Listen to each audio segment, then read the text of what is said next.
Welcome, everyone. This is Kadence Amplify, our first ever online event dedicated to, well, to you, to the Kadence community. We're here not to just amplify Kadence and get more people on board with, in my opinion, the best way to build with WordPress. We're here to amplify you. We're here to help you get more out of the tools, get more out of WordPress, and get more out of your online presence. We have assembled an amazing group of speakers, all with expertise in their field, to help you do just that, to help you get more out of whatever it is that you're trying to build online with WordPress, whatever you're building with Kadence. I am so excited to be here today. My name is Kathy Zant. I'm Director of Marketing at Kadence here at Stellar WP at Liquid Web. So many brands, so much fun stuff happening over here. But I'm here really to talk to you about Kadence because Kadence is really, in my opinion, the best thing to happen to WordPress in a really long time. And I love seeing what you are building with Kadence, and I want to help you be successful. This is about amplifying you and amplifying the voices in the community of everyone who's contributing to the next generation of WordPress. How's that for an intro? I am so excited to be here today to introduce one of my favorite people in the Kadence community, one of my favorite people in WordPress, Maestro Stevens. Maestro Stevens is, I came across Maestro through WordPress, through Kadence, and saw what he was doing, building with Kadence. He actually reached out to me to show what he was doing with some of the market research in the audience that he was trying to attract. And I was so lucky to be able to start working with him. And basically, it's become a symbiotic relationship where he has ideas and I have ideas, and he's elevating Kadence and I'm elevating everything he's doing with Iconic. So I'm going to bring Maestro on, and Maestro today is going to be talking to you about freshening up your sales funnels, one install to rule them all. I can't wait to see what Maestro has here. So let's bring him on and say hi. Maestro Stevens, how's that? Did I do right by you? You did excellent. Thank you, Kathy. Amazing. I am so glad you're here. I just want to help you get kicked off here. Is there anything anybody needs to know about what you're presenting before I show myself out and give you the floor? No, I think that everything that people can be prepared for as far as their listening ears is enough. Amazing. Great. Okay. So if you're into sales funnels, you are in the right place. If you're to building your business, there is another track that's linked down below. Peter Ingersoll is in track 2 with Hannah Ritner. So if that's interesting, you can bounce back and forth. And this is all going to be recorded too. So if you're feeling like you're missing out on what Peter's doing, which you probably are because Peter's awesome too, but you can watch that later, but participate wherever it feels right. So with all of that housekeeping done and that platform being set for you, Maestro, I'm going to step out. The floor is yours. Have a great session. Thank you so much, Kathy. Thank you so much. All right. All right. How's everybody doing out there? I'm able to look at some of the comments, but I don't think I can respond. It's a good morning. I hope you all are doing well. We are going to get it going here. I'm going to share my screen. If I mess up, hey, it is what it is, y'all. We doing this live. This is how we get down. So again, my name is Maestro Stevens, and I am the Fresh Prince of WordPress. The first thing I want to do real quick is let me share my screen, and then we'll get started. Now, this is going to be mainly a demonstration because we only have so much time, and I don't want to overload you with information, okay? But the first thing I want to do is I want to give some shout outs because it's all about paying homage. It's all about showing love, and it's not about me.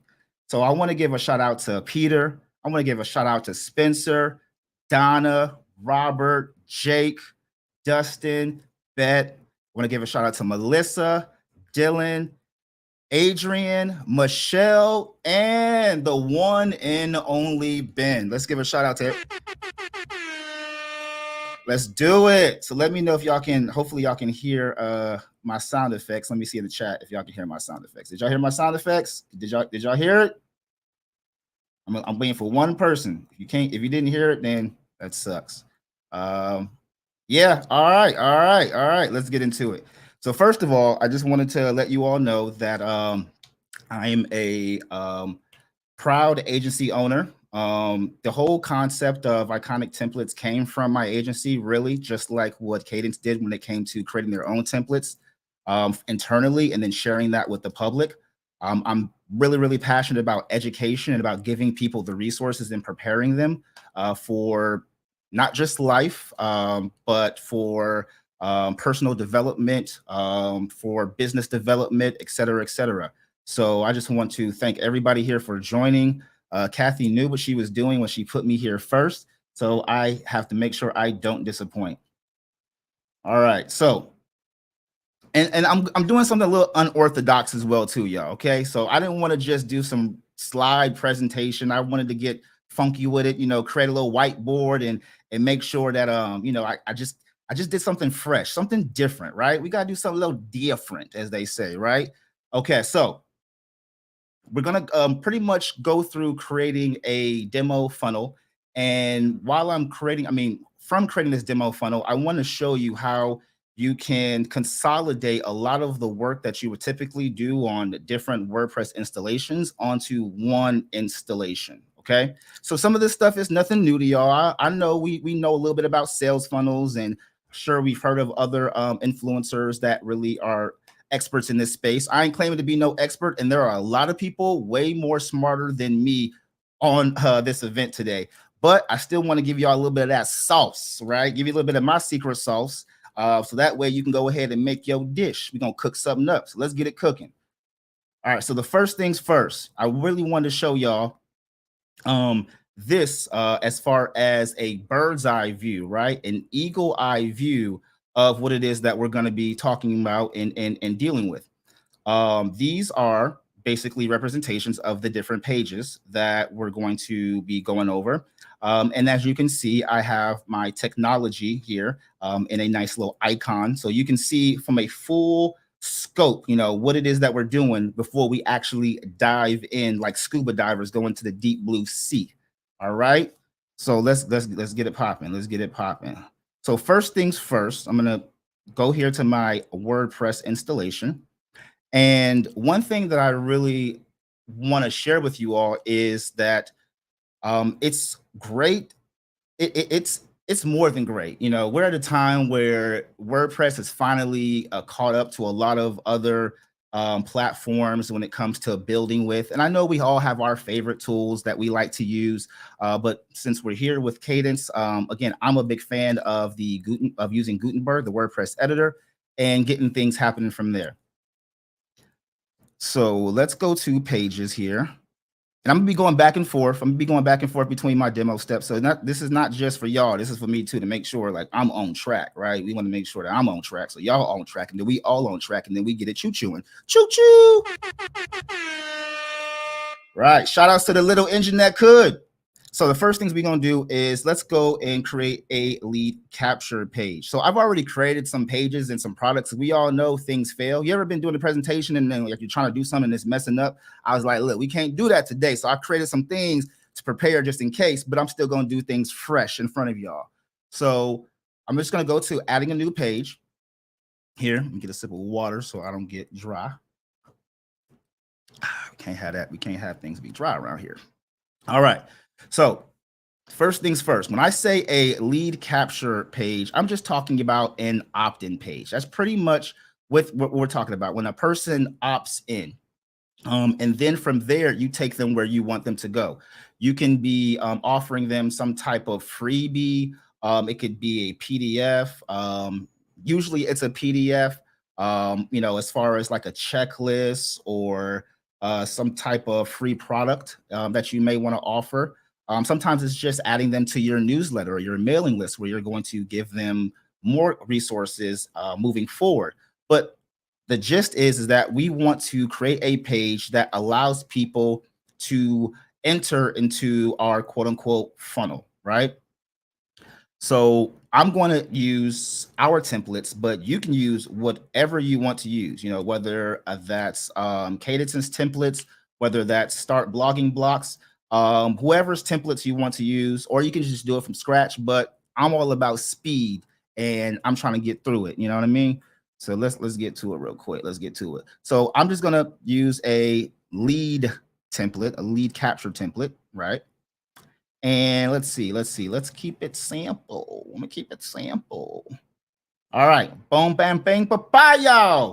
Here we go. So I got this template here where a person can just opt in, with their email. Let me do a little bit of dressing up. Let me put some dressing on it. I know it ain't Thanksgiving, but we're gonna put a little bit of dressing on it. So let me disable the page title. Let me do full width here. Let me unbox this joint and let me disable the header and the footer, the footsie. All right, so and we're gonna call this lead. So we got something there. Got something there. All right. So from there, what I want to do now that we have that is go back. Let me exit out of this. And I'm just gonna do some simple things. We ain't gonna do no styling with it. You know what I mean? Like the most style you're gonna get is this presentation, right? Because we only got so much time, So everybody got their own style. I got my style, but we're not gonna style the page because that'll take a little bit of time. But what I do want to do is just show you that fundamentally speaking, when it comes to the form right here, I want to give it an action after submit. So I use Fluent Forms as far as my CRM. You all can use whatever you want. There's MailerLite. I also use MailerLite. There's MailChimp, ActiveCampaign, et cetera, or you could just use a webhook. But I have Fluent CRM on here, so I'm going to use that. Okay, let me uncheck this. And then from there, I'm going to go to Fluent CRM, and I'm just going to add to all contacts. So now when a person opts in, they're going to be added to my CRM, my email marketing tool, and it's specifically to that list. All right, so let me publish this real quick. Now I'm going to go back to this page once we create the next page. And the reason why is because there's something else that we want to do. After we create the next page, we want to redirect them. We want to create a way that we can redirect that person from here to the next page. So that way we have some automation, right? We get it automatically happening. So for now, I don't have the page just yet. Let's pretend I don't have the page just yet. So we're just going to leave this blank. Let me update this. And then let's go to view the page. Okay. We cool. Boom. All right. So let's go back. And then now that we have our lead 2, we're going to create a sales page. Now I'm creating the long version of this, but I'm gonna share with you that you don't have to do it this way. There are other options. There's other ways that you can do it. So let me go back to the design library here, and let's just get a quick template. And let's see, what do I want to do? Let's just get this one real quick. All right, I'm just picking them at random. All right, so let's do the same thing. Let's hit these page settings up. I'm using Kadence theme, so it makes it very easy to do so. Let's unbox this. Let's disable the page title. Let's disable header and footer. And I believe we are good to go. So let's call this sales 2. Okay. And I'm going to publish this. All right. Let's go and see if we're all good. Boom. All right, we're good. All right, so let me go back here. And let's just keep track of like where we're at so far in this process. So we've created a lead capture page. We've created a sales page. And now we're going to create a checkout page. Again, this is just a demonstration, right? I just want to get y'all imagination going. And from there, you can Disney World it all you want to, you know what I'm saying? Do whatever you need to do with it. But I just want to get your imagination going. All right, so right now we're about to create a checkout page. So let's see. I'm going to go back to sales, for example. And let's just do this. Let's just keep it simple. Keep it simple. KISS. Keep it simple, stupid. That used to be an acronym back in the day that people used to use just to keep things simple, for those who didn't know.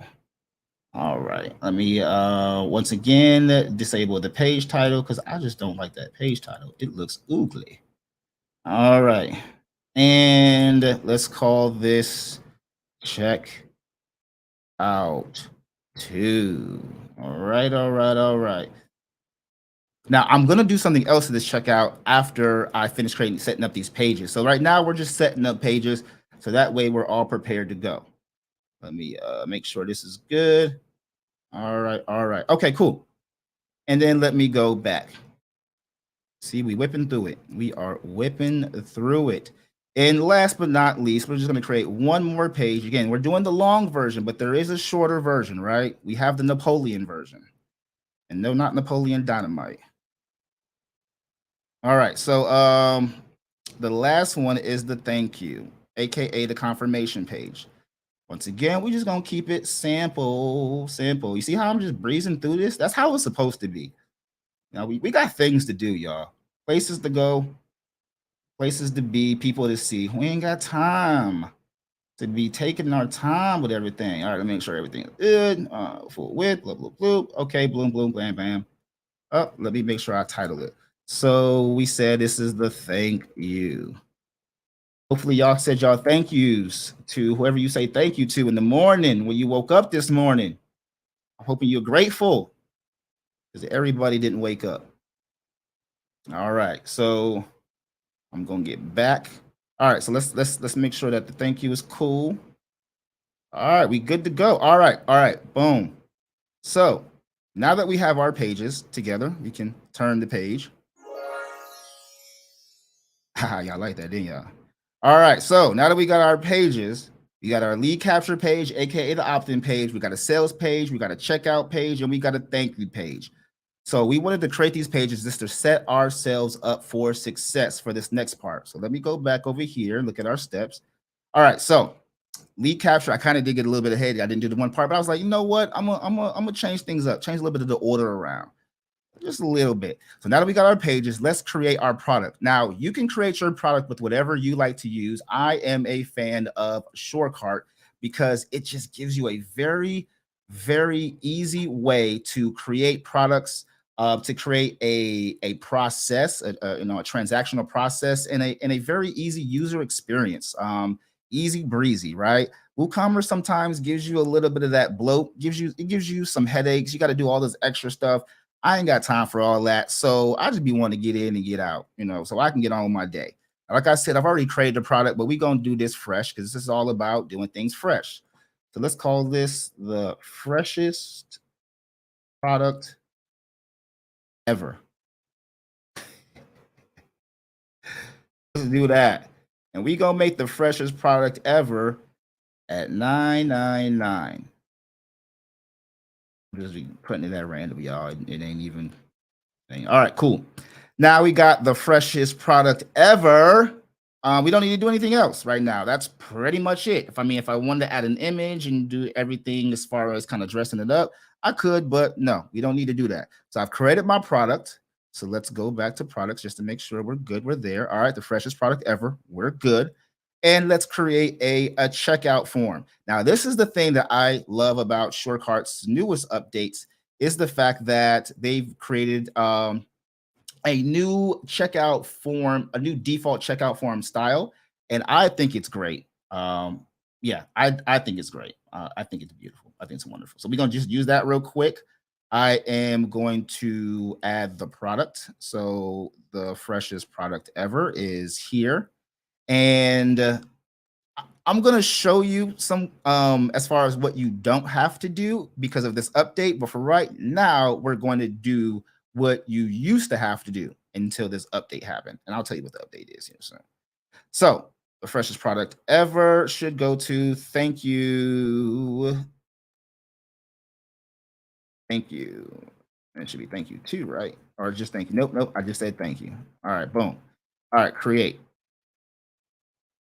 All right, there we go. So now we have the freshest product ever. We have our checkout form. Let's call this checkout form 2. All right, publish. And we're good. All right, let's go back. All right, we got our product, we got our checkout form. Now we can proceed to add these to our actual pages.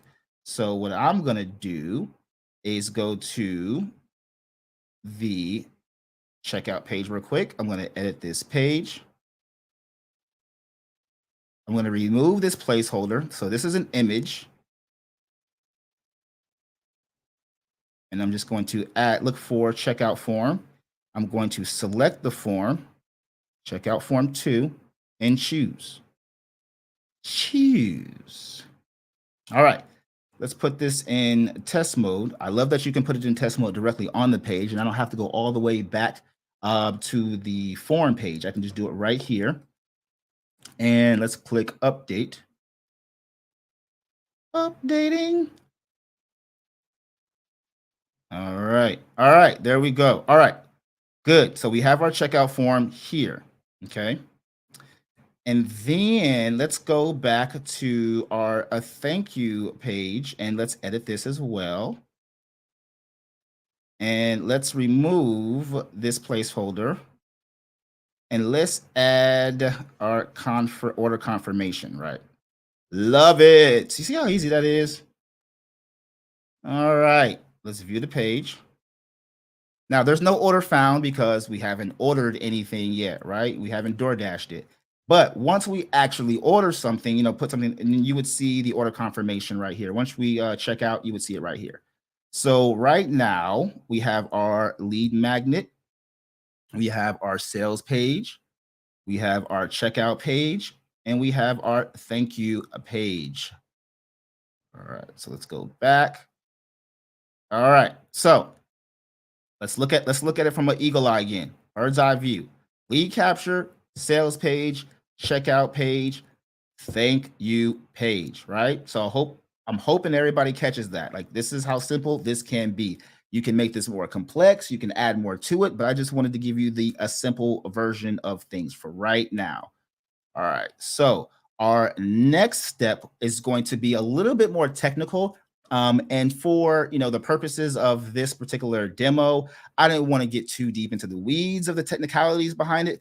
But at the same time, I did want to give you a little bit of insight what I had to go through, because this was a big deal for me. I'm just letting y'all know I worked real hard to request this, and I was requesting this for months. I was going back and forth between Shortcart, between the plugin that I use called WP Landing Kit, and my hosting for months to get this to work out. So for those of you all who have this working for you, I'm just letting you know I put in work to make this happen, because I had a dream like Martin Luther King, right? I had a vision that I wanted to be able to execute. And if I couldn't execute that vision the way I needed to, life just wasn't going to be the same. Okay. So the technical aspects of things. Let me go back here and let me show you the plugins that I'm actually using. That way you actually understand what I'm talking about. So like I said, I'm using Fluent CRM for capturing the email. Obviously, I'm using Kadence blocks to actually build out the pages. I'm using Shortcart for the product. I'm going to be using Short Triggers for a little bit of automation. And I'm using a plugin called WP Landing Kit. Okay, now this is just my tech stack for right here, but again, you can use whatever you want to use to kind of mimic this same process and scenario. Okay, but when it comes to WP Landing Kit, you actually got to do a little bit of technical stuff, and that's why I took some snapshots of some pictures. That way, I don't get all messed up if I'm trying to do it live. Right, I don't want to do that live. So right here, the thing that you want to do is, first, you want to buy your domain. So what I'm going to do is I'm going to map a whole different domain. So you see the domain up here says icons are us. You like that? You imagine like a little T-Rex, like it's like Toys R Us, but with the T-Rex style.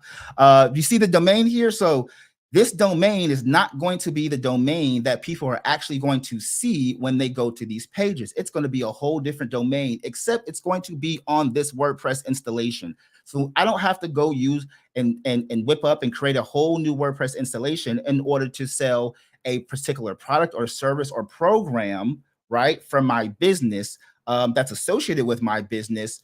But at the same time, do I really need to create a whole nother WordPress website in order to promote and share this? And that's the whole purpose of this. For those of you all who are creating products and services and other things in that nature, programs, courses, et cetera, you can map all of those domains. And it's just about like having that special how do you say, je ne sais quoi?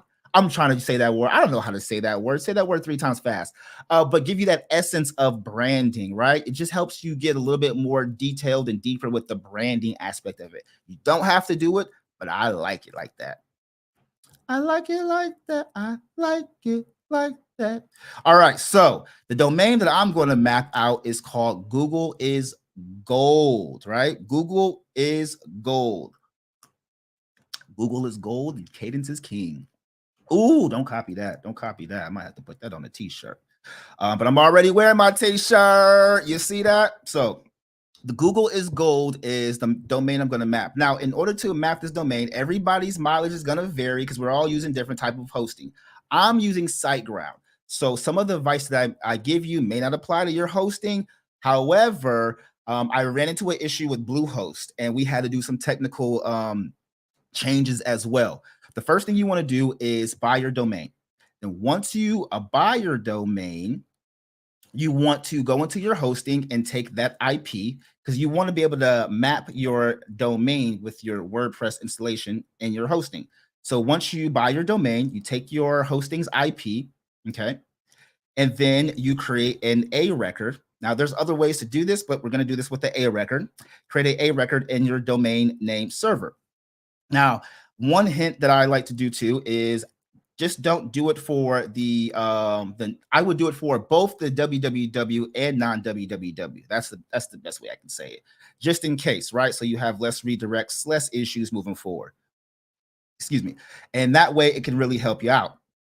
Now, you see how I took that site IP, right? And I added it in as an A record. So that way we can point them together. Now that's not where it stops there. We got to do one more step.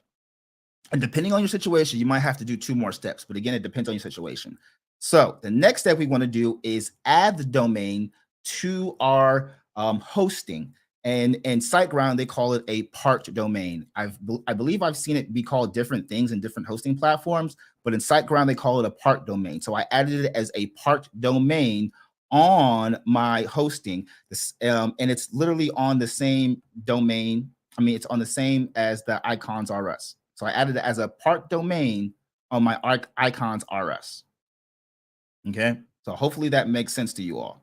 Now, here's the thing, the caveat that I had to do because we were having issues when it came to the checkout form showing up correctly on the new domain. It was not working. And when I tell you, this is what I had to really go in back and forth. Like, I got WP Landing Kit to update their plugin based on this situation. Apparently, nobody else ran into it, and I kept running into it. So me and WP Landing Kit, we kept going at it for months to fix this issue, and they did. They updated it, they honored, and they fixed it. So I got to give them credit for that. Okay. But one thing that we did have to do, again, this is going to get a little technical, is we had an issue with cores preventing scripts from loading. So we had to add this code right here. You can see here, we had to add this code right here in order for the checkout form to load. Okay, so I just want to let you know that. Now, if this was done correctly, the checkout form should load. If it was not done correctly, the checkout form won't load. It'll just be like the skeleton. And that part is not what you want to see. We just don't want to see skeleton. We want to see the meat on them bones, right? Shout outs to everybody who eat right. All right, so I have Google is Gold right here, and I'm going to edit this domain.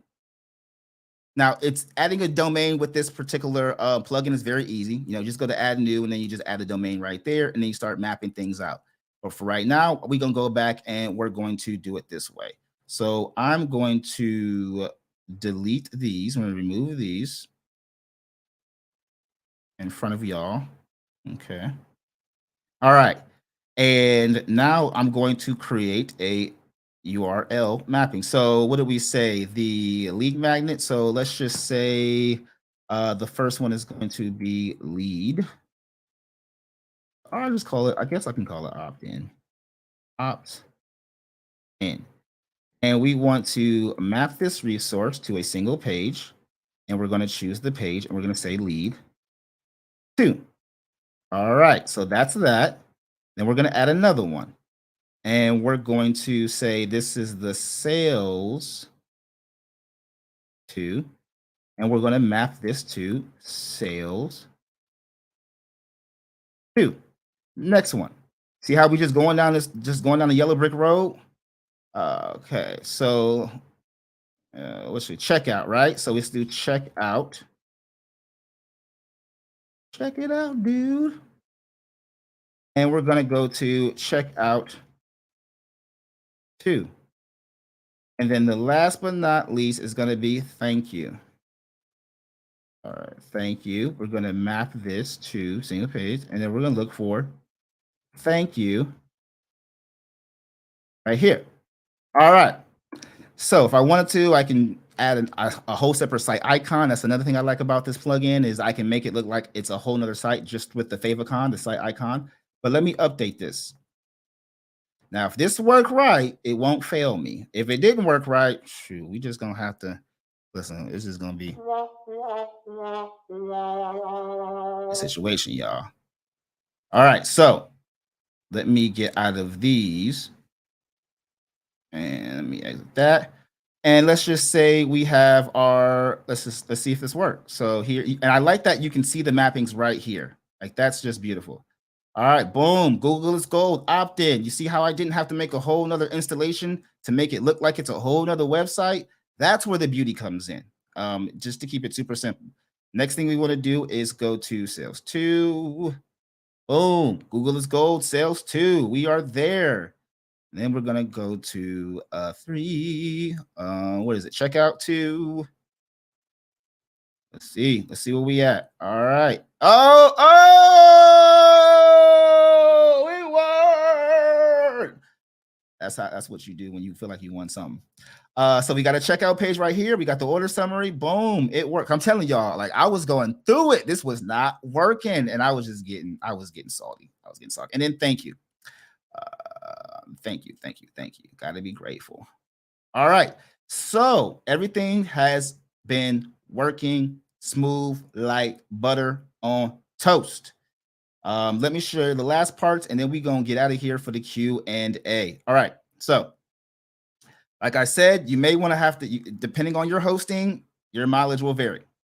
Now, when I said that you don't technically have to do it this way, it's because Shortcut has some really good options for you to kind of really consolidate things, right? So this is the long way. Now we can make it shorter. The great part about the situation with Shortcut is because it's headless and it saves you a lot of load time. Technically, if I wanted to, right, I can get rid of this page here, this checkout page here, and then literally just make this the actual checkout process itself, so I can literally just throw the checkout on here. Just giving you an example. Oops, wrong one. Let me go to the sales page. So sales 2. All right, here, remove layout, and let's just say I go back to sales. And let's just say I wanted to add let's just do this one right here. So let's just say I wanted to add a video there. And then again, once again, let's remove the image. Let's add a checkout form here. Select form, boom, checkout 2, choose, update. We in there. All right, bam. So I was able to pretty much go from lead to sales. Let me refresh this. Oh, I gotta save it. Did I save it? Sales 2? Yeah. Let's just do it this way, y'all. All right, and I'm gonna go back here and let's do it this way. Nope. Did I update the wrong one? I could have updated the wrong one. Okay, here we go. No, I didn't. All right, so I have my lead and then I have my sales right here. And I could just skip this and then go straight to the thank you. Now, I mean, obviously, I didn't map it. I can map it to the thing. I'm just showing the preview just for it. But I just wanted to give you the point. And then the last part was, again, I'm just showing you how to consolidate the sales funnel, right? So I'm skipping the whole sales page and checkout page being separate and putting it all on one. So let's say this was the sales page and the checkout page. The other part would be to consolidate it even further and just turn it down to 2 pages. So it'd be a lead capture page, and then it would be the sales checkout page. But because Shortcut has the update, I'm going to go to forms. I'm going to go back to my form. And what I'm going to do is I'm going to, so right here, now if I have this toggled here, this is where I would add the thank you page, right?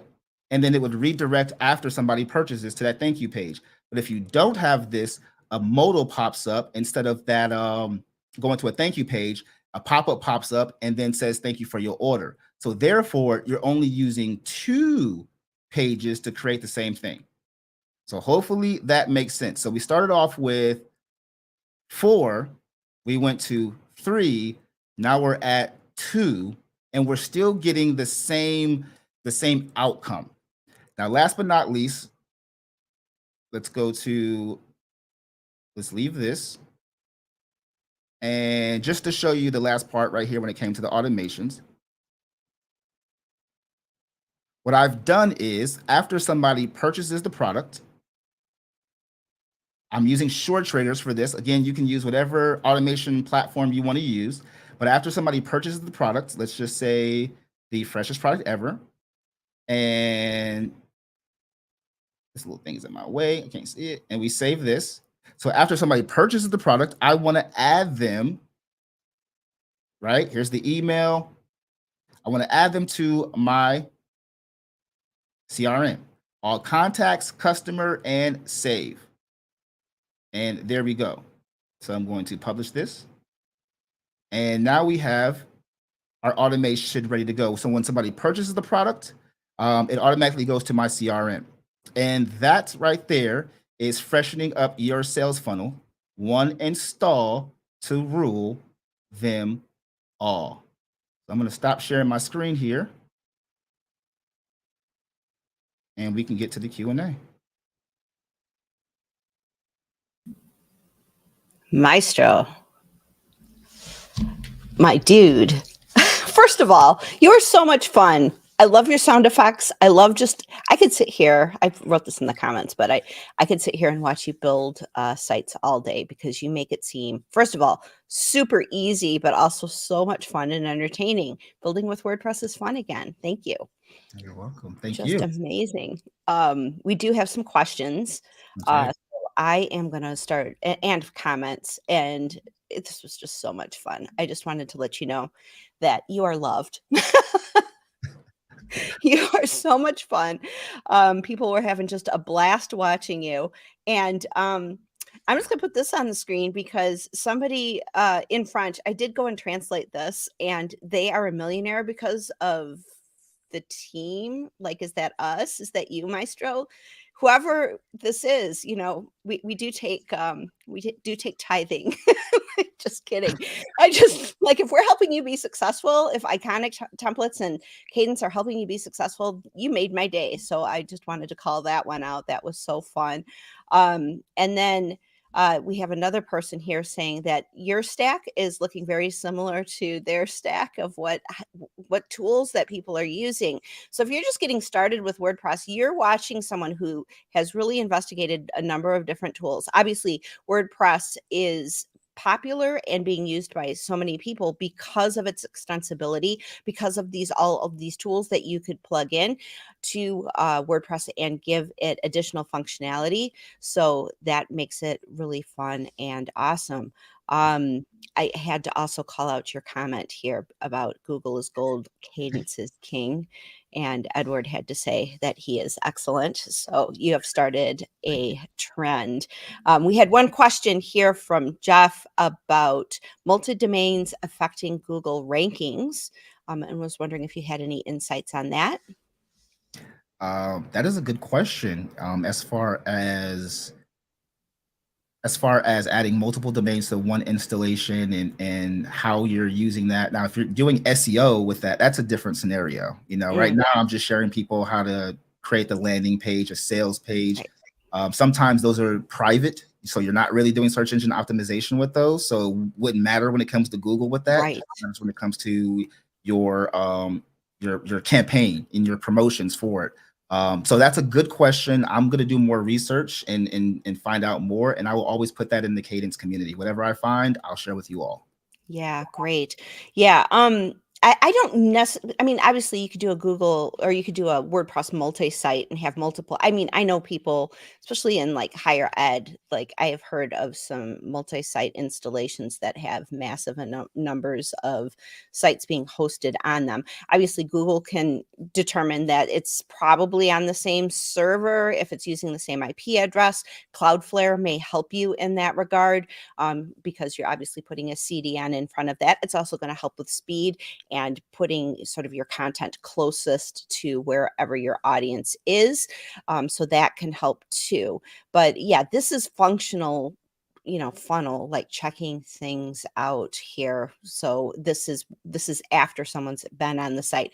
So it's not necessarily like Google's not really going to target your thank you page or your checkout. It's not really of interest to them because it's a functional page rather than a content page. So, if that shows up on page 1 of the SERPs, well, you're doing something very interesting. that would be something that you might want to investigate. So Maestro, I'm very curious how, because SureCart's kind of a newcomer to the scene. How has that, I assume you've been working with WooCommerce in the past. How has SureCart kind of changed the way you build sites? I would say it's given me the ability to do less optimization in a nutshell. Yeah. I don't have to do as much,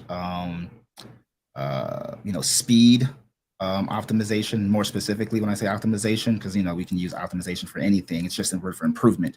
But when it comes to actually setting things up and having to add more plugins to compensate for all the bloat that sometimes WooCommerce brings to the website, because it's adding all these other scripts and resources that you may not be using. We've saved hours on hours on hours, because every WooCommerce site that we've ever made, we've had to put hours and hours of optimization time into it. Gotcha.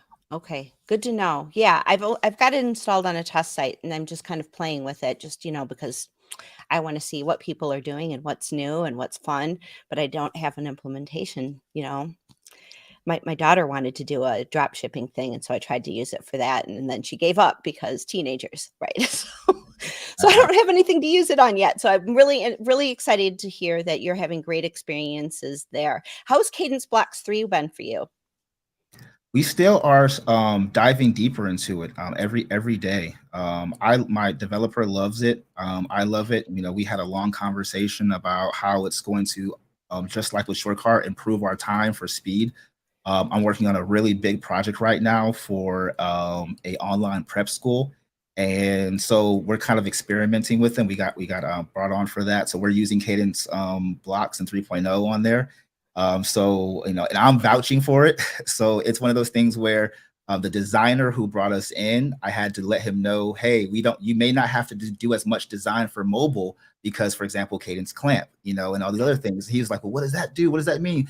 And didn't it always do it that way? And I was like, no, not really. Let me show you that it doesn't do it the way you think it does. So once he saw that implementation, he was blown away. Yeah. Yeah, it's pretty amazing. I was amazed too. It's like at first my first thought was, oh, well, what if I want to set it differently? What if I want more control? What if I want my manual transmission back? And after a while, after playing with it, it just, okay, I get this. I'm just going to let go, and I'm going to let the system kind of like take care of all of the responsive stuff that really got me out of being a dev in the beginning. Like, just like, really, I got to design for 3 different, like, yeah, no, that's okay. All right. So we have another question from Edward. He was looking at Fluent CRM, but he still had to pay for an email provider. Who are you using for that? Currently, I'm using Amazon SES, if that's what he's speaking on. I connect Amazon with Fluent CRM, and they work pretty well for me. Okay, great. Yeah, I think you can connect Fluent CRM to a number of different SMTP, Mm-hmm. well, yeah, mailing services, so that you can set that up. So, yeah, someone else was suspecting that that was the cost-effective option. So good to know. Yeah, all right, Maestro. I am so glad that you are here. Thank you for taking the time out for the Kadence community. This has really been just an amazing session. I am, yeah, I really wanted to talk about like how you mapped out and really like high level envisioned like the path of what the customer was going to go through, and then put the stack underneath that. That visual was really helpful for me, because if you don't visualize what that path is going to be, then it's like you're always kind of guessing, okay, what's next. But if you can map that out visually, I think that was really helpful. So thank you so much for doing that for all of us. And if we don't have any other questions, we can wrap this up and take a break for everybody who is camping out for Kadence Amplify today. We'll let Maestro get on with his busy life and do all of the things that he does. Thank you, Maestro, for being here. You're welcome. So very. I do have an offer, but it's not like an offer. Yes. I remember you had mentioned that, so I was just like, but basically, I'm just gonna share this link with you in the private chat area because I can't post it in there back here. And basically, it's just so what I'm doing is I'm offering opportunity for those who need a little bit more help when it comes to rebuilding their WordPress website. So if you are just coming to WordPress for the first time, or you already have a website and you want to freshen it up and rebuild it, I have a course cohort coming out called Start Fresh on WordPress. And we will be launching it next month. And right now, this is just a waiting list just to get to see who's interested in it. So it's, it's not a sales page, y'all. This is not me demonstrating it actually in real time, but it's just a waiting list for those who are interested. And I wanted to shout out everybody who supported me from the beginning when it comes to iconic templates. For anybody who is a lifetime member that purchased our lifetime package, you're going to get this for free. So I'm just letting you know, I don't need the money. So you're gonna get this for free, but please, respect the scenario with it. And for those who are just the Kadence community, I'm just gonna give you a super deep discount. So if you are again iconic templates lifetime, you're gonna get this course for free. And then if you are a Kadence community member, you're going to get it for a deep discount. So just sign up so I can, see on the waiting list. I'm only going to be able to do this with 10 to 20 people on this first cohort launch, so I don't drive myself crazy. And yeah, I have to take care of my baby girl, and she be driving me crazy. So I just want to let y'all know that it's here, and that's all I wanted to share. Amazing. Great. I just love how you give, first of all, how you give back. I know in our podcast episode, we talked a lot about how you are teaching kids who would never have this kind of opportunity to learn more about WordPress and how to get their voices online. And I think that's great. And it just goes with the spirit of what we're trying to do here at Kadence. Ben has talked a lot about how he likes to be crazy generous with what he gives people. And it just goes along with my heart in helping everybody be successful with WordPress and getting your voices online. No matter if you are a niche blogger and you're trying to do that whole scene, or if you're a small business and you're just trying to grow your business to feed your family, or if you are trying to elevate other people in your writing, or you just want a home online with WordPress, that whatever it is that you're doing, it matters and it's valuable. And so that's what we're here to do at Kadence. And Maestro, I know you share that same sentiment of just getting everyone's voices online, because that is so important to what we're doing here. This is the marketplace of ideas. So you matter, and we want to amplify that. And that's why we are here today. So very, very excited that Maestro helped kick us off here. We're going to have Spencer Forman joining us in about 10 minutes at the top of the hour. And we're going to take a short break, go do all of the things that we need to do. And we'll be right back here in just a little bit. Thanks, Maestro, for kicking this off with me. It has been such a good, powerful session. The replay will be here as well. And we will see you all very soon. But just stick around. We're just going to pause the stream for just a bit. Thanks so much. All right. Thank you. Thank you, everybody. Peace.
And here we are. We are back at the top of the hour, and we've got Spencer Forman. Thank you for being here. If you are just joining us at the top of the hour, it is 11 a.m. On the East Coast and 8 a.m. on the West Coast, I believe. It's 10 a.m. here, and it's 10 a.m. for Spencer. So we are all caffeinated and ready to roll. If you are just joining us, this is Kadence Amplify. We have just had our first session, and we're starting in our second session. There are 2 tracks happening for Kadence Amplify. Here we've got Spencer Forman from WP Launchify, who will be presenting about launching profitable membership sites in minutes with Kadence. And then in track 2, which is linked down below, you can check out Donna Botti, who is talking about using your website to attract the right customers. All of this is going to be recorded. It's all going to be up on YouTube. We'll add timestamps when this is all done. So if you want to pop back and forth, or if you are really engaged and you just want to check that other session out later, you can do that as well. I'm going to bring Spencer on just in a second, just a little bit of housekeeping. So this session is going to be going on for about an hour. We'll have another session after that. And then we will end the day here with a session from Ben Ritner. Well, he will be talking about the future of building with blocks. So if you don't know who Spencer Forman is, where have you been? Spencer is amazing. He is a regular on a number of different podcasts and is always one to share what he's learned on his YouTube channel. He's an accomplished entrepreneur and business consultant based in Chicago with over 17 years of experience in the tech industry and WordPress. Spencer has really established himself as a leading expert in the area of entrepreneurship, marketing automation, sales strategy, and business growth. He's the founder and CEO of several WordPress companies, including WP Launchify, Launch Flows, and WP Launch Club. He is a friend. I can call him a friend. You're a friend, aren't you? I need to hire you personally as my PR person, Kathy. That was a great introduction. I'd like to keep that recording. Hello, everybody. Good morning. Welcome from Chicago. Nice. How's the weather in Chicago? Is it getting warmer? It's nice and gloomy here. That's why I have this very unfortunate lighting. But if you like the kind of nuclear radiation of the white screen and the dark on top, this is going to be perfect. But we're going to focus today on, we're going to mostly look at the slides today, and I'm going to talk over it. Amazing. Great. Well, I am going to show myself out and give you the floor. I will be back for Q&A just in a bit. If you guys have questions, just pop them in the chat. I can star them in our little system here. And so we can get that question answered for you at the end. So you don't feel like you have to hold them. I'll make sure you get your questions to Spencer, and we were going to have a great session. So I am going to show myself the door and sit back with my coffee and take in all of this knowledge. Thanks for being here, Spencer. Thanks for having me. I'll see you soon. Good morning, everybody. I appreciate it. And I know Kathy assured me, because I just had a live event yesterday where I forgot to turn on the slides. There we go. Somebody's going to manage the slides for me. Today, I'm going to talk to you about how to launch profitable membership sites in minutes with Kadence. And I'm going to give you a little backstory how I got here, but I don't have to sell any of you guys on the value of using a unified theme and block system in 2023 with WordPress, because I've been here since the beginning. I've been here since 2006, and this seems like forever it's taken us to get to the place where there is finally somebody covering essentially the whiteboard upon which we build all this WordPress stuff. So having said that, let's dive in. I really encourage you guys to ask questions, because I'm going to approach today from a more high-level approach. I'm not going to go into the little details about how to set stuff up, because at the end, I'm going to give you a link to a live demo of what I'm talking about, as well as the fact I encourage all of you to have a free call with me.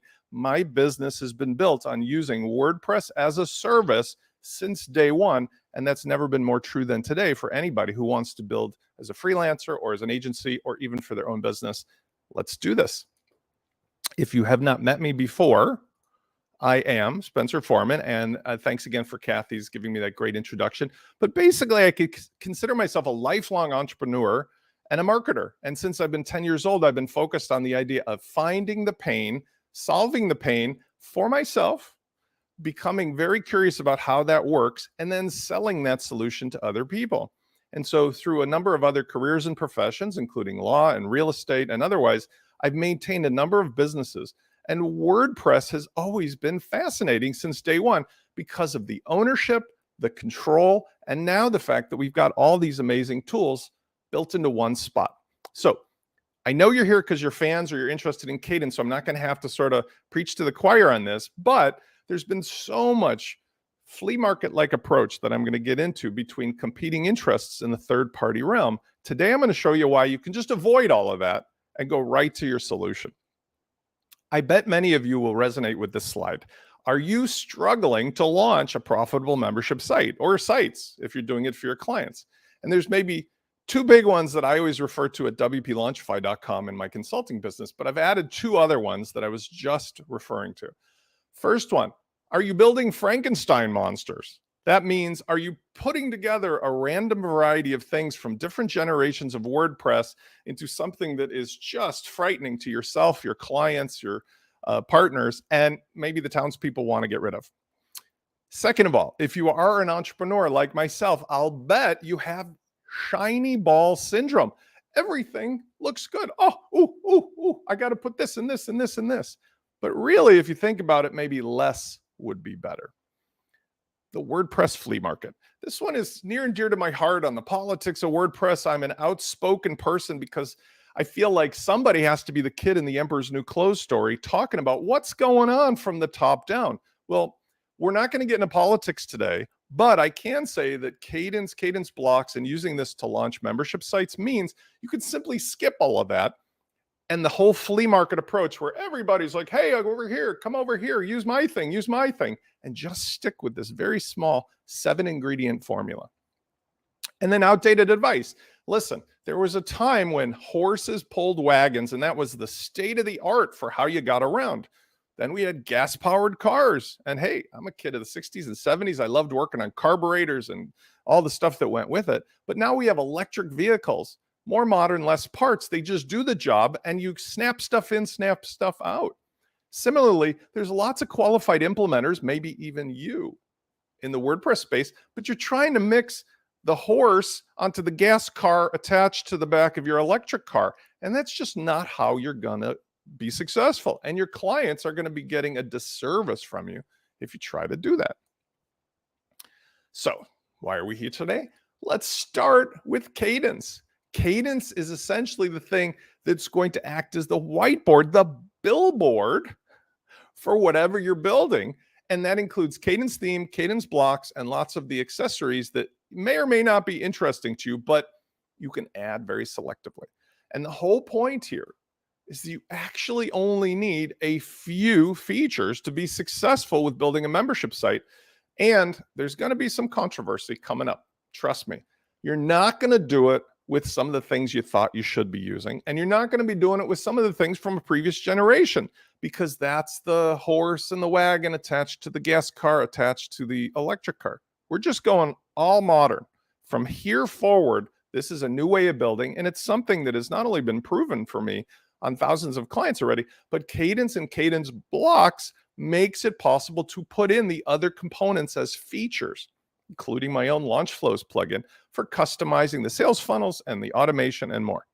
So I find there's 3 common mistakes that people make in general when they're trying to do these membership sites. Maybe because of the mindset of Frankenstein monster or shiny ball. Number 1, using a membership plugin when you really don't need one.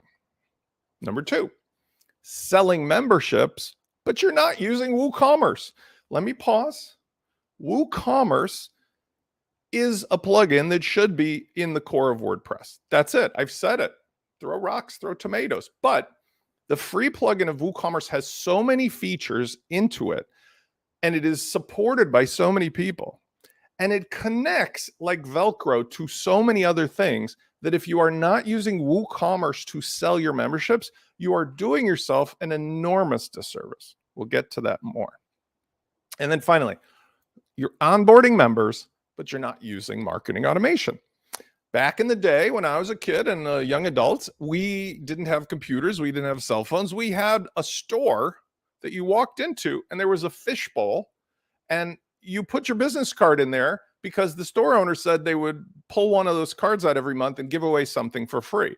But what they were really doing was tracking who came into the store and then talking to the person. And if they were smart, they would make notes about, oh, the Spencer guy liked the brown jacket, or he wanted this kind of cassette tape or something. So they could later know when you came back, here's something you really want.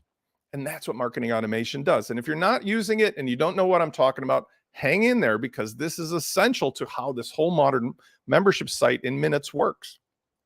So let's dive into the first one. You're using a membership plugin when you don't need one.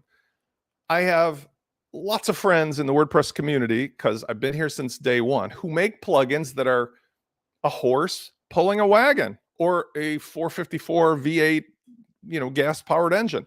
And those folks have amazing audiences of loyal customers for years. But I'm sorry, we're in the world of electrics. There is no need when you're using WooCommerce and the automation and the things I'm going to show you to have a membership plugin because there's no features or functions left for it to do. I'll talk about it in greater detail, but the onboarding and the transactional happens at WooCommerce. The actual tracking of the user and the protection happens at the CRM and the tag level and so forth. So membership plugin, ironically, should not be used inside of a modern membership site. I said it. Selling memberships, but not using WooCommerce. That kind of goes hand in hand with this point I just made. In this modern 7-item recipe, you will end up with a better solution that is foundational to anything you want to do, and you will not be stuck with the problem of a membership plugin or selling through some other thing other than WooCommerce. And that is, you have one situation out of 100 where the unique little plugin or the unique transactional engine doesn't work universally. And then the whole entire setup has to be rethunk from the beginning. It's like building a high rise where, oh, I didn't realize people needed a toilet on the 99th floor. I'll have to tear the whole thing down to the ground because the plumbing stack has to go from the ground up. And then finally, onboarding members to your site without using marketing automation is like running a store in the old days without a fishbowl. Everybody who comes and goes is a stranger. There's very little chance you're going to know what they want in the future, who they are, what they're doing. And in an ironic way, marketing automation is actually the new analytics. We've all seen in the news that Google Analytics and Google in general has a lot of political problems with the fact that you can't know, as the owner of the site, any of the real good information about who just came to visit you. They do. Ironically, they take it and they track the heck out of people and use it to present ads. But you as the site owner get an anonymous visitor from some weird random location somewhere in North America visited. Well, guess what? With marketing automation, whether it's a cold lead, a warm prospect, an actual customer, Spencer Forman just showed up again and he likes yellow. He's from Chicago. He bought my course. He needs this upsell. That's the kind of information that gives you the kind of data about where your business is at, your marketing automation is at, your membership is at, your subscriptions are at, and more. So there's 3 steps to a successful membership site. And using this recipe I'm going to talk about, where there's 7 ingredients, they're basically go under 3 concepts. Number 1, we are not using framework plugins anymore. I kind of referenced this. In the old days, the chisel and a hammer days of WordPress, I was there. Yes, I was. I taught people how to build websites from scratch with HTML, CSS, PHP, some JavaScript in those days, not as much jQuery. And we had to literally carve it out of concrete like stone tablets. Well, that was the day, an amazing day, when people came along with all-in-one plugins. This plugin will sell your stuff and control your stuff and change your roles and modify the look and feel and do all these things amazing, because we didn't have that before. But that's the horse and buggy. If you use a framework plugin, you are committing your entire foundation to one plugin that is built in a vacuum at a certain point in time, versus a Lego set or IKEA furniture, where you can snap in something today that Spence has guaranteed will keep it open in the future, built on Kadence blocks. And in the future, if you want to snap out and snap in something new, no problem. So plugins as features, not as frameworks, 1 per feature, each doing its best job. Second, mechanics first, design second. And I'm going to go through the individual slides with this. And third, sales funnels, not shops. So we kind of talked about this, so I jumped the slide, but the 1 feature per plugin is, we're not going to use a membership plugin. We're going to sell with WooCommerce. We're going to track and control the user's journey and access to protected content using the metaphor, show and tell time, of tags with our CRM. Spence saw this, clicked this, did this, bought this, still has a subscription. This on the user connected to my contact profile in the CRM gives full control and visibility, as well as triggering whatever automations that the site owner wants to keep me interested in upsells and other things going on that personalize the journey to me specifically, versus everybody else who walked into that store and put their card in the fishbowl. The mechanics first, design second. I know this is a little ironic because we're here at Kadence, but Kadence and in the theme and the block is the whiteboard onto which you're going to hang your other stuff. So members don't care. I can say after 40,000 plus clients in 17 years, members don't care what color your banner is that much, or if you have a little frilly design thing, or if you have a little doily in the corner. They want the content that they paid for. So get them the content in as clean and simple a way as possible. You can make it pretty later after they start giving you the cha-ching, the money. Prove the content is valuable by having people pay you with their credit cards immediately. And then you can work on making it prettier or working on improving it. Use the Kadence starter templates. One of the most amazing breakthroughs that happened for me when I was doing with launch flows is that we basically were wandering in the desert looking for which of these theme and plugin combos in the early days of Gutenberg might work. And unfortunately, well, not unfortunately, but at the time I decided, I'm ignoring it all. I'm going to Elementor. My friend Verdi Hines was over there. There's a lot of friendly folks over there. At the time, Elementor was leading the pack before the Gutenberg train came into the station. And at that time, Elementor offered the same things that now we can get natively inside of the WordPress editor with Gutenberg, but with the simplicity and the unification of using Kadence and Kadence blocks. And we don't need that extra layer. The starter templates are the big bonus to that, because now that you've got that, I just put in the standard press 1 button, launch the site with everything already set up using our launch kit. And then I just switch the starter template. I go to a different setup, a different color, a different path, whatever I need, it's already there. And then the client says, well, I'm going to give you my logo, or maybe I take them over to Canva, and in 5 minutes we make a new logo. Done. And that's it. So mechanics first, sell it. Then come back and use the starter templates, the other amazing, capabilities of Kadence to store different color schemes as a JSON file and so forth. All right. And then sales funnels, not shops. Same thing. If you've ever been, I know you have been, to the Home Depot. I used to build houses, and I was a residential landlord and a developer. I spent every day at the Home Depot. wandering the aisles, looking for this part and that part, or like the WordPress flea market. I love to go to farmers markets and flea markets and wander around. Who knows what you're going to get? Who's going to shout at me today about what they're offering? That doesn't work. What customers today want are solutions where you control the journey. You personalize an offer and you make it easier for them to buy more. What does that mean in comparison to the Home Depot? Well, imagine I have a crystal ball and I know that this particular customer has, I don't know, a toilet at home that's broken. And before they even come to my shop, I prepared a kit, which is the toilet repair kit and a toilet upgrade kit and all the things they'll need with instructions and a video and a service package. And I put it in a box. And when they showed up, I came out my orange vest and said, "Hey, Spence, just let me ring your card and I'll put this kit in the back of your trunk. And by the way, I could come over and help you install it if you want, but everything you need is already in the box ready to go because I knew you. I had a relationship with you. I met you when you were a cold lead, became a warm prospect, and now I know what you want and it's in the box. So you don't have to go wandering the aisles of my store hoping to find what you want and getting really frustrated because what you really wanted was just a functional bathroom." That's what sales funnels do. That's what marketing automation delivers in a membership site. So let's jump to the ingredients, okay? 7 ingredients for successful membership sites. Kadence theme, Kadence blocks, WooCommerce and WooCommerce subscriptions if you have something other than a one-time payment, which I think you should. Then you have the stuff, the LMS, the events, the Buddy Boss, the Zoom, right? You're going to have launch flows. There are other sales funnels plugins, but I'm going to make it clear why launch flows is a better choice for the situation that I'm describing. WP Fusion is a plugin that I have direct interaction with on a regular basis for the last 5.5 years with Jack Arturo, because that's the USB connector that makes all of the parts work together and connects to the final bit, which is your favorite CRM.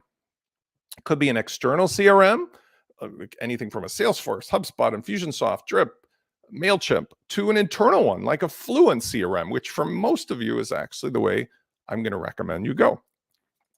So, Kadence theme. Hey, we know what a Kadence theme is up to. It's the whiteboard. It's the base features. It's the structural container that holds everything. And we use the magic of the starter template so we don't waste a bunch of time getting to the money. Show me the money. We can get a site out with one button push and you can go with the client, show them the results of the mechanics, and they're like, whoa, I want that. And we all know how powerful it is when you have a fully working example. Let me pause and tell you a story. Back in the vintage days of WordPress, the little shop known as Envato showed up. And in those days, what happened was the Tayed brothers had the idea that you can have a marketplace for all these tchotchkes for, things like themes. Well, it was amazing, except here's what happened. In those days, the demos took the author weeks and months to set up. And then when you went and saw how amazing it was, you're like, I want that.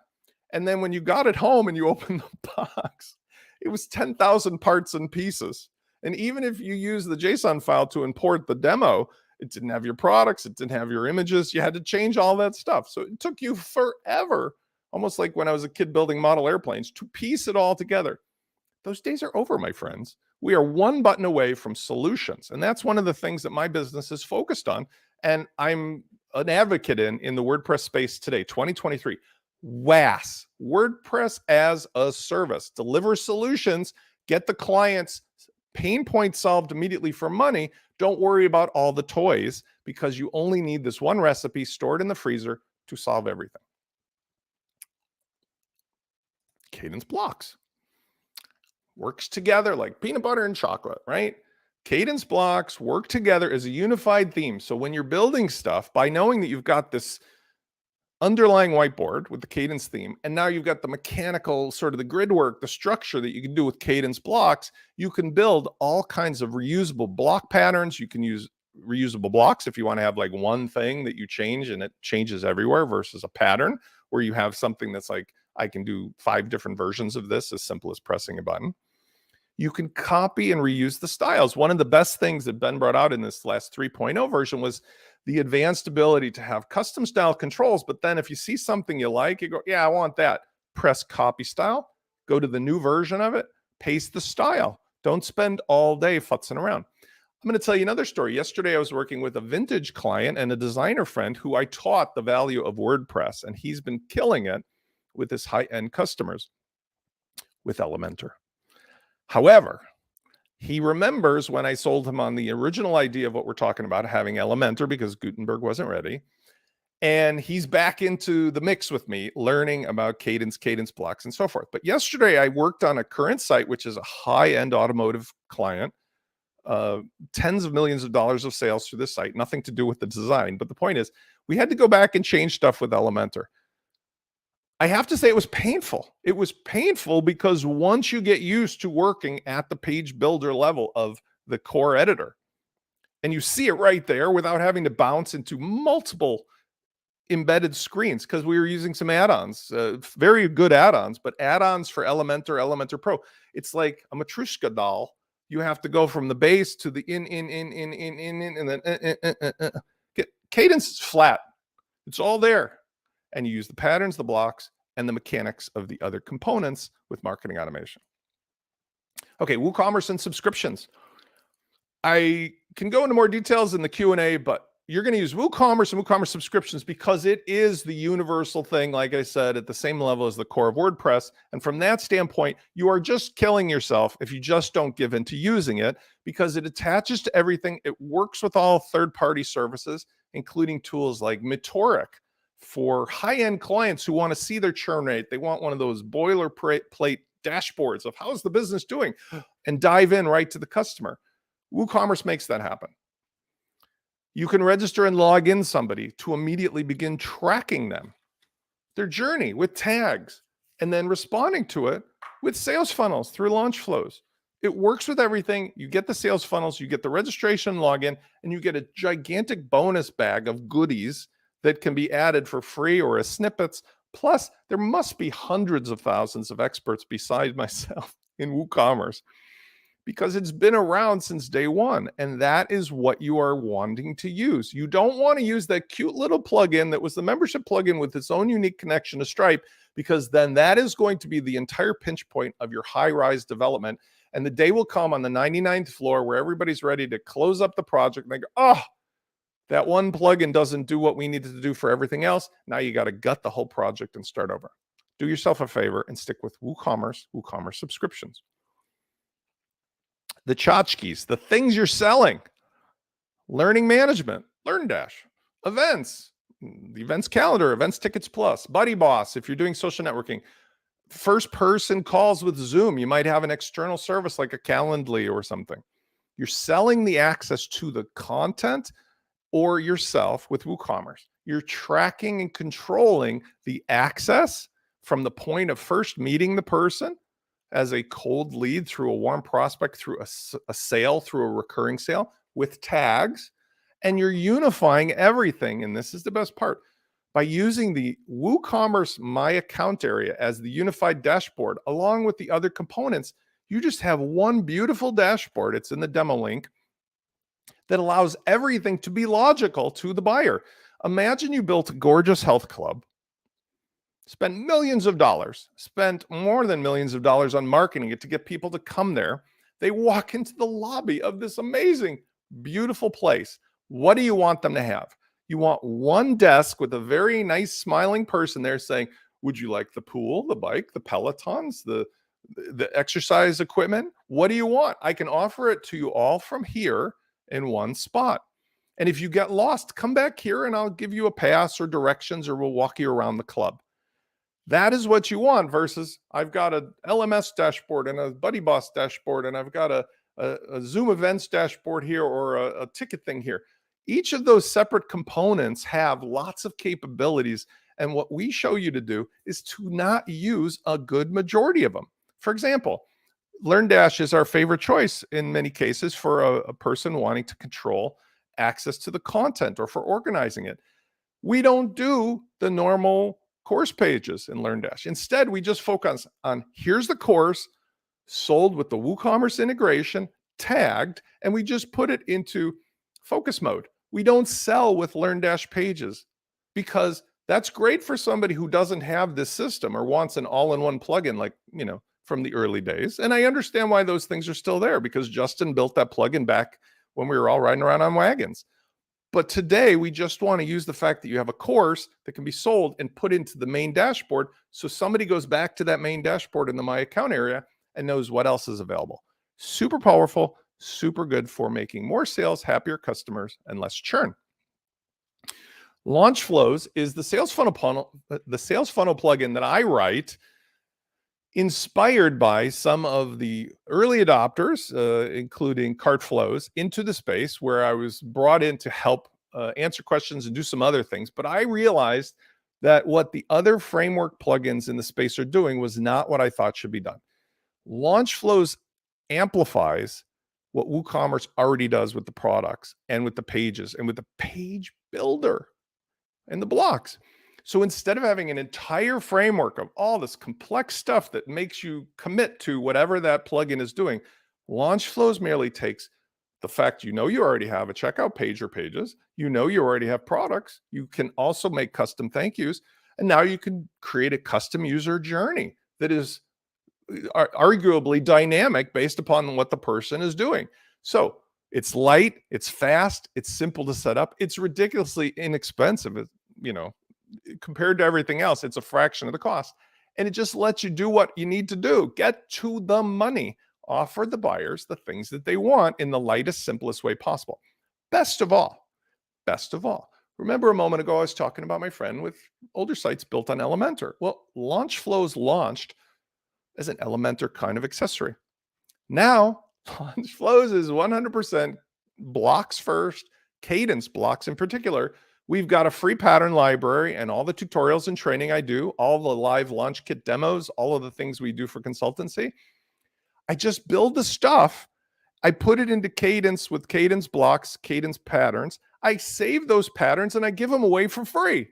It's just the same old marketing stuff of razor blades and razors. And that's the thing I teach people to do with my other new programs like Your Best Profile. You build a specific solution, borrow one of mine, and you sell it to people who have that specific pain. They could care less what you use to build it. But because it's built with less parts and they're unified and you can keep them in the freezer and pull them out when it's necessary, you save 90%, maybe 80% of the building time, but you get paid 100% of the money. And now you've got this library of stuff that makes you look like a genius, even though, don't tell anybody, you're just playing with Lego blocks. WP Fusion is something that I spend most of my days with because the people who are coming from other SaaS CRMs, the big ones like Salesforce, HubSpot, and Fusionsoft, even like the newer hot to trot, ConvertKit, Drip, and so forth, MailChimp, they want to connect to WordPress because the box that somebody owns and controls with a WordPress-based membership site built with Kadence and Kadence blocks is 100% the way to be successful. Because if you have a box you own and control with 90% of what you need, nobody can take it away. And since day one, that's where I started in WordPress. I had a lot of fun and a lot of drama in Silicon Valley with freemium and with $100 million funded companies that were basically not happy with the fact that, as we see today, people can do creative things when they own and control their own software, and they weren't getting their hand in that sort of cookie jar. We see today with Twitter and other spaces how one day you're their friend and one day you're not their friend. Owning and controlling your own business in a box with the standard set of stuff means you only have 2, perhaps 3 outside I'll call them connections. One is always going to be your gateway, of course, because you're never going to want to take credit cards internally. So Stripe or PayPal. 2, SMTP. You need in today's world a trusted, third party, I guess they call white labeled service, like a SendGrid, a Mailgun, whatever, Amazon SES. And the third, arguably, is the CRM. So as we'll talk about in a second, if you've already been familiar with a SaaS CRM, you can keep using it. If your client is coming from a big CRM that they got a huge budget, Salesforce is my #1 client for that. They just have no idea what's available over here in WordPress. You can connect the WordPress as a service engine to their CRM with WP Fusion and deliver all these features. I have 5 of these clients today. They are on 7-8 figure kind of revenues with tens or hundreds of employees working on stuff. And all they're really using is the same stuff that you can use today for like $0 to $97 to start, because WordPress as software is amazing, but they look at everything like a hammer, a carpenter with a hammer looks at a nail. It's like, it must be fixable if we spend more money and have more people, but you can show them how it connects. If you're building for a normal client, a new client, an entrepreneurial client yourself, use an internal CRM. And then WP Fusion is able to amplify, let's say, the capabilities of what we're going to talk about next, which is your favorite CRM, like Fluent.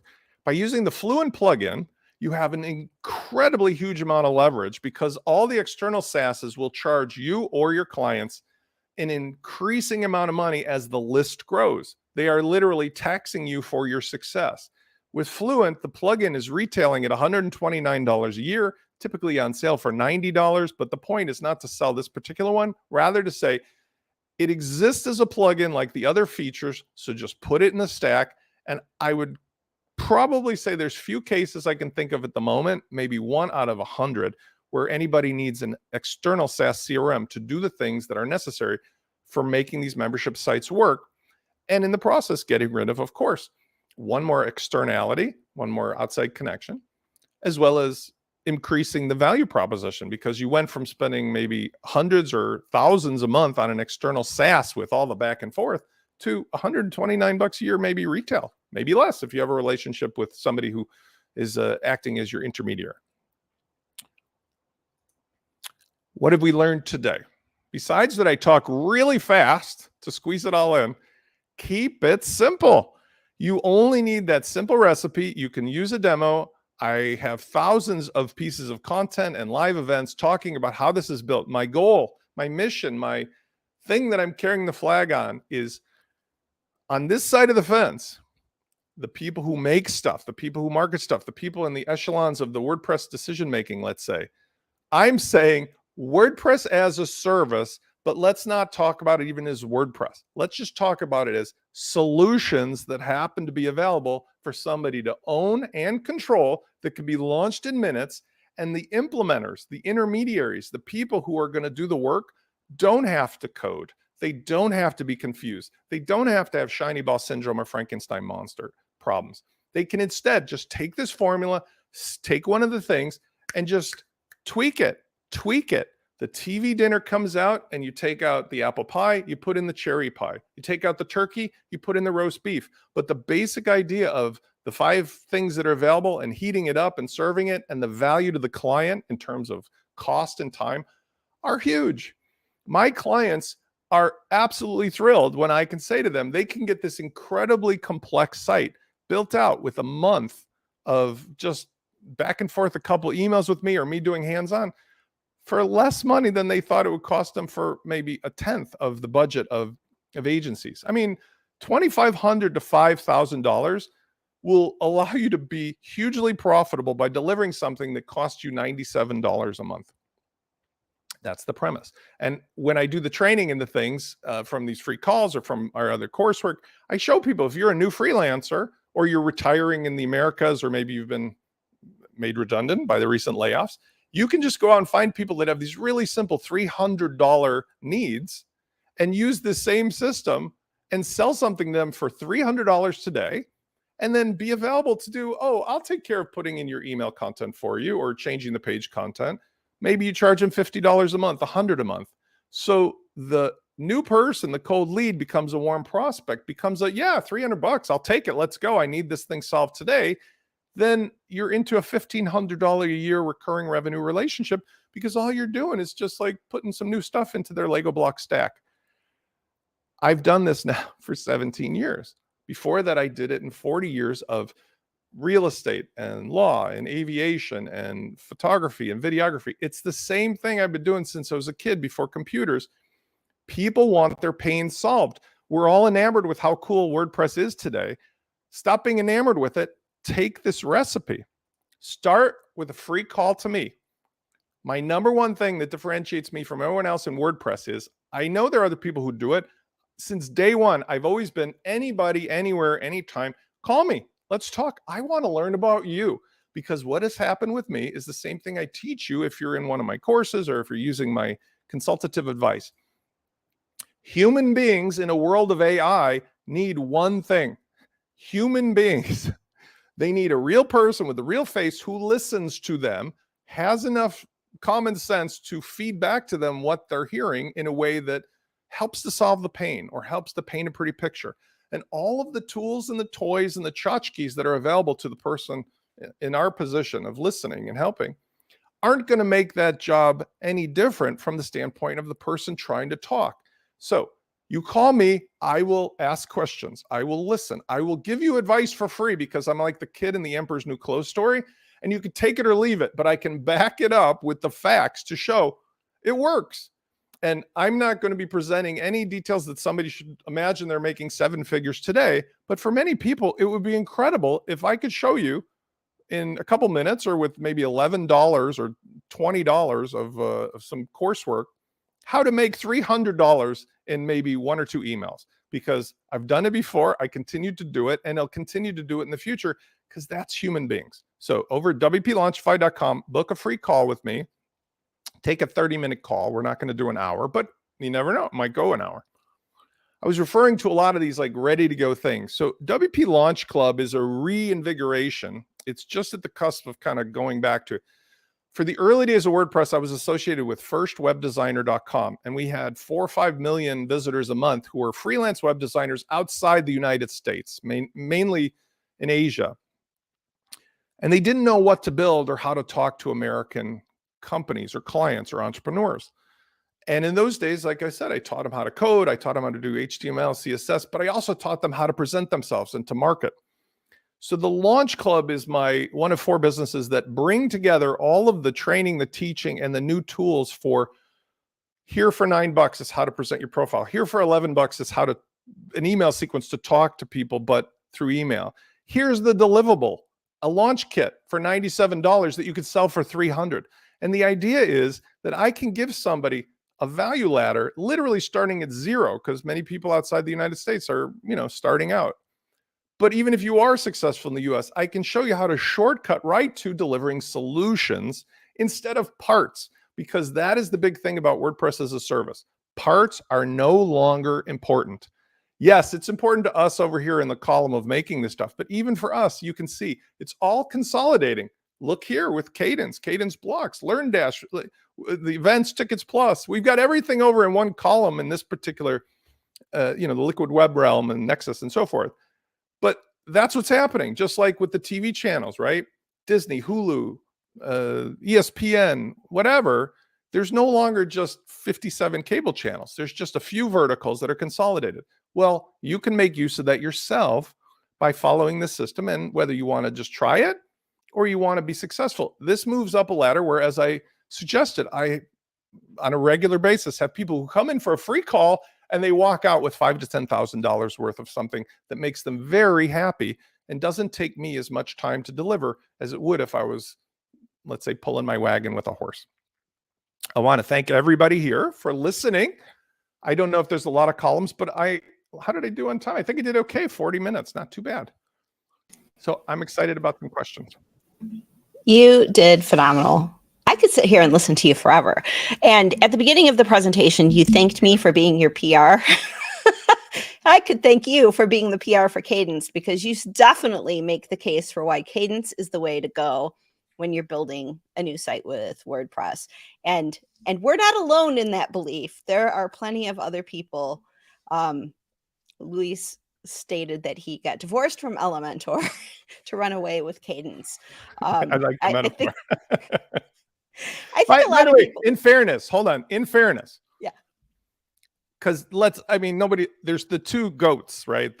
There's Divi and Elementor, but they both are run by smart teams of people, and they both have, like Elvis, left the building to go off and run their own solutions, which is indicative of what I was talking about, which is you can pick which vertical you want to be in, but if you're going to stay here at the core, I'm all in the Kadence team, but not because Elementor or Divi doesn't work. It's just, it's a different method now.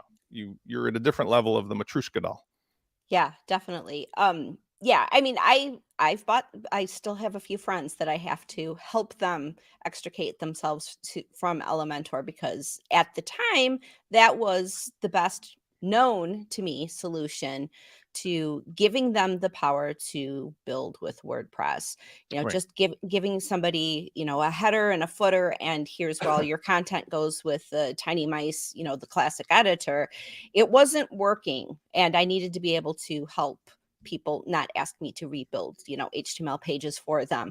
So Divi first came along, and my husband showed me Divi, and it's like, look, I don't need to ask you. Like, well, by the way, the Divi thing is funny because Nick Roach, the founder, he outlasted most of them. But there was one lesson from Divi, which they have now remediated. Perhaps I don't focus on Divi anymore at all, but we all knew we knew it would happen. But Divi originally put all those custom short codes in to the editor to make the output, and then if you wanted to change or migrate, you couldn't just take the short codes. Elementor moved forward at least to put real markup in that you could copy paste, but both of them now suffer, I would say, from the redundancy layer, right? Which is, if you're familiar with the interface, great, but like now, as I suggested, I go back and now using Elementor is hard because my muscle memory is conditioned to Gutenberg blocks, Kadence blocks, and so forth. And so it's just a matter of like choosing the least complicated, least heavy tool that, by the way, and that pattern is a big deal. Being able to just copy patterns live and save them or reuse them is so different than I want to save this as a template and I have to name it and then go find it. And it adds up when you really use it. Yeah, it does. Again, I want to be as native in WordPress as possible. I want to be as simplified as possible. And you talked a lot about that, about, one of the talks that I've given at so many different WordCamps has been about evaluating plugins. And I kind of took it from like a security standpoint, but the fact of the matter is when you choose a plugin, you're getting into a relationship, right? And, you don't want that relationship to end in divorce because that can be extremely painful when all of your data is tied up in that particular plugin. So I really liked your model that you talked about just, functionally saying that. I think I wrote it down in as a comment, but basically, I'm trying to plugins as features, not frameworks. Right. Using it's something that a lot of my friends and colleagues have early days plugins and solutions. And at the time, many of us, like we're just referring to Nick Roach, has done incredibly well, but he committed to like the shortcode thing. And I talk about things like Access Alley, Nathalie's solution. There's another plugin that's a CRM that committed to being like a framework. The thing is, to each his own. But what I'm focused on is I have one version in my mind of what WordPress as a service should be. And what it is that we forget about how all the parts came to Home Depot. And instead we pick the parts. There's one comment I see here, and I like this comment because I love when people challenge or make a point that is, you lost Stanley Kubrick, who, by the way, one of my favorite directors. Yeah. I'm so happy that he's alive again. You lost me at not mixing horses with batteries. I'm not sure why, but the idea is like, if you got an electric car, don't try to pull a wagon behind it. But then emphasize using WooCommerce when the prior speaker said he invested a huge time to evolve out of WC to SureCart. Well, so Adam Presser, who's a brilliant marketer, and Sujay Pawar, who's now like legendary from Maestro fame, but also was involved in card flows, and now he's, I think, running a VC firm for Automatic. They were the ones who invited me to be one of the presenters and speakers and marketers inside of what Cart Flow's original training was. And when I first became involved with it, I said to both of them, and then I started publicly speaking about it, this is going to cause a problem. This is essentially like Divi shortcodes part 2, because it was hijacking what WooCommerce did natively to do the custom upsells and downsells. And I said, I don't like this. This isn't working. And I publicly was like teaching people, well, yeah, you can't use PayPal to do the. Well, we all respect each other. So that was the end of my relationship with being the promoter of that. And I went out and on a whim in the fall of 2019, just wrote launch flows. And so now 3.5 years later, I wrote launch flows to be the thing like WP Fusion from Jack Arturo that is agnostic to breaking the core functionality of another plugin. Because what happens the day comes, I want to plug it out. What is SureCart? SureCart is Adam's public recognition of the fact that, yeah, you know what? Like, I want to own a stack of things that all work together because he's lots, sure this, sure that, sure the other. And yeah, sure, Cart Flows works over here, but ignore what I said and go over here. And to me, it's not hypocritical, but it's definitely confusing. And you'll never catch me doing that because I'm very careful about the fact that, like I suggested in my promotional, I was the last person to join the Gutenberg party.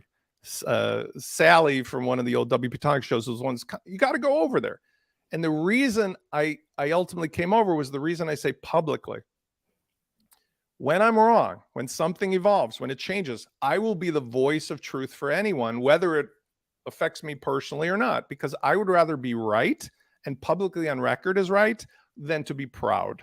And so that's the bottom line.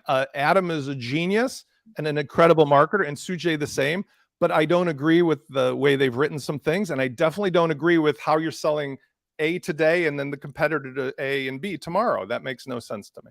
Yeah. Well, I mean, there's a lot of different ways to sell online, you know. I mean, is Shopify the best? It may be for some people.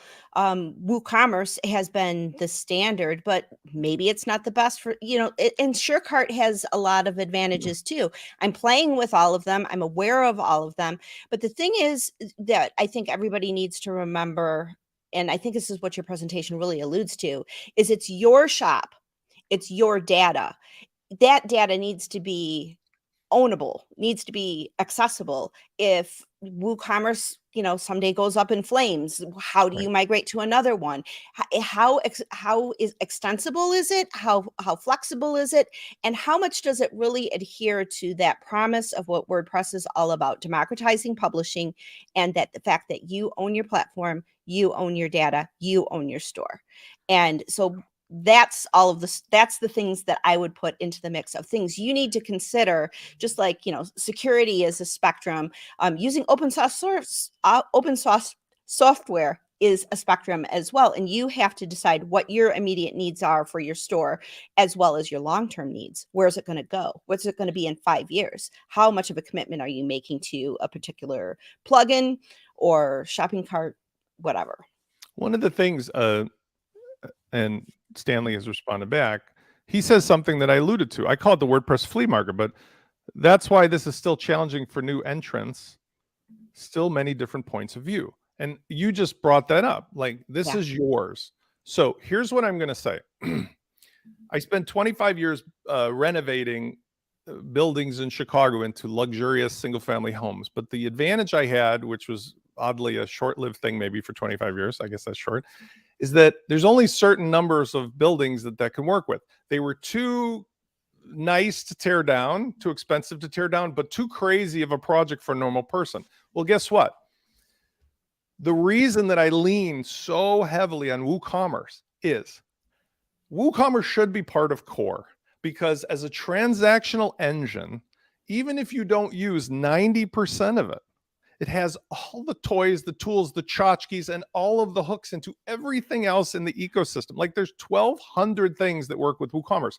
So you could use one, I won't name anymore, but like, you use one of these esoteric little ways of selling, or you just say, or Spence has showed me that like a 747, I'm a pilot, a 747 has 1 million dials and gauges. I fly smaller planes, but I've flown in microlights that have nothing other than just like a compass and a GPS. To fly your own airplane means that if you start with this simple setup, you don't have to worry about all the other things that otherwise make WooCommerce so hard. And I want to bring up something as well, because again, this is like, I'll never make an ad hominem attack against the person, but against the product. WooCommerce as a product, Automatic has started to make moves to embed things in there that upsell this and push their stuff that. And that's disheartening to me. And I'm the vocal critic of that, because this is ours. This is open source. It's the base level for a free plugin of what should be for everybody, the whiteboard. Just like with Kadence, like Kadence is very diplomatic. There's a footer thing that says powered by Kadence. It's very obvious it's there. You turn it off. Great. You don't have to sell Kadence with it. The days are gone where somebody in open source should be pushing their stuff. And that's what bothers me about it. And I'll be the first one to be carrying the torch or the flag or whatever about stop doing that. And if they don't do it, then I'm the first person to make a fix and put a plugin in place or one of my own that removes it.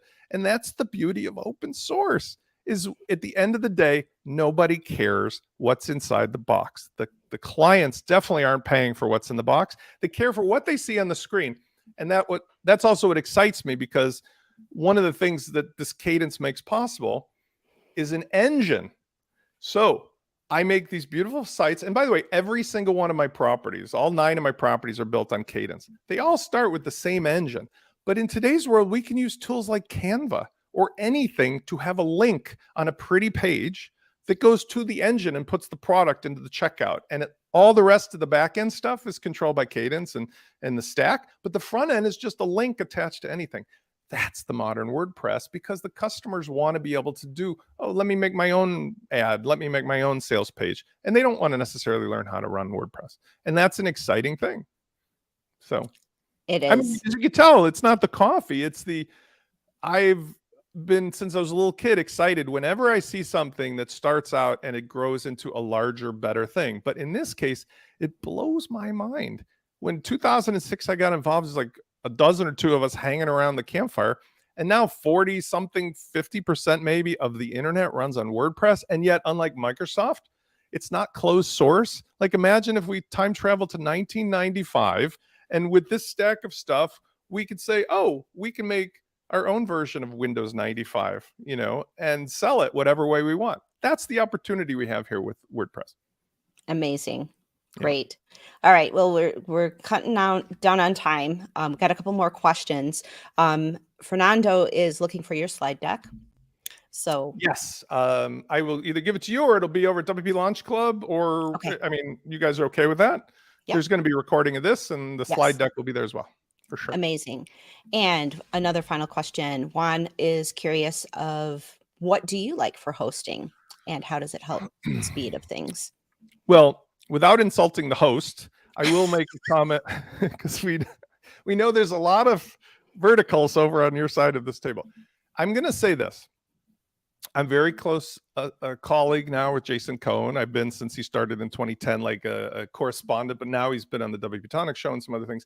So there's a lot of big fish in this realm, right? So everything from Nexus and Liquid Web all the way over to WP Engine, but Cloudways, DigitalOcean, and so forth. What I'm going to say is this. The only thing that matters to me is that the host gives full transparent control over caching, PHP management to the site owner.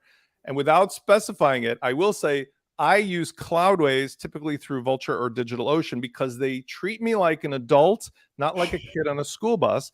And I've been very vocal about WP Engine with Jason, saying I find it offensive even to this day that I cannot control the fact you're caching stuff for me, and I can't do anything other than beg you. And so the bottom line is, it's almost like cable service or like a cell phone service. Today, all of them work. You could go with like a $5 account and you'd probably squeak by. Yeah. But you should have a relationship with somebody that gives you the controls in the relationship that work for you. And I know you guys have something going on, which I really love, which is that if somebody buys their, your stack, your package, your cloud, why bother going out and getting your own, hosting? Just use what's there. And I do that myself directly with clients too, because it's a commodity. It really is at this point. Yeah. Yeah. There's so many different hosting packages that are available. And, we're here to help you amplify your voice, and you're going to have to make decisions. We're here to help you make those decisions. The Kadence team will provide support about, all kinds of things beyond just Kadence blocks or any of the other Kadence products. We're here to help you get the help that you need to make the decision that's right for you. But a lot of that is your responsibility, right? When you take ownership of your own presence online, with that ownership comes some responsibility. But, there's plenty of advisors out here like Spencer. And I'm so glad that you are here today, Spencer. We're going to have to wrap it up, because thanks for having me. Yeah, I really appreciate it. Couple minutes before our next session, but well, and thanks to everybody for the great questions. And I've been banging around with, I know so many people on your side of the fence there too, on your team, but like, I'm banging around, like, I see in 2023 a further amplification of what we're talking about, because we're really simplifying stuff. And I hope that this is the year that WordPress as a service, using these stacks of things, including the Kadence stuff, is what makes everybody more money and feel better about whatever they're building for themselves. Amazing. Great. Thanks for being here, Spencer. Where can people find you online? Socials, all that?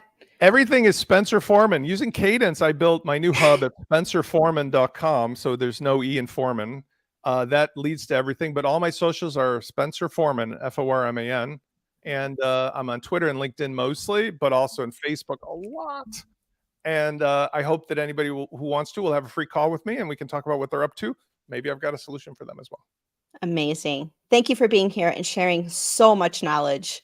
My I'm pleasure. just so grateful. Thank you. See you guys soon. And thank you guys for being here too. Thank you for being a part of Kadence Amplify. We've had a couple of great sessions with both Maestro and Spencer, sharing their perspectives, sharing their experience, and sharing their stacks and what works for them. Next up, we have another friend. I'm just bringing on my friends here. This is Robert Rowley from PatchStack. PatchStack is a security firm in the WordPress space. Robert and I kind of had some parallel careers looking at security. PatchStack just had this amazing report come out about the state of WordPress security that I found to be just one of the best looks at really where we're at. They took a deep dive into what's happening with WordPress security. You know, when I got into really working with WordPress and WordPress security, there were a lot of concerns and there were a lot of hacked sites. We're in a different world now. And a lot of that is attributable to the community of security researchers. And we're going to ask Robert about that as well. So stick around. We're going to start in just a minute. I'll bring Robert on and we will have questions afterwards. So if you have questions about security, anything having to do with security for Robert, please pop those into the chat. You don't have to hold them to the end of the presentation. I have a little system of starring things so that I can make sure that those get answered at the end. And look at that. We aren't even going to take a break. We're just going to dive right into this because we are at the top of the hour. So PatchStack, they have been around for a while. They had a name and a rebrand a few years ago. I think it was WebArcs before that, but they are seasoned security professionals. Robert Rowley has been around the WordPress scene and the WordPress security scene for a very long time. And the security scene, I mean, we've had conversations about how we've both been at DEF CON, which is a security event that happens year after year. And he is PatchStack's security advocate. He hails from Colorado, and he spends his days helping show developers and users of open source, like WordPress, that security can be easy, which is a topic close to my heart. So I'm going to bring Robert on and we'll get started. Robert, how are you? Hello, I'm good. And how are you? I'm doing really well. I love your background. It's like, yeah. I almost feel like I'm in the Matrix a little bit with you here. Yeah, it works. It's a good one. I'll help you escape it if you need. Okay, great. Awesome. All right. We've had conversations in the past, and I'm really grateful that you're here with the Kadence community to share your expertise and to share your knowledge. I'm really interested in diving deeper on this report that you have. If you have a screen share or anything, there's a present button down below and you can select whatever window you want, and then I'll help you get it back up on the screen. But yeah, this report was really powerful, and it was so great to see so many news outlets in the WordPress space really hone in on what a unique report it was. You know, a lot of security companies do their roundup of like, okay, this is how many vulnerabilities we've had, and this is the state of WordPress. But you guys went a lot deeper. Mm-hmm.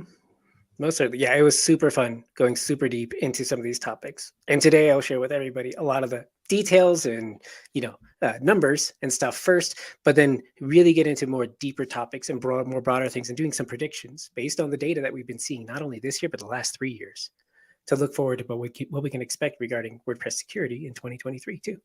Amazing. Well, I'm going to show myself out and give you the floor. And when you're done, I will pop back in and we'll get to some of the questions from our audience. Okay. All right. Thank you very much. Awesome. Right, get started. Thank you all for being here for starts. Again, I already got introduced, so let's just get to the slides. First, obviously, I'm going to have to start with a table of contents, what you can expect in this talk. I'm going to introduce PatchStack for those of you who don't know what PatchStack is. And once you know what PatchStack is, you'll be able to see how we got this information to show you some security bug trends from 2022, as well as a few years prior. I'm going to break down those trends so you have a better understanding of what these security issues mean, because I don't want to use security to scare you. I want to use security to inform you. Then, once you're well informed, we're going to go into some hot topics, what I call them. These are the topics of security issues that I don't feel are really being talked about in the ecosystem very much. You may have heard of some concerns about open source security supply chain. So I'll introduce to you what that really means in the WordPress ecosystem and what you need to do about it. Finally, I'm going to look ahead using the information we learned today to kind of make some predictions about what we can see in this year, 2023. So foremost, I work for PatchStack. I'm their security advocate, but who is a PatchStack? PatchStack is a CNA. This stands for Certified Numbering Authority. It means that we are authorized by a government organization called MITRE, M-I-T-R-E, to review and validate security bugs in specifically in the WordPress ecosystem. All right, we had to go through a process to get this done, to get formalized. We also use this CNA status to run a bug bounty program. You may have heard of bug bounty programs. I think PatchStack was one of the first ones to offer bug bounties for every every WordPress component. That's any random theme. You've got 10 installs, we'll cover you. You've got 100 installs, we'll cover you. Themes and plugins, and not just the repository, but also third-party marketplaces like Invanto, CodeCanyon, and such. So we use this program, this bug bounty program, to incentivize security researchers to look for bugs in these open source projects. We then take the information those security researchers provide us, and we carefully and professionally manage that information to share it with the developers of those projects so that the developers can write the patch, therefore securing the code. This is a bit of a unique approach and not the same as what you may be familiar with other security vendors. The other vendors are kind of focused on a post-compromise site cleanup, and that has its place, but that business model thrives in a world full of hacked websites. PatchStack's business model is a little bit different. It thrives in a world of securing open source projects. In turn, this secures the websites that use those projects, so they never get compromised in the first place. So let's go forward and share some information about what we've learned in the last 3 years. This chart, I'm going to start with the scariest one. It may certainly sound scary. This is the number of security bugs reported in the WordPress ecosystem each year. You can see 2020 to 2021, it kind of more than doubled. In fact, that was 150+% increase. But 2021 to 2022 tripled. More security bugs were reported. And this is where I want you to take a stop, take a breath. I need a breath. Remember that these are security bugs that were patched. These are not active security vulnerabilities. This is a signature. This is a evidence of security bugs being patched, which means the vulnerabilities no longer exist. 2022 removed the most security vulnerabilities from the WordPress ecosystem than any prior year. And why was this? Well, because there was more bug bounties being reported to CNAs like PatchStack. There are also 2 other major CNAs, WP Scan and WordFence, both have gotten the same accreditation, but PatchStack received over 1,000 reports, and this has led to an increase in total security bugs reported in the ecosystem. We can also see a similar trend happening a few years ago when WordPress Core first added their HackerOne bug bounty program. I think that was in 2016, 2017. But in that year, they had the most security bugs reported in the project. In the years that followed, that number started trending down. And this is because somebody was finally incentivizing somebody to look for the security bugs so that the developers could write the patches. This is a sign of cooperation between researchers and developers. And this is really how I feel open source becomes secure, is when cooperation happens between the researchers and the developers. Let's break down that chart just for 2022. This was the total bug breakdown by software type, differentiated between plugins, themes, and core. You can pretty much see, and this is obvious, I think, for most people that have looked into security bugs in WordPress ecosystem, plugins account for the majority. This isn't a knock on this is not a knock on the security of the plugins code base. It's a simple fact of the matter. There are far more plugins than there are, themes in core. The simple, like if you were to count the number of lines of code, right, it's astronomically more. And this is why plugins certainly lead the way in security concerns when you break it down by component. But again, I said, I'm not here to scare you with these security topics because most of these bugs weren't critical, right? These weren't related or resulting in sites being compromised. They were getting patched. And if we look at the severity of the bug, the majority, 84%, were considered a medium severity risk. let me explain what a medium severity risk means for the average person. It means that vulnerability probably couldn't get easily weaponized against a website. It probably required an attacker to trick a user to following a link or have a valid login in the first place, right? So maybe a compromised credential to then perform the attack against the website. So as long as you have good secure passwords, possibly 2FA or passkeys set up on your websites, and you trust your users, medium severity vulnerabilities aren't a reason to be worried about the skies falling. So the scary ones, though, are way over there on the right. The critical severity, which represented just 2% of those 4,000 plus security bugs reported in 2022. The specific number for these is about 90 bugs were critical. And to be honest, most of them were affecting low install count plugins. You probably don't have them on your websites, but it's important that you know somehow if you do. I'll get into how you can do that later, but let's break down a little bit more. Instead of just severity for each bug, let's break down by bug type. For security research geeks like me, I can understand this chart really well. Cross-site request forgery was the #1 reported security bug in the WordPress ecosystem in 2022. I don't think many people know what cross-site request forgery is. It's kind of what I mentioned in that medium severity, and really this is a low to medium severity risk.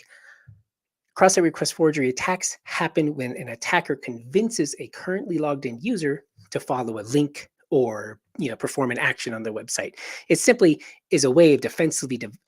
There's a lack of a defensive coding mechanism called a nonce in the WordPress field or in the WordPress ecosystem that can prevent the cross-site request forgery from existing. So when there lacks a nonce in an action, such as an AJAX or an API request, cross-site request forgery could be there. But in reality, as for your website, if you're vulnerable to cross-site request forgery, it also requires an attacker to convince you to follow links like malicious links or phishing links that will then perform an attack against your website. So it's really, like I said, low to medium severity risk, but it still accounts for 29.4% of the reported security bugs in WordPress last year. Second up, and this used to be the king, was cross-site scripting.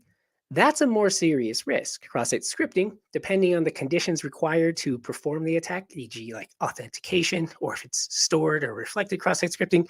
Sorry, I can't get into the details, but sometimes cross-site scripting can be pretty bad. Cross-site scripting bugs plus CSRF bugs together, if they both exist together, can be a really, really bad time. But again, this is why it's best to just simply patch the bugs.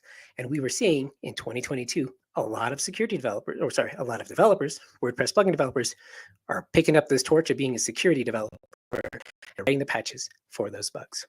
If we go down this list to the bottom, it's arbitrary file upload. I think that's the most dangerous one in this list here. And it only accounted for 1.9% of the total bugs reported in WordPress. And again, this does not account for if they needed authentication or not to upload a file. An unauthenticated file upload bug would be, I think, thinking back, like a Rev Slider-esque level of criticality. Like it's super critical, super dangerous, but we didn't see any of those last year in the WordPress ecosystem, at least not in a large install count plugin. So that's basically my breakdown of all the various bug types. Let's go into some hot topics, where I will talk about the open source supply chain. Your WordPress website has a supply chain. You rely on the developers of WordPress. Like that's #1 link in your supply chain. Anybody running a WordPress website relies on those developers to provide security patches, updates, and information.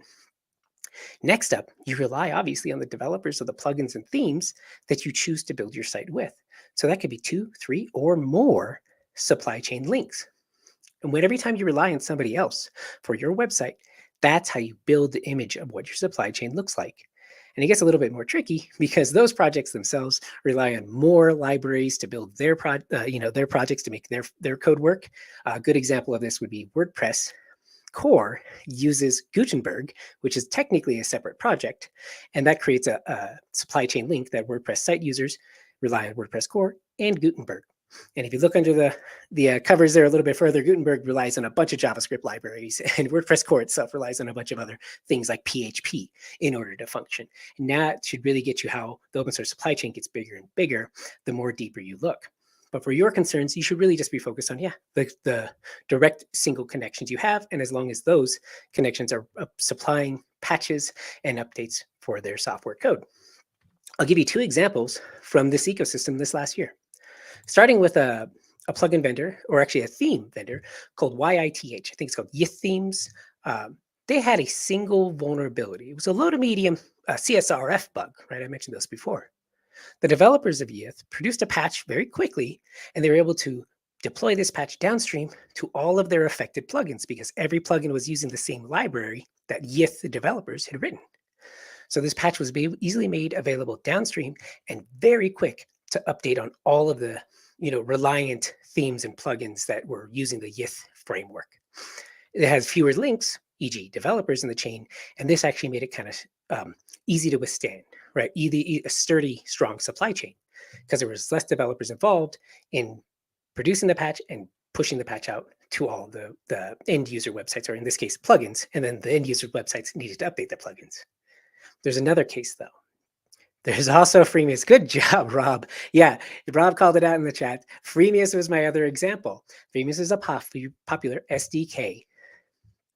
Yep. As SDK stands for software development kit, basically, and but they don't control the plugins that use their framework. They sell their framework to other plugin developers, and those plugin developers utilize the Freemius framework to implement all the things they need, code the way they want to code. It's a good model, but when Freemius had a security bug found in the framework itself, in the library that they were distributing to their developers, that caused a monumental effort from both the Freemius team and the WordPress.org plugins repository team. There were hundreds of plugins that utilized Freemius, and all hundreds of those needed to be informed to update the version of Freemius, the libraries that they were using in their projects. It caused a lot of effort, and it was mostly a success. That's the good thing, but not a perfect success. There were some projects that simply weren't responding to security notifications. The patch was there, they just needed to apply it, but the developers weren't there to be found. In the end, those projects were removed from the WordPress.org repository. This was because there was a security concern that was being unaddressed. It's also a good, strong signal that that plugin had been abandoned. Many of these plugins in the WordPress ecosystem simply are abandoned. And if an abandoned plugin can't receive a patch, it's not safe to use for end users' websites. So you need to make sure you remember to, if you run or manage a WordPress website, to know what your supply chain is, right? What plugins do you use? You can kind of worry about what libraries those plugins use, but your main concern is you need to know what plugins your sites are using and what themes your sites are using. And if you're getting timely security patches made available when a security issue comes up.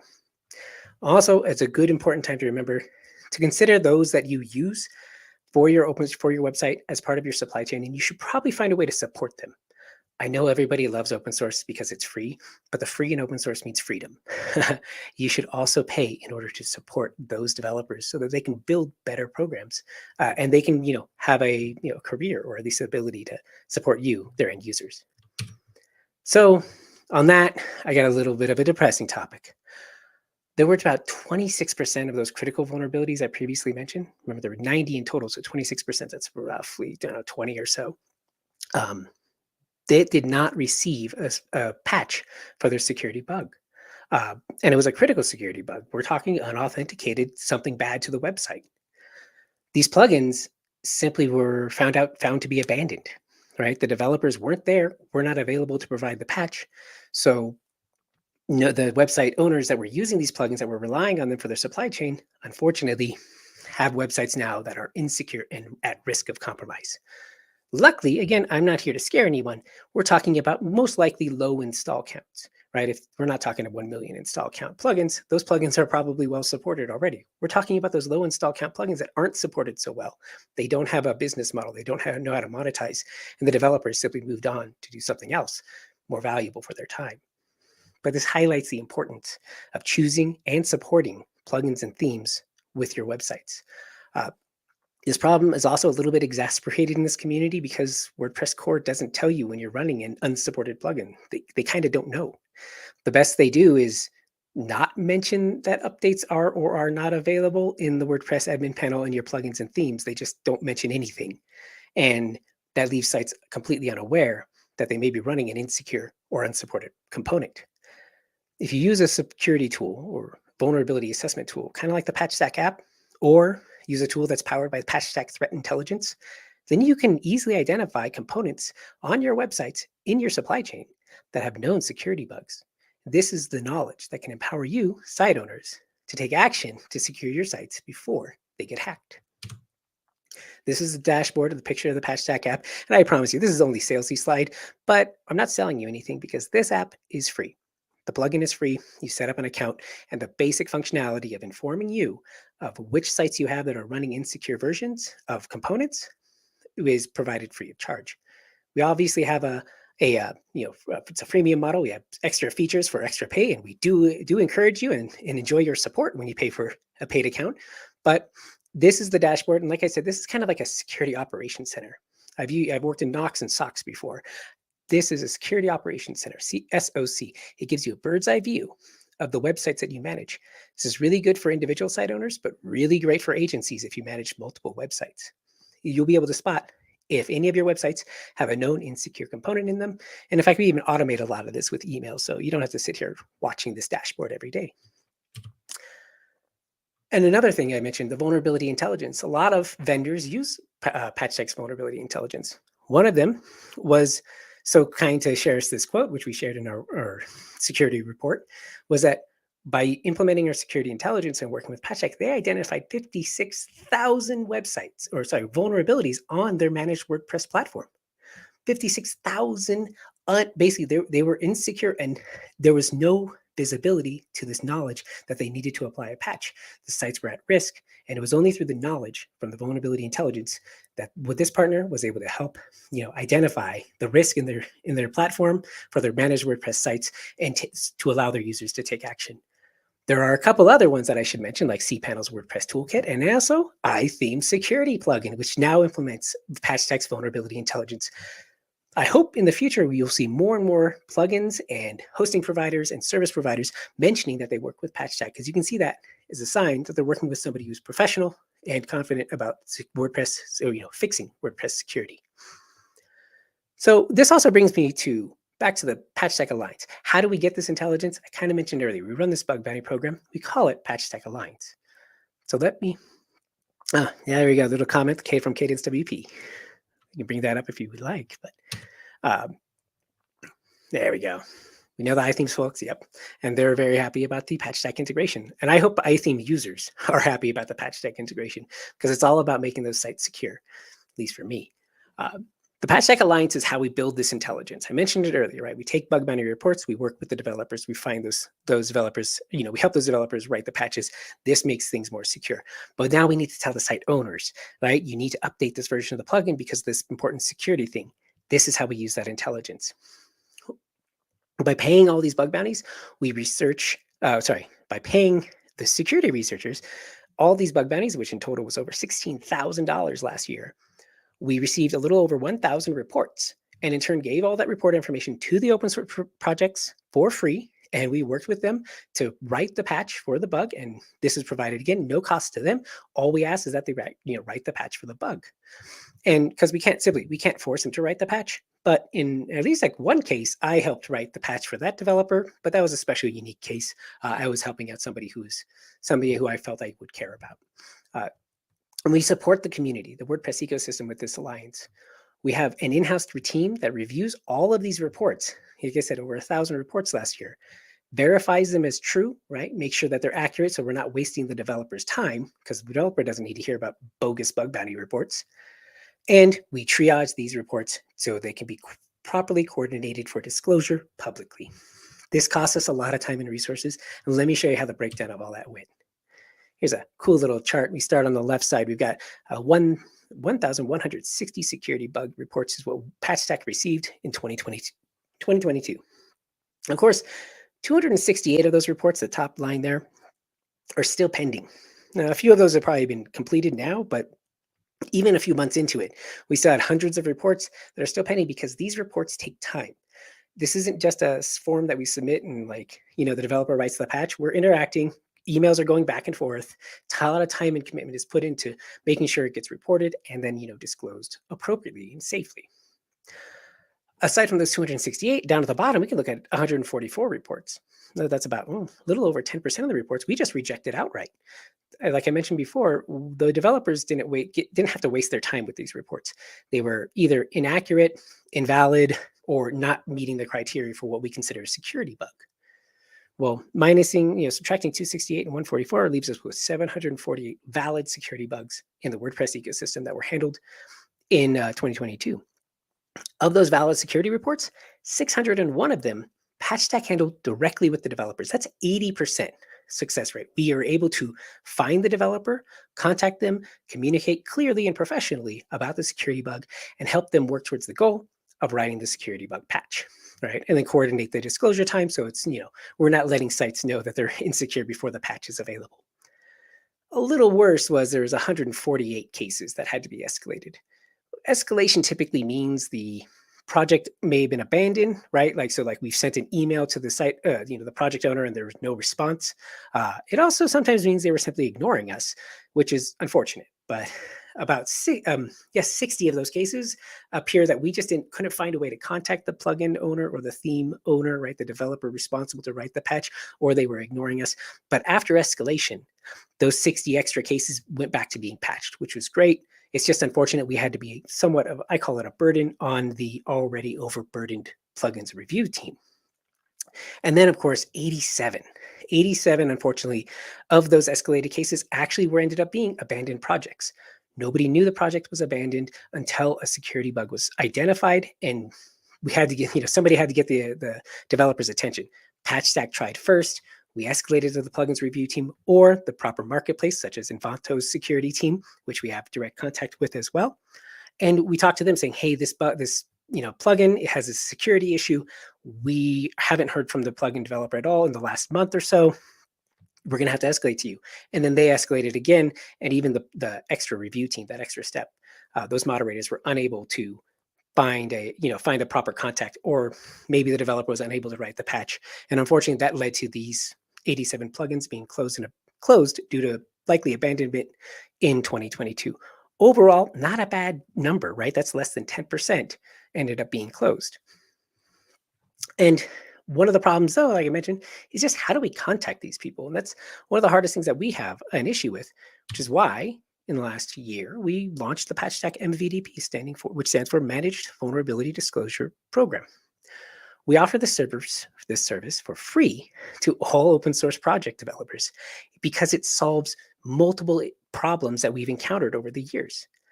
The developers get the benefit of PatchStack's WordPress security experts to validate and verify reports, so they don't have to deal with negative reports.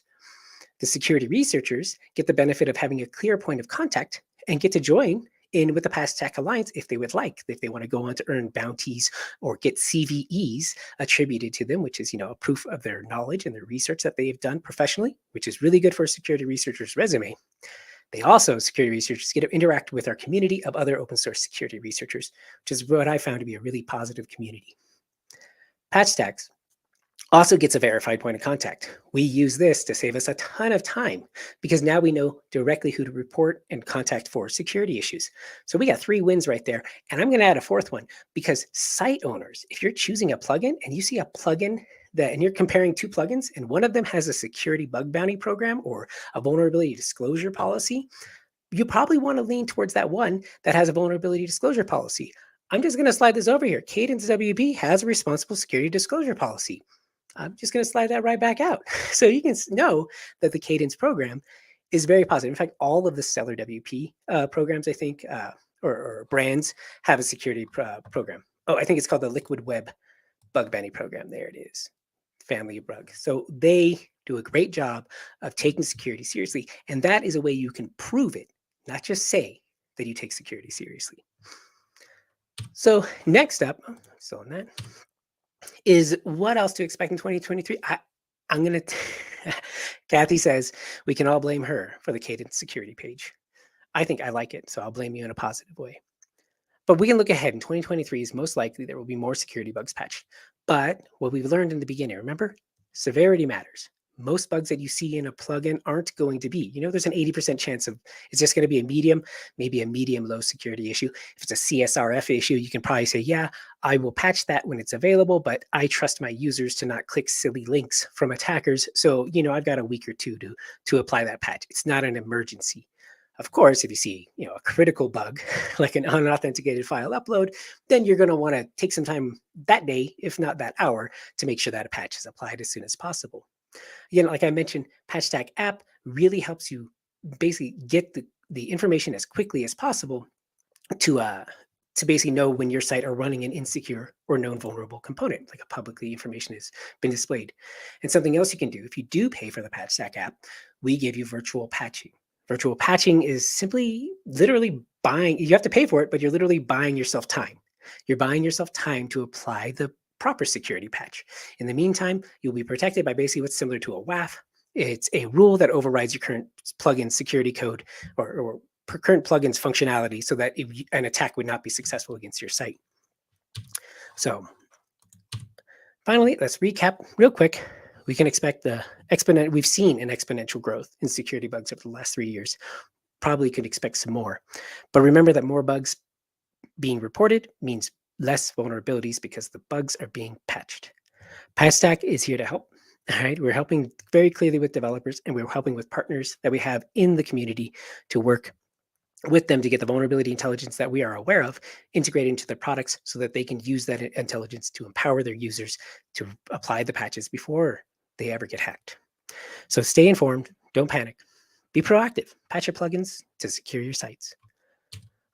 That's pretty much it. If you wanted to find more information, follow up about me or PatchStack, you can go to patchstack.com. I have a mostly weekly podcast where I talk about security topics.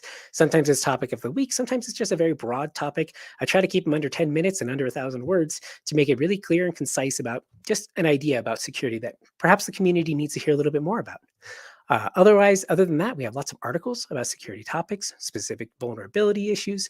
I've even written a short series about writing patches for unpatched and abandoned plugins because I just grabbed the abandoned plugin, I wrote the patch myself and just shared with the world. Hey, this is what it took. This is what it needed.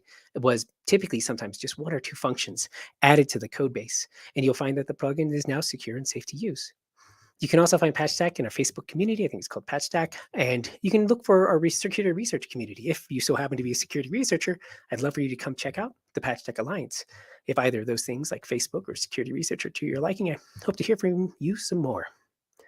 And that is it. Thank you very much for everybody for listening. I got it right in 30 minutes. And so we have lots of time. I think we have a lot. Kathy can say if we have time for Q&A. We've got time for Q&A, and we have time for just like you and me to talk security. All right. You know me, Robert. I will talk security with anyone because I find it fascinating and exciting and important. It's so funny though, because like when you're talking security with people, a lot of times it feels like you're talking insurance, and nobody wants to talk about insurance, right? Until like the guy's house down the street gets broken into. Then it's like, okay, tell me about your security system. Tell me about how to protect myself. Tell me about how to ensure to make sure that my precious possessions are protected. Online security is kind of like the same thing. Nobody really wants to talk about it until there's threats. But the thing is like WordPress is kind of, not to be scary or anything, but it's kind of like, it's the largest CMS on the web. And so there's a lot of like script kiddies and just low level hackers that'll just write scripts and brute force, try to get into sites. It attracts sort of, I guess, the widest net of malicious attackers, maybe not quite so targeted of like, okay, I've got to go get into Sally's cat blog right now, but maybe I'll write a script and just see what I can get into, whether it's for profit or fun. Can you speak to sort of like just what kind of threats are out there that people should be aware of, not afraid of, but aware of? All right. Well, like I mentioned, critical bugs. Those are the threat. I mentioned Rep Slider. That's 10 plus years old now. So I feel like it's like the bridge is like done, right? Like it's all water under the bridge. I don't blame those developers. It's unfortunately what they did, and now they implemented it, and it was an oversight on their behalf. But there was a complete disaster and that was, again, I think that was a supply chain issue because it was like how many themes were using Rep Slider, and all those themes have to update. supply chain issue 10 years ago before it became such a common issue. Yeah. Those are the ones. What was the actual vulnerability? What was happening with that particular plugin vulnerability? Do you remember? Yeah. Oh, yeah. It's good to explain for those who don't know, because I was working at DreamHost at the time, so I dealt with it firsthand. It's basically burned into my existence. WebSlider. Again, no fault to the developers. They did a good job in writing the plugin, but they also included a extra file, and that file was included so that they could do file uploads via I think it was a theme, or maybe it was a plugin, but basically it was a file that an attacker could directly access because there's no authorization, I should say, no authorization checks. Anybody could just access this file and upload a file. Like, there was no checks to see, is this an image or not? It was just, I can upload files. Why don't you go ahead and upload this PHP file? So that's a case where unauthenticated single request results in arbitrary file upload. And that is like what you could say attackers or malicious people really are looking for. Like, that's the holy grail for them, because they'll be able to automate this process using botnets, and those botnets are built on compromised WordPress websites and other websites, right? Compromised systems to then attack other compromised systems. And this was literally my existence back, 10 plus years ago when I was at DreamHost. It was like people emailing us, like, we've got these compromised websites, so I'm going in and cleaning up those compromised websites. And then we're emailing other people saying, hey, you hacked our website. And then it's just another hosting provider. And it's like, nobody did this to each other. We're just all cleaning up the mess. Right. And that would be a good example of like the worst case scenario. Luckily, it less than 2% vulnerabilities, maybe 90 or so last year, represented that sort of level of threat. And none of them had the installation count that, looking back at WebSlider affected millions, I think, maybe hundreds of thousands easily of websites. So when you get that high install count, it was so easy to exploit too. And I think another recent one was the file manager vulnerability that, the file manager plugin, very handy to have, but maybe not something you'd want to like leave on a site. But that like didn't even need to be activated. You could just have file manager installed and deactivated. But if you knew exactly what file to send a request to, ta-da, you have complete. And when you get that file upload, they're not uploading a picture, right? They're uploading a malicious file, a backdoor. Yeah. So sorry. Yeah, they're almost always uploading a backdoor, and then they use that backdoor to upload more backdoors so they can hide their initial indicator, like point of compromise, and they start rotating out the backdoors. And then we can get into the whole thing. Like, basically, your web application then is not a safe environment. They could be modifying plugins that you have installed. They could even modify what you were using for security because of the plugin layer. Like they can just simply attack that directly. Right. And if you're not watching for it, a backdoor is something that if you don't have some kind of intrusion detection available on your site, you're not going to notice that backdoor. What you're going to notice are spam links or a malicious redirect to the bad side of the internet, or some other kind of indicator of a compromise that happens is going to be your first call that something is happening. But there's also going to probably be more than one backdoor on a site. Yeah. Definitely. Yeah. Back 10 plus years ago, I was writing the tools that were identifying the indicators of compromise, finding the malware, and doing all the cleanup when I was at DreamHost. And I did that all in-house. And that was a lot of work. And it was constant work because there was always a new backdoor. There's always a new modification to what they were using, right? So you'd be updating your fingerprinting, like updating your indicators of compromise and working to clean up the sites. Yeah. Right. Did you find cleaning up hacked sites fun? Yeah, at first, yeah. Yeah. I think my biggest run was over 100,000. And it was just like, wow, I found this one indicator of compromise. And in the grander scope of thing, we're talking about multi-millions of WordPress, not WordPress websites. This is any website. And we'd find hundreds of thousands of indicators of compromise across the network, the entire network, right? Scanning an entire basic data center of hosted services to find tons of indicators of compromise. And it was so great. I had one great positive experience is that somebody actually wrote, I got thank you letters from site owners because this was provided at no cost at that time. It was just, I was doing it as like, I've got extra time in my week, but on top of all my other duties, I can write these tools to start identifying, notifying customers and giving them the information they need to secure their site because they were already compromised. And it turned what was what could have been the worst day in their life, right? Like if it's their business and your business is now linking to some inappropriate spam sites or having a bunch of junk links on it, it changed it because now it was the hosting provider noticed first, came to them and provided the guidance they needed to address the issue. A lot of it was before I left, like we were doing like little notifications of like, here was the insecure like plugin or theme you were running. So it was really useful. So that is good in that sense. But then of course it becomes a drag, I think, after doing it for multiple years. That's why I moved on and did some other stuff in the pure research realm.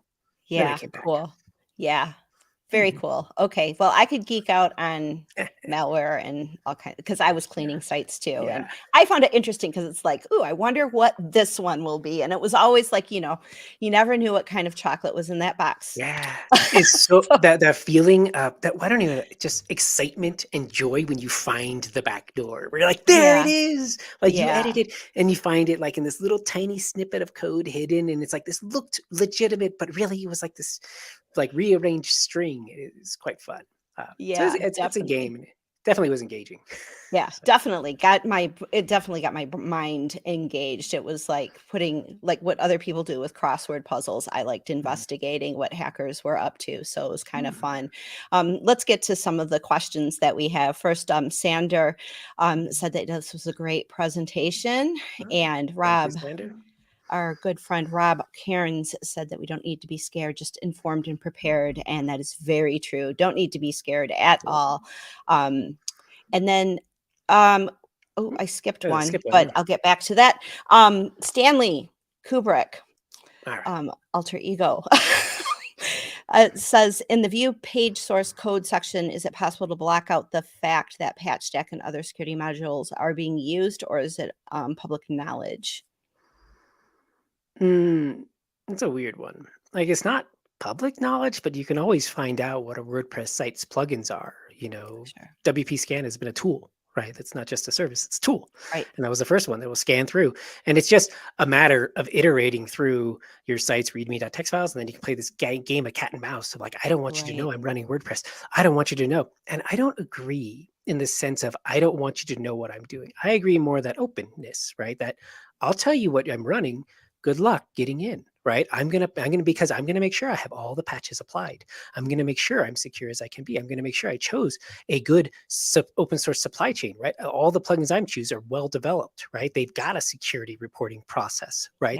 I know that they're gonna handle security for my sites.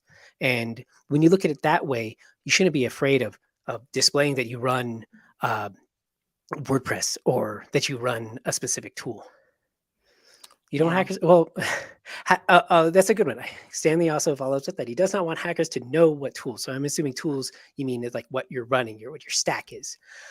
Hackers don't care because hackers, I'm actually thinking majority, 99% are bots. And if we're considering counting by traffic, it's 99.9999999% bots. And they don't care what app you're running. They're just attempting an exploit. You probably, I haven't looked in the firewall rules, but I bet you I could probably find attempts against RevSlider, which is a 10-plus-year-old bone that are just being tried. The bots have been programmed to just attempt exploits against websites. So even if you hide the fact that you're running an insecure version of a plugin or a component, they're still going to try because remember, it just takes them one request for like those their holy grail of weaponizations, right? One request results in a compromise. So they're just going to try it. They're not going to make 1 or 2 or 3 requests to figure out what you're running. They're not going to build a profile. They're not doing attack surface management. That's more of an advanced threat thing. State level actors. And frankly, state level actors maybe they're going to go after your WordPress site, but they're probably going to be more focused on other stuff, more advanced stuff. For the vast majority of attacks against especially WordPress, it's just going to be automated attacks that they're just going to attempt it. So even if you've done some sort of hiding, doesn't mean they're not going to try. I even spent a while writing scanning software, and we wrote tooling where like we can guess this is Linux, so we moved it over to a stack of attacks that we would just always attack against Linux. And it wasn't the fact that it was Linux, it was the fact that like, they're going to have a LAMP stack, right? They might be running Apache, so we're going to try Apache attacks. We didn't care if it was running on port 80 or not. You could run Apache or on like port 22 SSH port, and we would still try it because why not? We're just going to throw the kitchen sink at the application to see what sticks, because that's easier than trying to profile. Right, right. Yeah, Yep. there's this whole idea that I think people get of like, if they just can't see, if I can make this obscure, if I could hide my login page, then the hackers won't be able to get in. But Yeah. that's not always the case, is it? Yeah. I like hiding login pages because it's sort of a second factor, but also I hope you choose a good password. Like that's the number one thing. Or a Like two-factor yeah, two authentication is factors. always nice. I've got a fun story, quick story about that. I actually had a Yeah. site get hacked because I'm human. But this site had two-factor authentication on it, and it was totally fine until the day. And this is actually kind of neat. I was running two-factor auth, and my admin user was admin. My password was password, and it never got hacked. I was using it to as a honeypot. I was collecting all the passwords that were being attempted against my WordPress website. So I wasn't hiding the login page. Like you could attempt WP login, and I was just collecting all of them. So I knew the list of the most attempted passwords against WordPress websites. And then one day it got hacked. And luckily I was actually hosted at DreamHost. And DreamHost, funny, I'm no longer working there. And they notified me, of all people, like my old tools notified me that, oh, your site's hacked. You need to fix this. And I was like, wow, like what happened? And when I investigated to find out what happened, the reason why they'd never been able to hack my password because my username was admin, my password was password because I also had 2FA. But what had happened was 2FA broke. My 2FA plugin accidentally broke. Something went wrong with it, and then within hours, right? Obviously, it was just the first bot that came along that found admin password as my password, completely hacked the site, and they ran a bunch of automated tools at that point in time. Completely destroyed my website, right? Like it wasn't worth it for me to try to go in and like hand edit everything out. Plus this was just a honeypot website. So I didn't have anything there. So I just shut it down and restored from backup and fixed my two-factor auth plugin. But yeah, if you're using a plugin for hiding your WordPress login, if that plugin breaks, then I hope that wasn't your only layer of security. Otherwise, you'll be in the same boat I was. Right. And I hope you didn't really care about that site because it's going to get hacked. Right. Yeah. Obviously, making sure, first of all, that you have like something that's going to alert you that an intrusion happened. So intrusion detection, intrusion prevention, which would be like a firewall or something that would block a lot of this, background noise of the internet that are these automated attacks. But being able to get informed and having a backup, a recent backup, not a backup from like 3 weeks ago, something that I loved how DreamHost always did like 8 hours. I'm like, oh, set it and forget it. I don't even need to think about it. That was always nice. So yeah. Okay. So we've got a couple more questions. I want to make sure that we missed one too, right? Yeah, we've got one about, I'm saying the one about the paid patch stack ads, but I wanted to just talk about Cloudflare a little bit. And how a lot of people think, oh, well, I just have Cloudflare, so now I'm safe. Is that true or not? So under the Cloudflare was a pinnacle of security. Apparently this isn't the case. I'm not. Okay. Can you clarify all security plugin choices versus Cloudflare? All right. Cloudflare is a different service than plugins. Plugins install at your application layer, and Cloudflare installs at your network layer. So Cloudflare provides primarily, and this is the best benefit of Cloudflare, it's a CDN, content distribution network, I think, content delivery maybe. They put your site kind of like a caching layer in front of your site, and they are the first person whenever somebody comes to your website, including bots and attackers, they're going to hit Cloudflare first. Cloudflare will serve them up cached responses, which reduces the load, increases the performance of your website, but also they're going to detect, because they've got a WAF at their layer, they're going to detect known bots, possibly detect known bad reputation IPs, and prevent them from accessing your site. Is it a golden ticket? No. Unfortunately, Cloudflare is not WordPress specific, and they don't release a list of their rules, probably for obvious reasons, because if they gave out their list of the rules publicly, there'd just be bypasses for one of the biggest security CDNs out there. Plugin choices are a little bit different. Plugin choices, and I'll use PatchStack as an example. PatchStack runs at the app layer, so we take advantage of that. We are aware of things that only the application WordPress itself is aware of, like which plugins you have installed. Cloudflare doesn't know that. Cloudflare will have to write a WAF rule for every WordPress security vulnerability and apply that to all websites equally. PatchStack is aware of what plugins you are installed and if you are installing a known insecure version. So we will only install the security like virtual patching for just the services that you may be insecure for. Also, we provide that dashboard. We can tell you what versions of software you have installed so you can be empowered to take action on yourself. Cloudflare simply doesn't provide that. What Cloudflare does is good, but there's no one golden ticket. Use them together, put the pieces together in the right way, and you're going to build a really strong layers of security. Amazing. Okay, cool. I just want to highlight this really quickly about the use of keys like YubiKey as a 2FA passkeys. Can I just say passkeys out loud?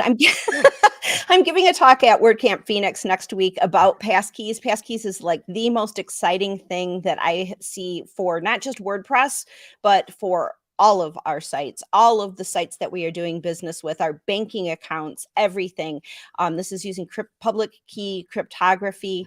Watch my talk next week, or you can go on YouTube. I've got a video about passkeys. I'm that excited about it. So authenticate passwords are just broken. Can we just say Passwords are bad? Yeah. They're just Passwords are broken. good. Please use your password, but also, yeah, there are better solutions. I'll say that. Yes, there are. YubiKey, 2FA are great examples, but I'll make a quick note on YubiKey. YubiKey to set it up requires a third-party server, right? Not a third-party server, but a third server that actually does the validation, and it's hard to run that on your WordPress app itself. I don't think you can do the validation from within a WordPress, because then now you're just stacking too much into the application layer. Having a separate server that does the authorization to confirm that YubiKey's one-time password is accurate for that login is what makes YubiKey powerful, but the fact that it needs that extra server makes it harder to set up and implement. Passkeys don't. I don't think passkeys do. You know more about passkeys than I do, but enough to be dangerous and excited at the same time. So, dangerously excited. All right. Dangerously excited. Yeah, no, iTheme Security, I worked with that team, and Timothy, one of the developers over there, the lead developer for iTheme Security, came to the whole stellar management and talked about passkeys last year. And I was like, oh, I know this stuff. This is like how PGP works. And this is how Bitcoin works. And this is like, I know this stuff. I felt like the little girl in Jurassic Park of like being able to like get into Linux and save everybody from dinosaurs. Passkeys will save us from the dinosaurs of passwords. So it's coming. NordPass, I think, just added that to, they have a passkey management tool now in the password manager. So this is like really hot, really new, emerging way of us to authenticate. And on that note, I'll shut up about it. And I want to give you the floor to really talk about what the paid patch stack app adds for people who are using it. All right. Yeah. Also, I'm going to do a quick answer. Like, I am a big fan of YubiKeys. I have multiple. So, which is also one of the other things. You should have multiple YubiKeys, because if you lose the one, then you got a little bigger problem. Right. So the paid patch stack plan, right? If you wish to pay us, number one, you support us, and I think that's a good enough reason in itself. But what you'll get is what I mentioned. You'll get that virtual patching, which provides you the time you need, right? Let's do a story, right? Like, if you're running the patch stack plugin on your websites, let's say you've got 20, 30, 100, 500 websites that you're in a big agency, and you've got all these components installed, and you need to track every version. So the free version will tell you that there's a known insecurity in one of those sites. Now the onus is on you to take action. You need to go in and apply that patch. The paid version of patch stack is what provides you big, and like I said, it buys you time, literally. It allows you, we will implement for the critical bugs, like those big important issues. There will be you get the notification, but you also have a virtual patch, which means your sites can't get compromised in the meantime, right? It provides you immediate layer of protection. So then you can go into your website on your own convenience and perform the update. I do know enough site owners, they don't like doing updates sometimes, because sometimes they hit a blocking change, right? Like that update broke, right? 3.3 to 3.4 was a breaking change, but then 3.6 came out, and you've been on 3.3, but 3.6 was a security update that was a serious issue. Now, if you move from 3.3 to 3.6, it's a breaking change. You need to spend time to fix the issue. It needed something that needed more time. That's why they didn't provide that update. That's why they didn't turn on many users and website owners don't turn on automatic updates, because they're afraid of the breaking change concerns. Right. So this is that buying you that little thing for that very niche market where I can't be bothered to drop everything I'm doing today to go click update on a website and then fix everything because it breaks like some cascade of components that were being used, or you're afraid of that. So it buys you that time to be able to say, okay, I'm going to take care of this. I'm going to set aside 2 hours, maybe 4 hours to really work on why this site couldn't get updated or needs to be updated and moved. Right. The biggest value. Yeah.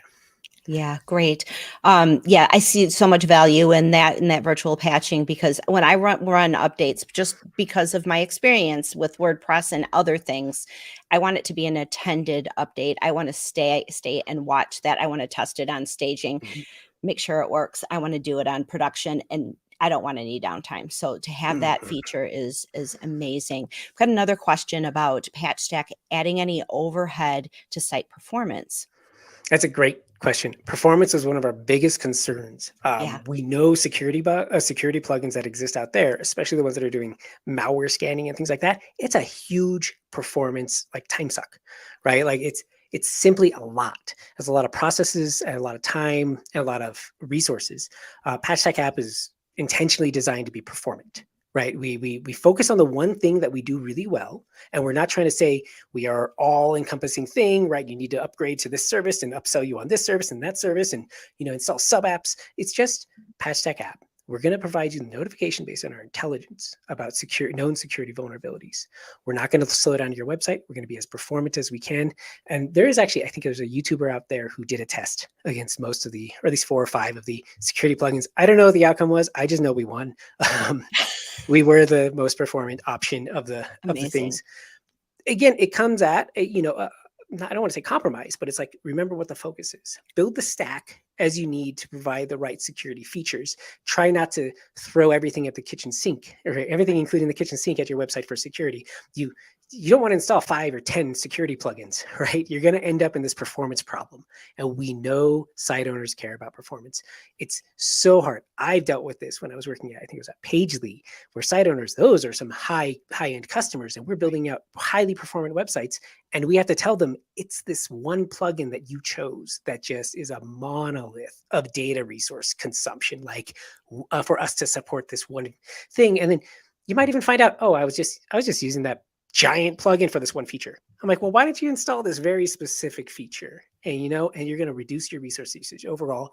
And those sorts of solutions were great. That's great. Yeah, so important. So that's really good to know. I wanted to just also ask, as we're wrapping up here, can you talk a little bit about, iThemes is sort of a sister brand to Kadence, and, my friends are over there.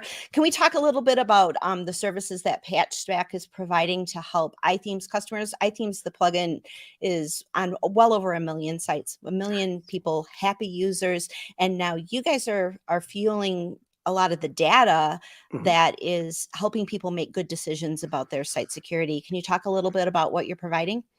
A lot of it is the similar stuff that we provide in our free version of our plugin. What you get is that vulnerability intelligence, the knowledge that, okay, this component has a security issue, you need to work on it. I have to add, we're still in talks about a lot of stuff. There's still a lot more to come related to iThemes and PatchStack. I actually don't even know where we're at, so I don't want to say the wrong thing. More to That's come. over there. It's a different, I know it different is. hallway. There's a great there's a great article that was posted on iThemes websites, iThemes blog, that explains our initial integration and our partnership with us, and the whole liquid web brands. We've talked, right? PatchStack has talked to you about security bugs. We've worked with you professionally. I think I was helping you off like a couple weeks ago, just like, hey, here's this thing and that thing, and everybody here listening, you'll find out more about that in a few weeks. But we've just been, working, because again, how we approach this whole thing is through cooperation. We think cooperation and helping each other out is the way to go forward with security in this industry. We're not here to just take up all the pie and let sites get hacked. We're like, no, we're going to try to help people never get hacked in the first place. And this involves working with partners like iThemes.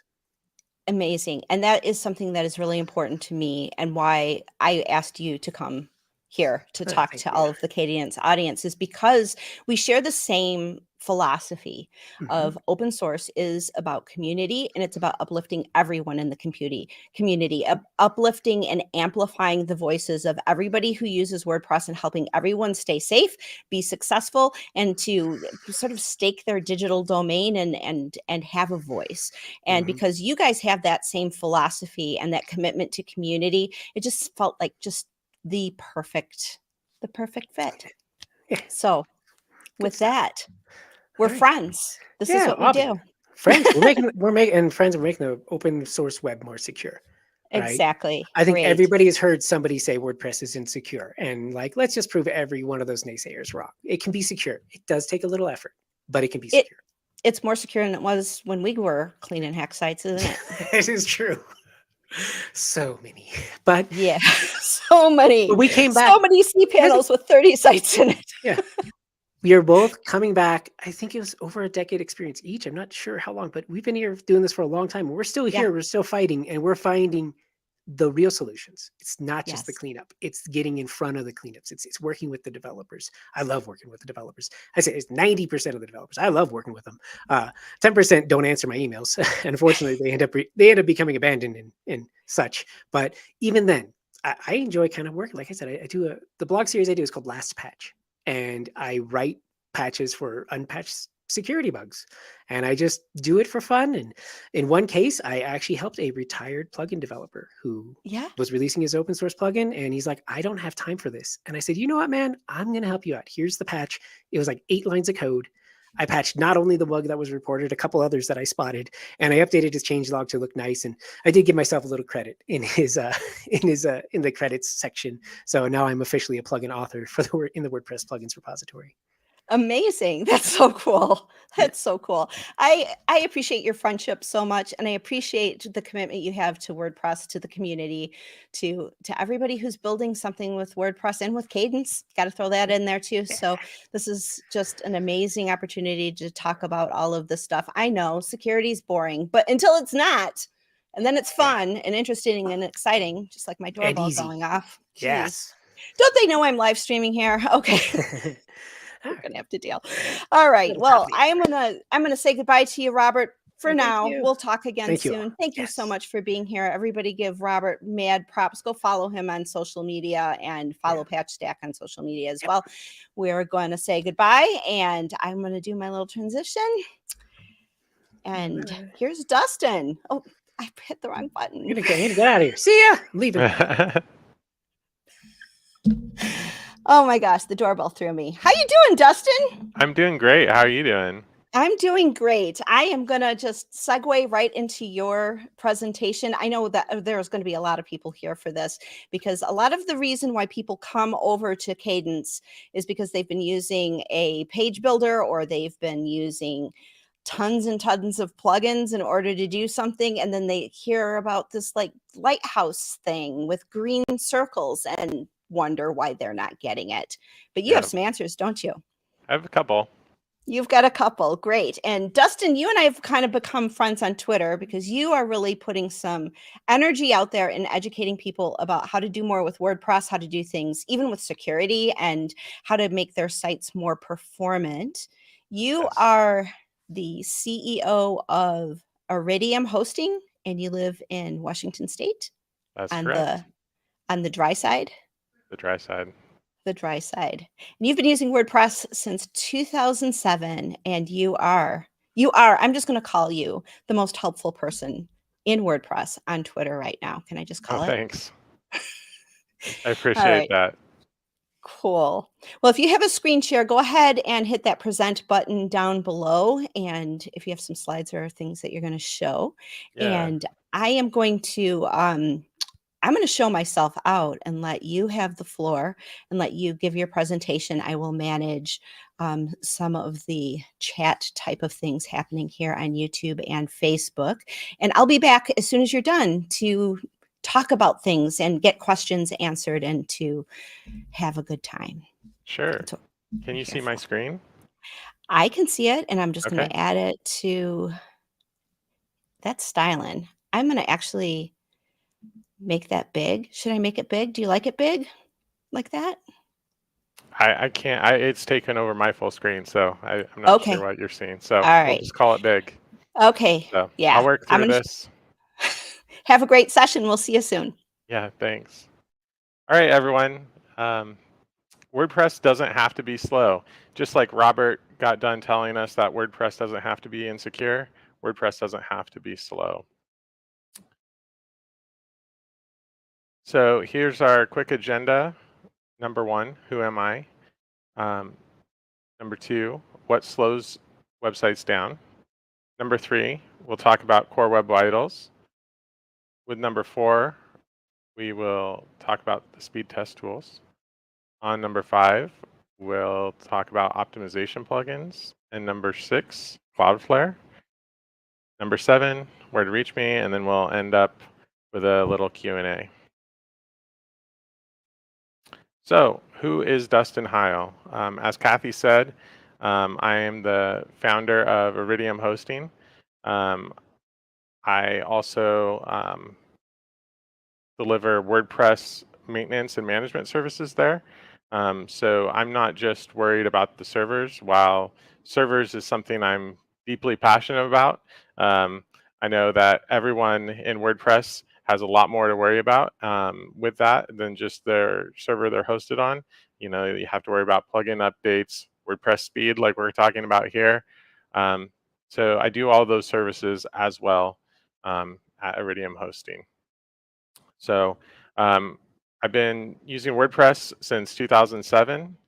I've managed servers at 2 of the largest cloud providers. I've worked at both Microsoft and Amazon. So what slows websites down?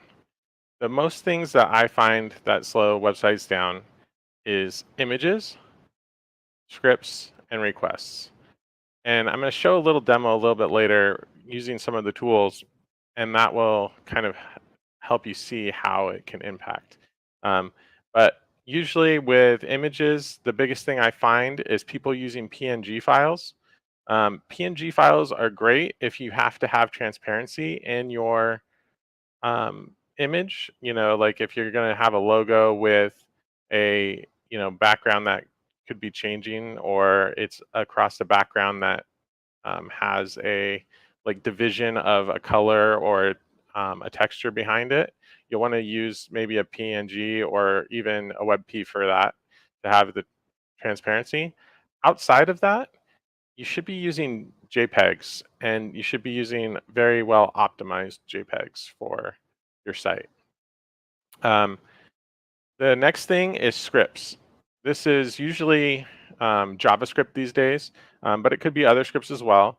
Pretty much any animation or change to your page after it loads is going to be done by JavaScript. So the biggest thing here is usually ad providers. Unfortunately, that's if your site is dealing with display ads, which, hey, everyone needs to make money, so cool. But knowing that, you have to make compromises there with your speed.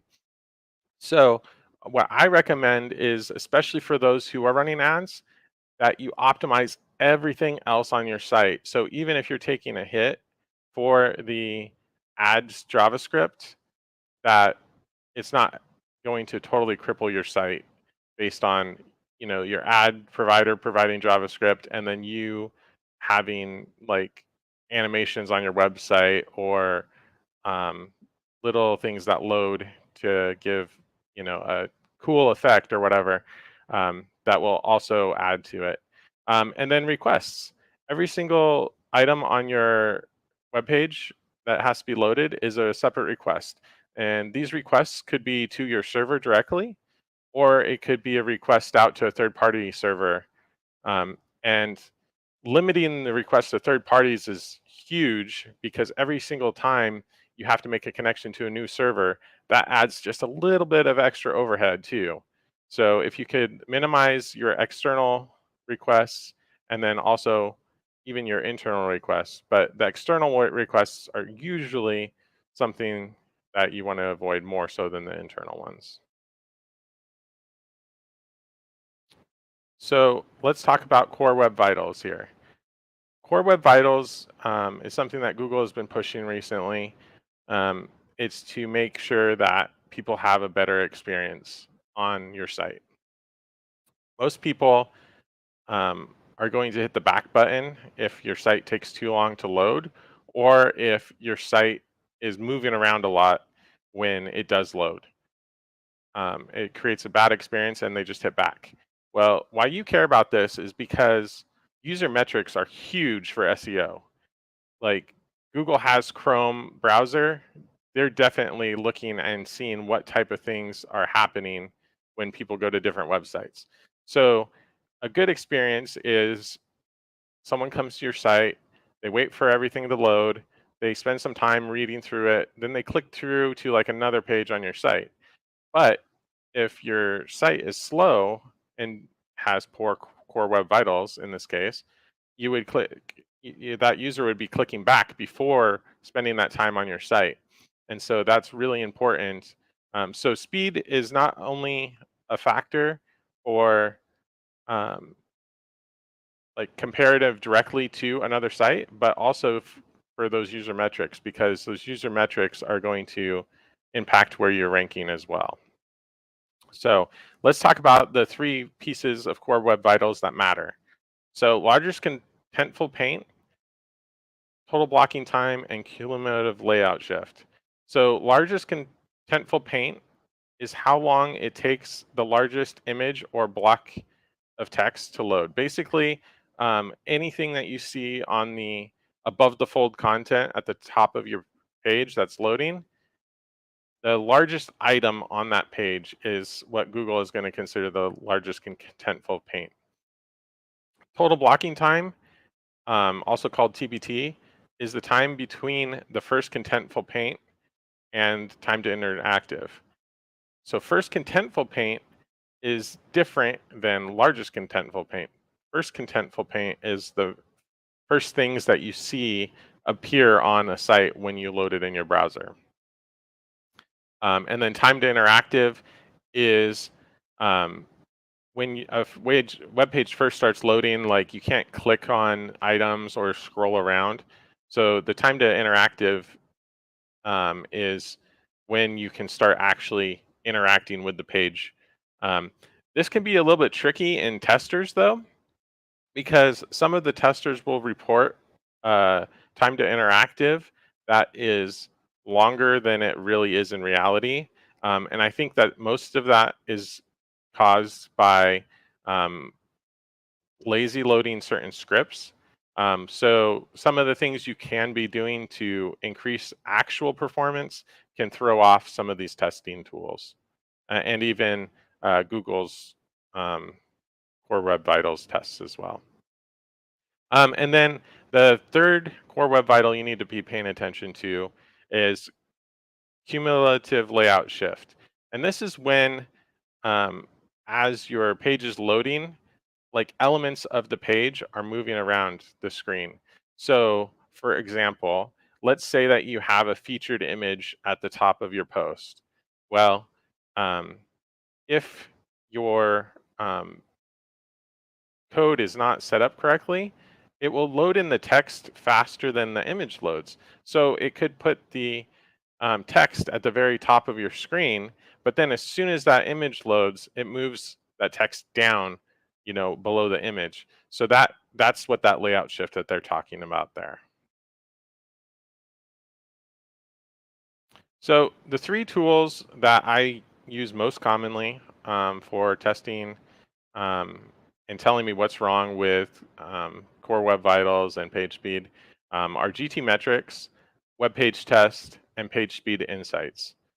I generally go to GT Metrics first, and how I use that is I really like their waterfall. And a waterfall is just showing the every element loading and how long it takes and what size the element is. So that is what you can look at to see, hey, what's taking the longest times in my page loading, or what is delaying other items from loading. And I'll show an example here in a minute. But I start with GT Metrics because their waterfall is sortable. And one of the columns is size. And what I will do is first thing, I'll switch it to the largest size item first. And a lot of times you can use this to find like an image that wasn't optimized or a script that's just really large. And so those are usually your biggest wins, is when you can remove something that's being a big weight on the site, or optimize it so that it's no longer a big weight on the site. Then web page test Web page test is a tool very similar to GTmetrix. What I like using it for is I use their core web vitals test. My favorite piece of that is checking for the cumulative layout shift. It's going to show you, it gives you like a couple of screenshots that are animated that show you what is moving as it loads. Because sometimes when you go to the site, it's fast enough that visually, when you load it in the browser, you can't see exactly what is changing to cause the layout shift. So web page test will do a recording and show you what is moving around. So you can figure out, oh, hey, it's this featured image, and how I can make it not move, the page not move around is I can say, I know my featured image is 300 pixels high. So I'll set the div that is holding that image to have a height, a fixed height of 300 pixels. So that way, when it loads, the content, like the text content, automatically loads in the right spot, even though the image is not there yet. When it does load, it's not going to move that text around. And then lastly, we have page speed insights. So page speed insights is the one everyone uses for the numbers, you know, the performance percentages and the little colored wheels like Kathy was talking about. With page speed insights though, it's usually my last stop, because while page speed insights is giving you like, hey, you have a problem with your cumulative layout shift, or your first contentful paint, or your largest contentful paint, a lot of times the data it gives you that tells you what's wrong isn't enough of the picture to be able to make actions. So unless you know exactly what is going on with each type of test, you can't use that really as actionable data. So I would suggest starting with the other two and, you know, working your way through it. So once you knock out most of the big things with the first two, then page speed insights can be like your sanity check to just make sure that, hey, you got everything, or oh, actually you need to work on this other thing. And with all these tools, you want to make sure that you're testing both the mobile and the desktop version, because it loads differently for both, for the cumulative layout shift, because everything's a different size on a mobile phone or even an iPad potentially, but also it tests it at a slower speed. And some files that may not seem like a big deal on desktop, that won't affect total blocking time or things like that. But if you slow them down, their loading process, it actually can create a more of a chain reaction of little issues that you're not seeing on the desktop, for example. So let's just do a quick example of this. So I will bring this screen over. All right. So I picked on The Verge, and the only reason I picked on The Verge was they're a big site, and it's not calling out like any one of my customers or anything like that. So here is the example of web page tests, core web vitals. And what you'll see here is the largest contentful paint, like I talked about, the cumulative layout shift, and the total blocking time here. So as I said earlier, the total blocking time, sometimes tools, you know, don't display it right because of, you know, different scripts, how different scripts run. So in this case, I know for a fact that while The Verge has some issues with their speed, it's a pretty fast site, and it doesn't really have a total blocking time of 9.92 seconds. So you do have to take some of these tools with a grain of salt, and also compare it against others, because sometimes tools will activate lazy loading differently and things like that. And so you can get a better idea if you use the tools together. So what you can do here is, if you click on any of these numbers, it will take you to that section of the report. So like if I were to click here, it just pulls me down to largest contentful paint.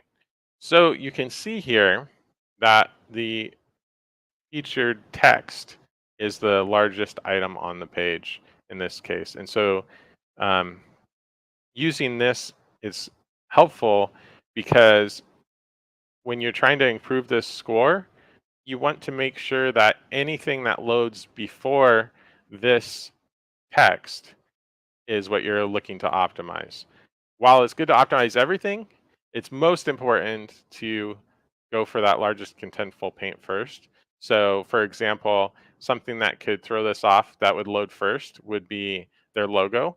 So if your site has a logo that is giant, like 2000 pixels wide, it's a ping, it's like 300 kilobytes, like that loading can affect your largest contentful paint because it's loading above the featured text here.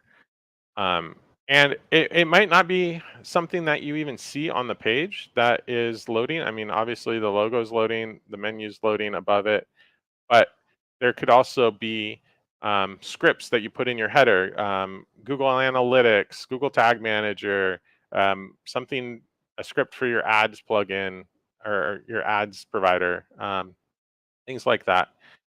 So if you continue scrolling down here, here is the waterfall that I was talking about earlier. So this is every single file that is loading to make up that web page.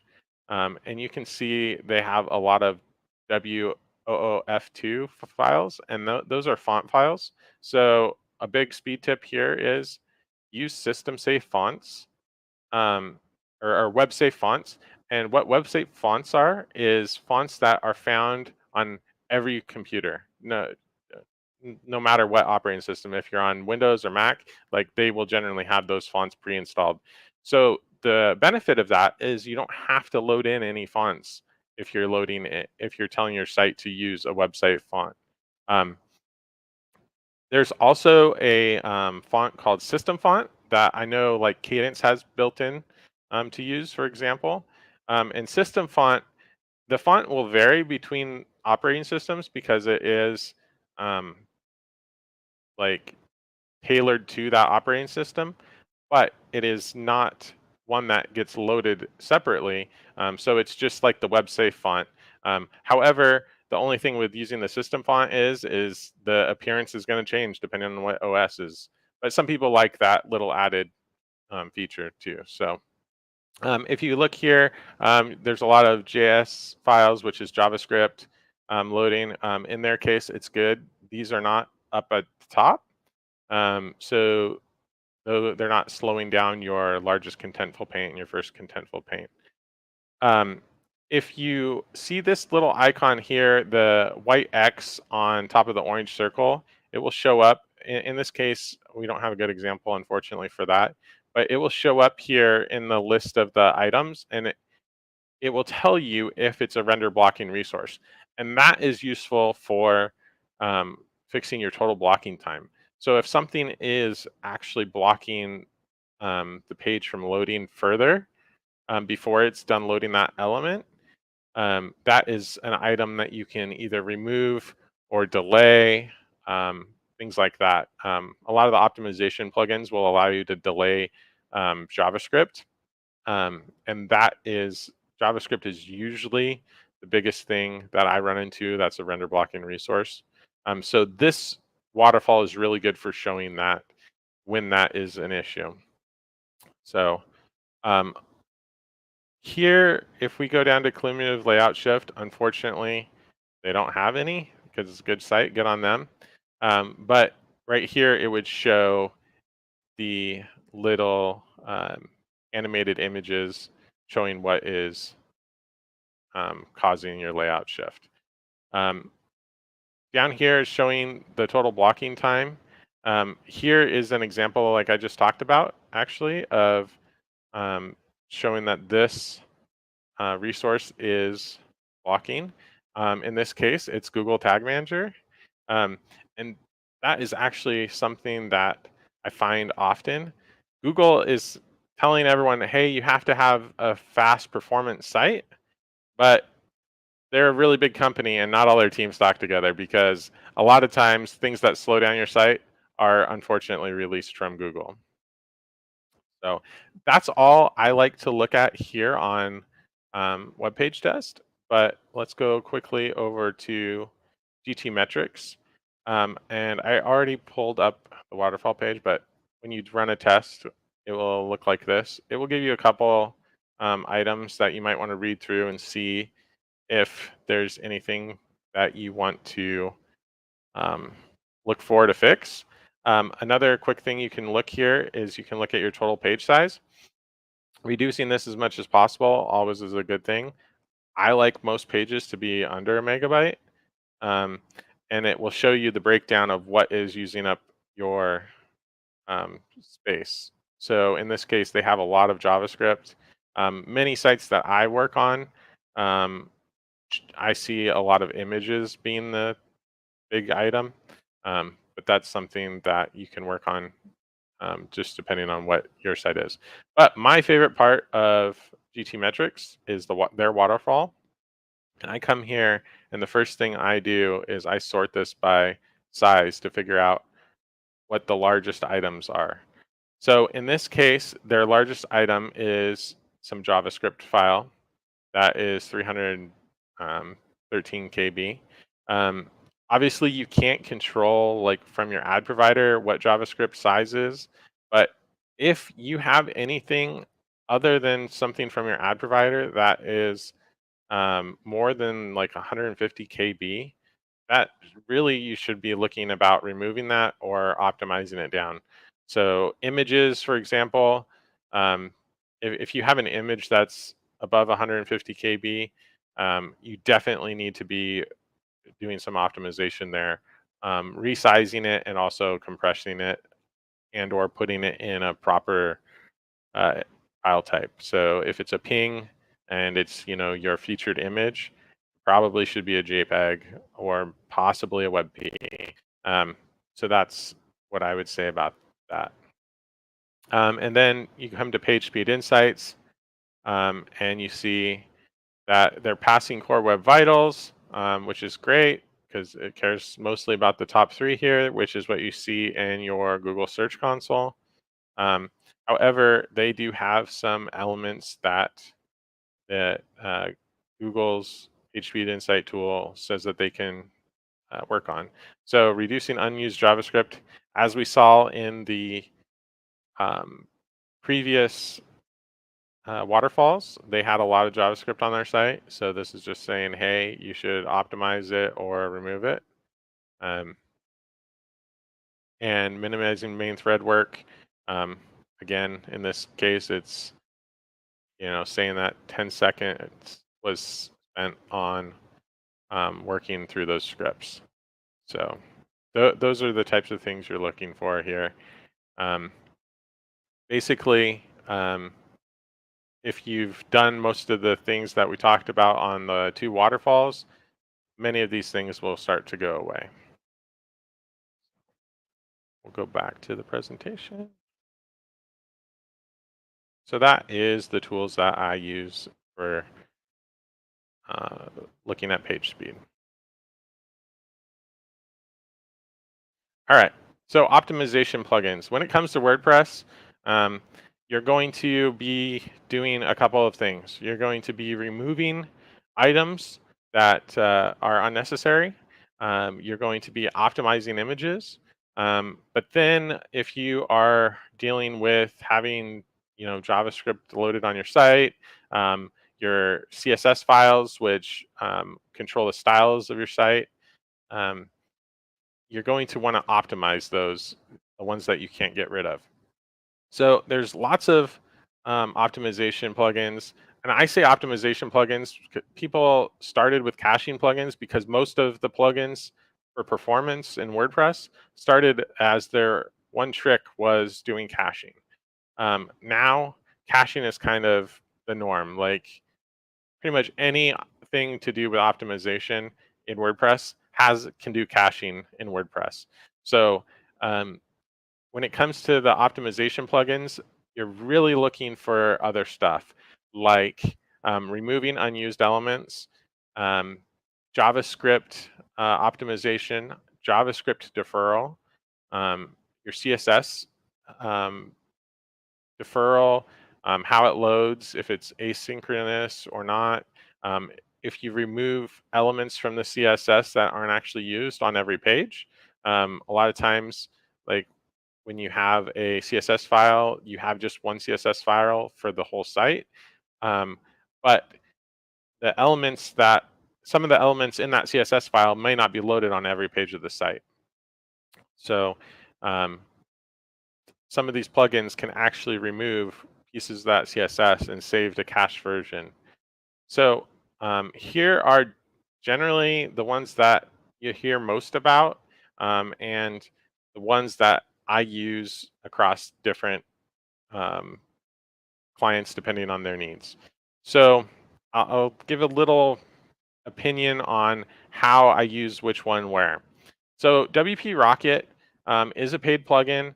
What I find is it's the best overall. And what I mean best overall is it fits most people's situations without having a lot of like settings you have to tweak to really dial it in and get it fast. It's going to do a 90% job for most people with just a couple of clicks. So that's one reason I like it. But just because of that, that doesn't mean it's the best for everyone. It just is the best in most situations. WP Fastest Cache, it is a great plugin as well. The support for it is amazing. The one big benefit for WP Fastest Cache over WP Rocket is WP Rocket has a yearly fee to continue to get support and updates. WP Fastest Cache is a one-time payment for their paid version per site. And so if you only have one site or a couple of sites, it may make financial sense to get that support. If you are willing to, use that support a little bit, you can get dialed in just as fast, if not faster, than WP Rocket with Fastest Cache. However, out of the box, it's not quite as fast. And then Perf Matters.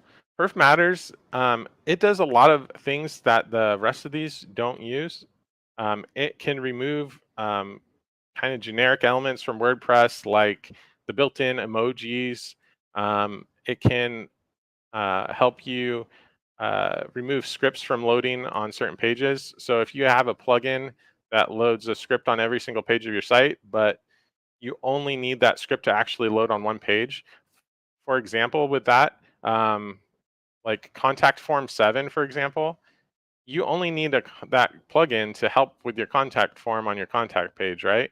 Well, it generally loads files on every single page of your site by default. So you can go in with Perf Matters and you can say, hey, I want to only load it on this specific page. You can do things like that. So I hear flying press from from a lot of people who are very qualified, say that flying press is an even better option than WP Rocket for most people. I haven't had enough time to test it, and it has a licensing program that works really well for people with single sites or a few sites. Unfortunately, WP Rocket has an unlimited license, which is really helpful for people who are managing a lot of sites like myself. So it may be worth taking a look at Flying Press. Optimize is one of the old winners that continues to do well. They aren't a full suite like some of these other plugins, but what they do is they optimize the JavaScript and CSS very, very well.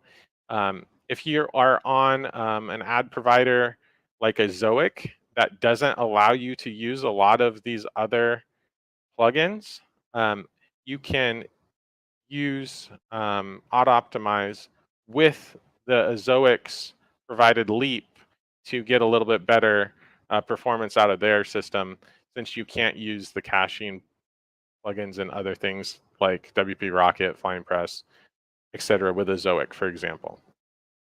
So then there's Lightspeed Cache. Lightspeed's cache is free. It works best with servers that are running Lightspeed. Not every server runs Lightspeed, so that's something you need to know about. To get the best results with it, you really have to know what you're doing and understand. And so that's why, even though it's a free option, I generally don't recommend it for most people. I do, however, recommend it for people that are taking the time to understand or already know the different things that they need to do for speed. And then host provided. So with some hosts, they're providing their own. For example, SiteGround, they have their SG optimizer. Cloudways has Breeze. Generally speaking, to get the best out of their platforms, if you're on their hosting, you should probably be using their plugin. I know that you can't access all of the caching options on SiteGround at the server level caching if you are not using SG Optimizer. So you could even potentially be using a WP Rocket with their no cache option, and even load that in conjunction with SiteGround Optimizer. But WP Rocket, for example, won't be able to get to the server level caching stuff that SG Optimizer. So some of these plugins can be used in conjunction with each other. Most commonly, WP Rocket and Perf Matters I run together a lot of times. However, if you're going to add multiple of any plugin, really understand why you're doing it and make sure that you're not duplicating efforts. You're not having both of them turned on to do CSS optimization or JavaScript optimization. You can create a lot of problems for yourself having, even outside of optimization plugins, any plugins that have duplicate duties. So the next thing that I talk about when I talk about speed is Cloudflare. And some people are like, why do you always talk about Cloudflare? Well, I have nothing to do with Cloudflare, but I love their service, and they are something that you really need to be using if you don't have something like security or another specific scenario like a Zoic that provides a CDN. You should be using Cloudflare. And the reason for this is both for speed and for security. So Cloudflare sits in front of your website, and it is going to be the first thing that gets hit. And that is good for a couple things. One, their network is very large, so they're seeing all kinds of things coming in against all these sites. And so they have their ability for firewalling. They can block at their servers, so it never even gets to your server. And they have the intelligence, because they are on so many sites, that they can create great rules at the firewall level to help your site. And then on the speed side of it, they take and they make a cached copy of your files, and they put it at servers all around the world so that it's closer and faster for the user. So if you have your website is hosted in the US, let's just say in California. So your server's in California. The people in California, if they were to go to your server, they're probably going to have a faster experience than someone coming from, say, London, because it's a much farther jump to go between the two. You're going to have a lot of hops along the way, and at every hop is a potential for slowdown and added delay. So Cloudflare will take and move your files all around the world to make a better experience for someone. So I've heard a lot of people say, oh, well, I can make my site is actually faster without Cloudflare. And yes, that may be the case. I can optimize a server for a specific geographic area, and it will be faster than Cloudflare, bypassing their CDN and everything else. However, you're not going to be able to do that yourself when it comes to the global coming in from all geographies. So that's why you need to be using something like Cloudflare. And when you do use Cloudflare, make sure that you hook it up via API to any of the plugins that I talked about on the previous slide. So that way, when you make changes on your site, those plugins connected to Cloudflare will tell Cloudflare, clear the cache, load a more recent version of the file. And that will keep you from having kind of weird issues when you update your site, yet when visitors go to your site, they're not seeing the updates. So that's all I have to say about WordPress optimization today.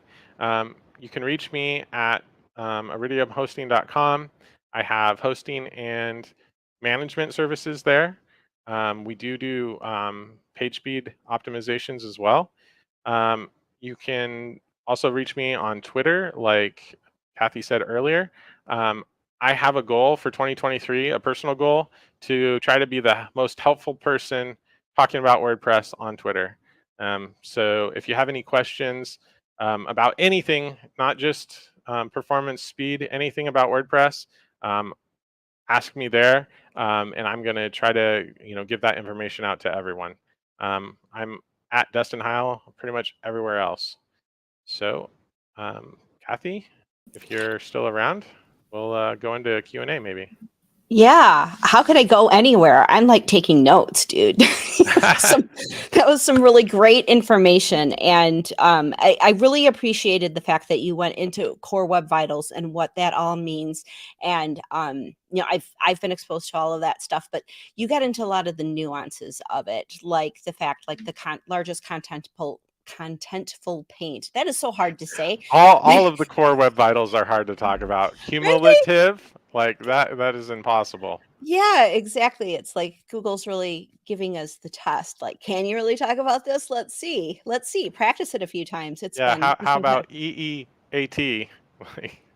yeah, just throw that extra E in there to keep things Yeah. complicated. Jeez, we'll get into more of that in the SEO session. But yes, Yeah, for sure. so largest contentful paint. I have to say it Yes. slow. That's just what's loading on the viewport, right? So like It's on the largest item in the viewport, which could be text or it could be an image. Most people, it's an image. However, if you have really big text, a large font size, and a long title, it could be the largest. Like in our example on The Verge, the Yeah. largest was actually the text and not the image.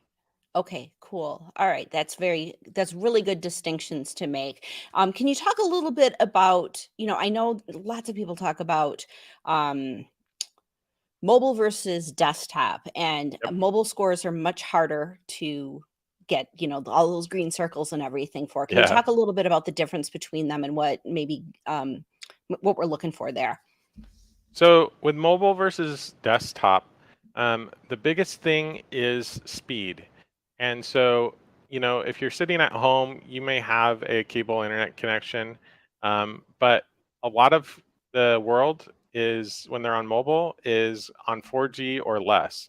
And so they're not having this amount of speed that you have sitting at your cable connection.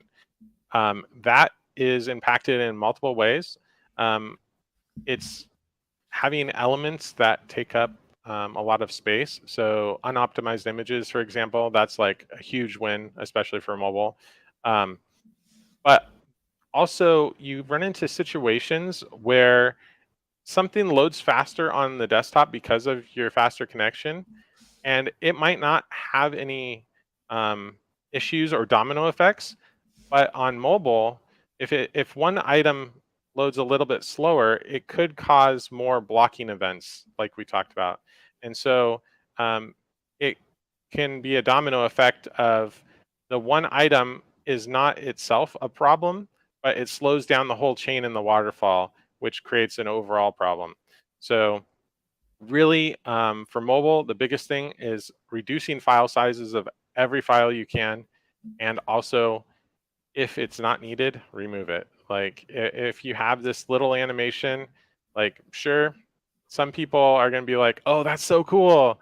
But when it comes to it, like your website visitor doesn't care about you, unfortunately, and they care about filling their needs. So if they're looking up how to change the oil on their car, they really aren't going to care if your website has a really cool animation on it.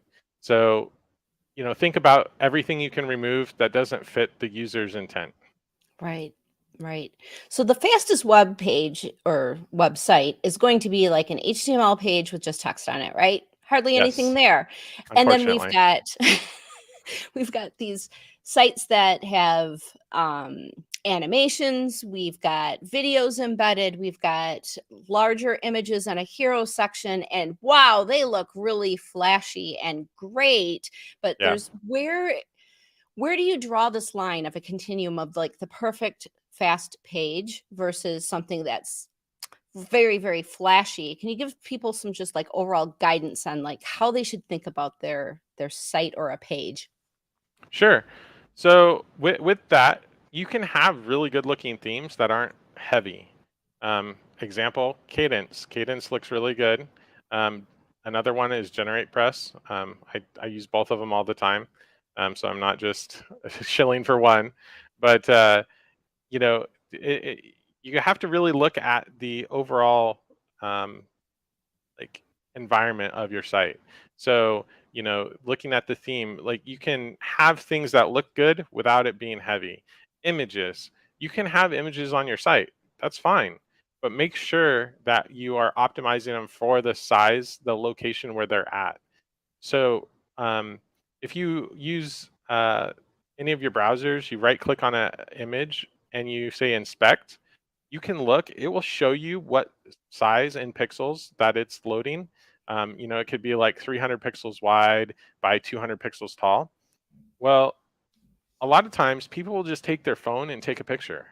Well, that is going to be thousands of pixels. You know, that's the word megapixels. Well, on a website, you're not going to have a 4,000 pixel wide image. It just doesn't happen unless you have like a specific diagram you're like trying to get people to zoom in. But loading on the page without having side scrolling, you're never going to have a 4,000 pixel wide image. And so knowing your site and your theme, like what sizes of files it uses for what, and then optimizing it. So for example, your sidebar, you might know that your sidebar is never going to be wider than 300 pixels.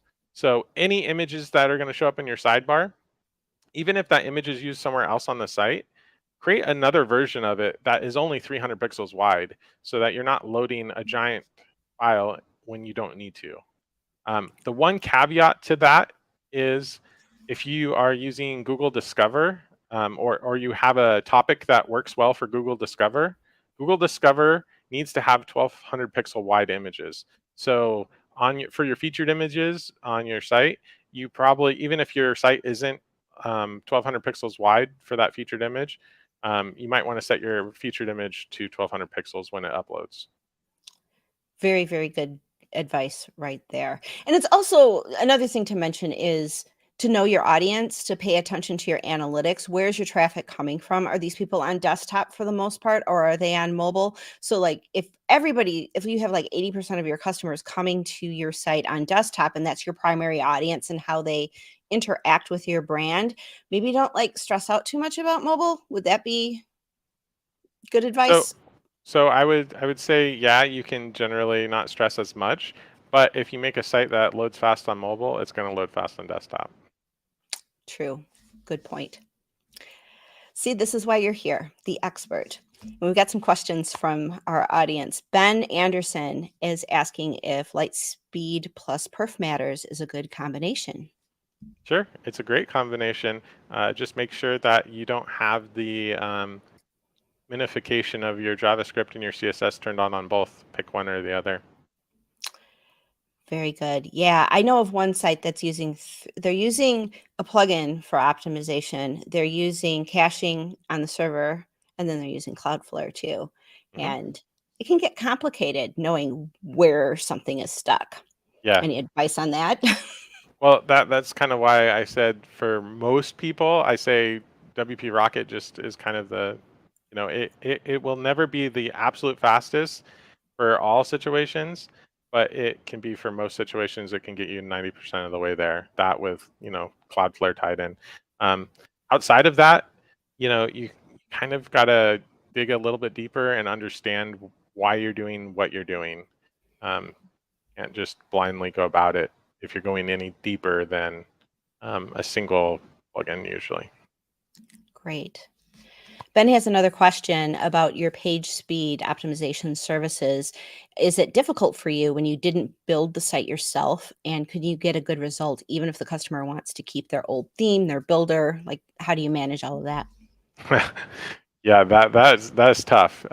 Depending on how the site is put together, I do unfortunately have to do a lot of theme changes, and also removing page builders is a big thing right now. I don't care how many developers or designers that think they're developers want to use a page builder. If you're using a page builder outside of Gutenberg, you are adding stuff to the site, no matter what. It has to have files to load, and so it's never going to be as fast. You can make it fast, and I will totally agree with that, but it's never going to be as fast as using less. You know, back to what you said about, you know, a single HTML page with, you know, just text on it. Yeah. Another question about WebP images. What's the status on that? Are all browsers using those? Is it a good choice? So only since the last like 2 years are all browsers using them, but you have people that are not necessarily running the most up-to-date browsers. I'm in the US, and thankfully we have a lot of resources for that. But there are, you know, a lot of people around the world that don't have. So it partially depends on your audience. So as a general rule, when I optimize images, I try to use JPEG as most as possible, because if you're using a good optimization tool for images, you can get JPEGs down to be in the same size almost always as a WebP. The exception to that is transparency. JPEGs just don't do transparency, so that's not an option. So for that, you need to be using a PNG or a WebP. But being that we're only 2 years into every main browser supporting it, I still like to lean on JPEG. And I use squish.app, which is a free image optimization, to get using their Moz JPEG compression engine. Okay. And then Mike has a question. What do you think about using plugins like Short Pixel Image Optimizer, or, you know, there's tons of other ones out there too, like Smush and whatnot, to Right. do the optimization in the admin dashboard? So I would say that there's only like 2 or 3 that are any good. And like you just mentioned, Smush, it's not good. It doesn't get good results. Both on the visual output, it will generally tend to make the pictures more blurry, and it Okay. also doesn't reduce the file size nearly as much. Short Pixel and Imagify both do a really good job. Okay. However, they aren't going to fix all scenarios, and they can end up over optimizing some images if the images are way too big to begin with. They do much better if the image is already kind of close to where it should be, physical size-wise, like dimensional size-wise. So I would say that. If you are going to use an image plugin, you need to really think about if you're going to have it keep a copy of the originals or not. By default, they all keep the originals, which is great if they screw up an image or, you know, make it too over optimized and blurry.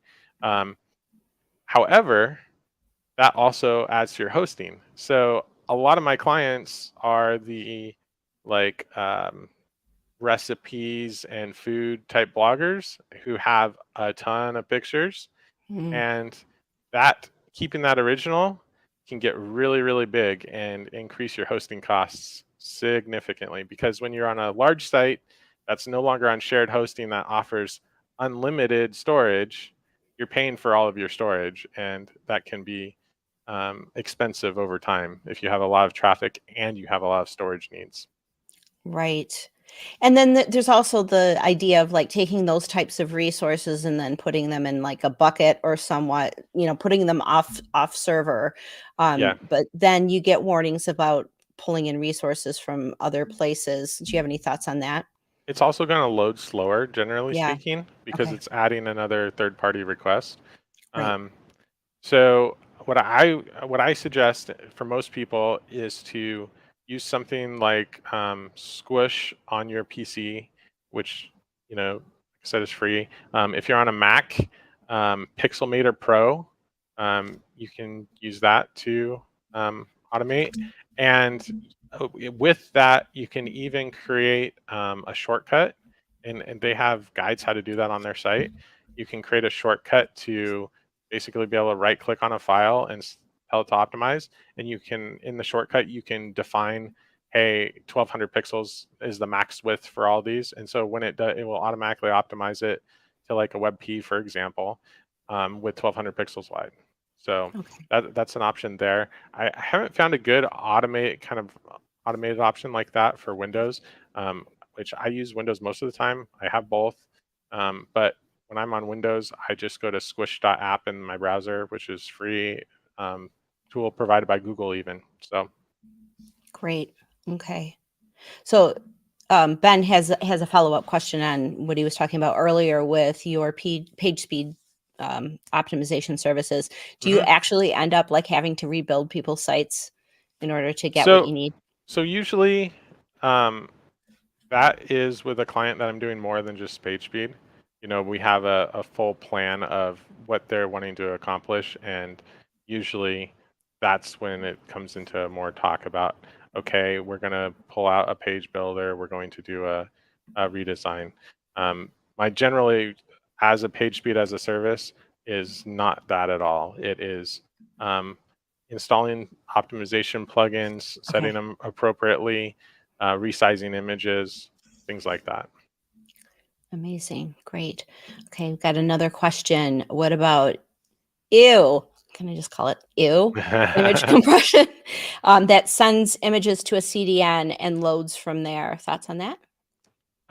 So I like using Cloudflare as my CDN, and I like having all of my resources in one place so you aren't doing another third-party load. Right. I don't know specifically about you because I don't use it. So I can't tell you if their compression is good. But I think since they are offering a CDN approach, they probably aren't doing the calculations and compression on your server itself. Similar to what Short Pixel and Imagify do, they send it off so that math that has to be done to compress is not tying up your server.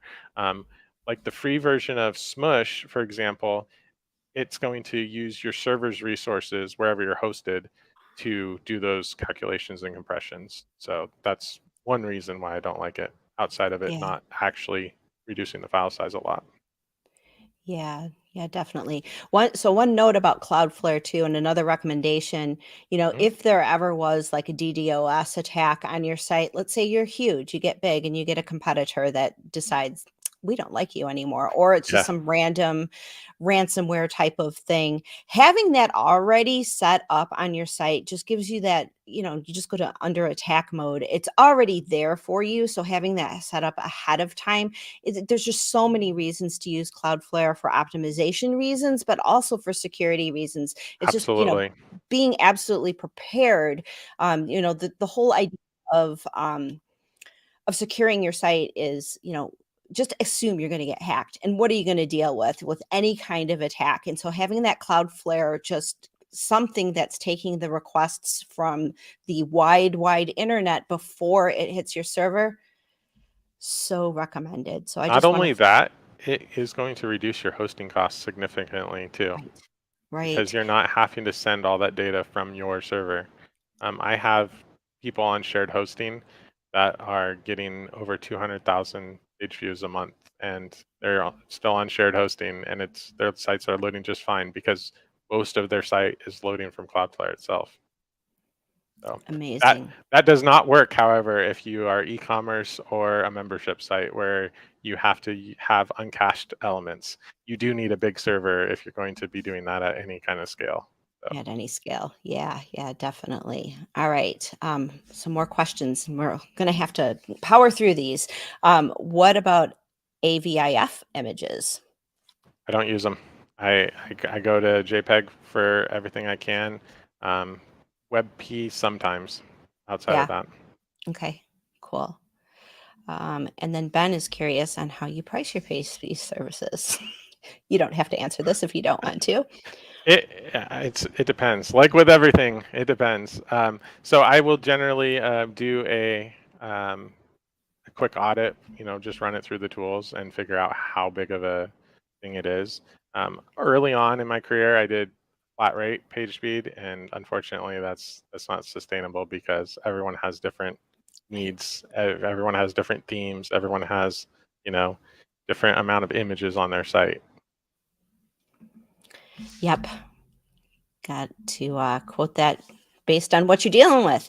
And Right. This will be our final question. Does the Save for Web option in Adobe's Photoshop optimize images enough?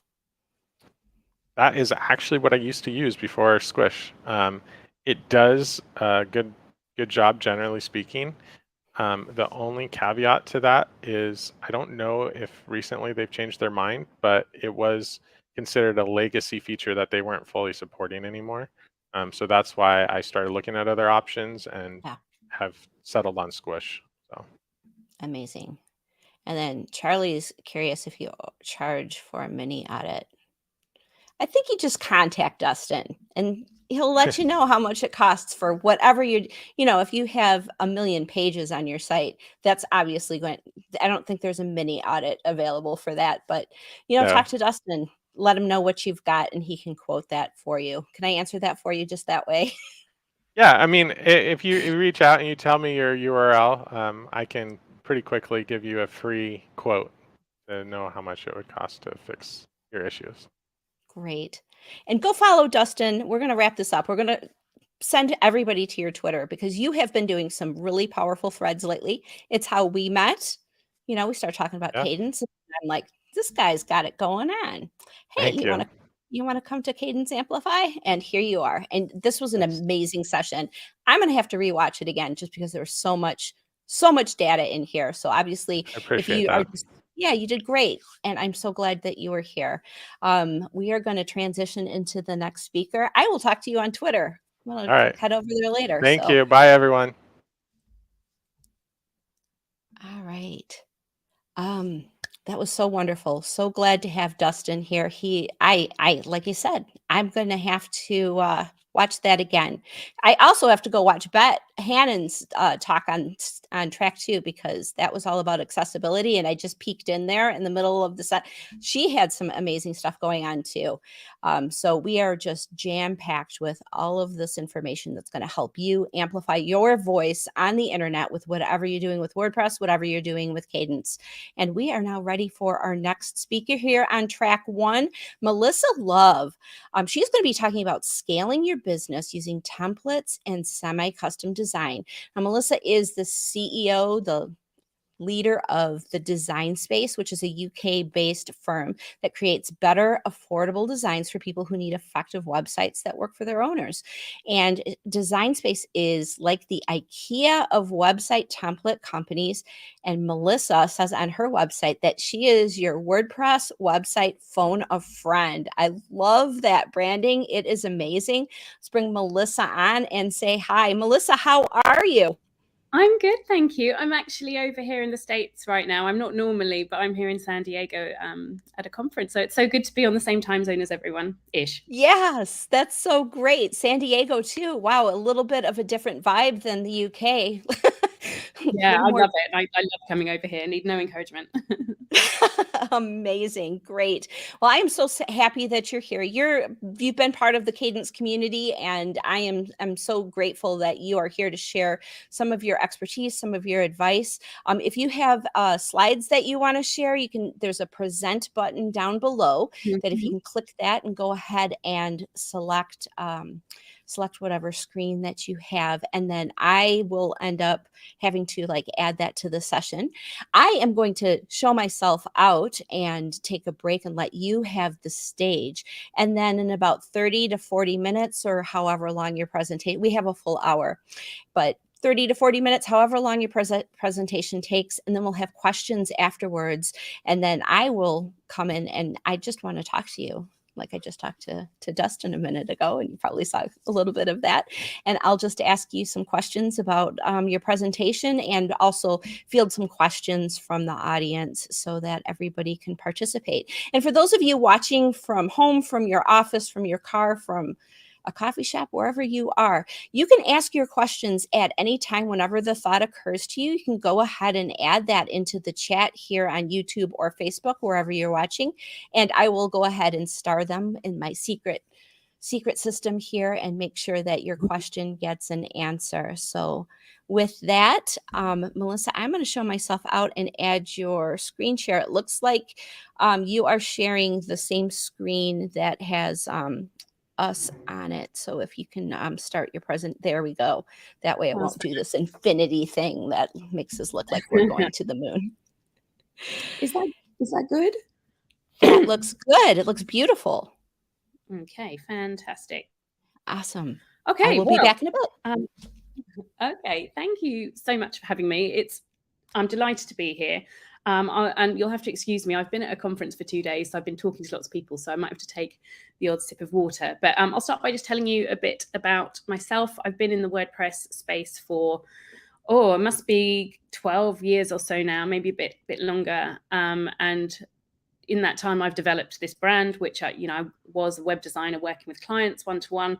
And the main significant part of what we do now is we sell WordPress themes, and we work with all the major page builders. I'm happy to say one of them is Kadence. That's probably our fastest growing product range at the moment. But I've been selling themes for quite a long time now. That's certainly a good 7 or 8 years, and it's taken me that time to build up for that to become a significant part of our revenue. So what this talk isn't about is about unlocking gazillions of dollars of sales and the magic bullet is selling templates. It's not, but I'm going to talk you through my journey, a little bit of how I came to where I am, and how we've made it a really significant portion of what we do. And I'm also a fully paid up WordPress nerd. I part own a couple of plugins. One of them is SitePresser, which if you're using Kadence, you don't need because it already has the incredible child theme tools. But for other page builders that we work with, like Divi or Elementor, we have a tool which helps you package them up for sale. And I'm also a part owner of Page Builder Cloud, which was kind of one of the leaders in cloud storage for all the different page builders. But and it's great. I'm really big fan of cloud storage. Great to see that I've got a fully paid up subscription to Kadence Cloud. So yeah, fantastic tool, and that's very much part of what we use now. So that's a little bit about me. And where I'm coming to you today really is to talk about something that's helped me get over burnout. So if you are a one-person band like I was for many, many years, and I was certainly niched down into a very specific sector. I built websites for photographers, and this is just a little bit about how you might be feeling if you are working, and you're really looking for a way to restructure your business that doesn't feel quite so pressured. And we're just going to get into that now. So this session is for you if you're spending all of your time on client work and none or not enough on your own business development. And we all know how that feels to be working in our business all of the time instead of being more strategic. You might be the bottleneck in your business as well because you've only got 24 hours a day, your time is limited, and maybe you've hit your income ceiling of just how much you can earn by it just being you and your business. And then this is something I've really, really struggled with. You can't bring yourself to outsource because all of your work is custom and you really don't believe anyone else could reach your high standards. So that just kind of describes where I was kind of 8 years ago. I was working, as I said, in the photography niche, and I was well known in that niche, and it was great. And I had lots and lots of clients queuing up to work with me. I had a couple of lucky breaks and had a great reputation, but I just hit a wall. I had 2 young kids. I was staying up late at night juggling client work, and I was, you know, I'd got to the point where I'd done so many photography websites. I was a little bit burnt out, and I just thought there has to be a better way. And that's when I started my template business. But it didn't all go kind of off, kind of straight away off like a rocket. So I'll get onto that in a moment, but just a bit more on where you might be as well. And I think this is very much happens to people who work on their own. They're just kind of starting to grow their studio.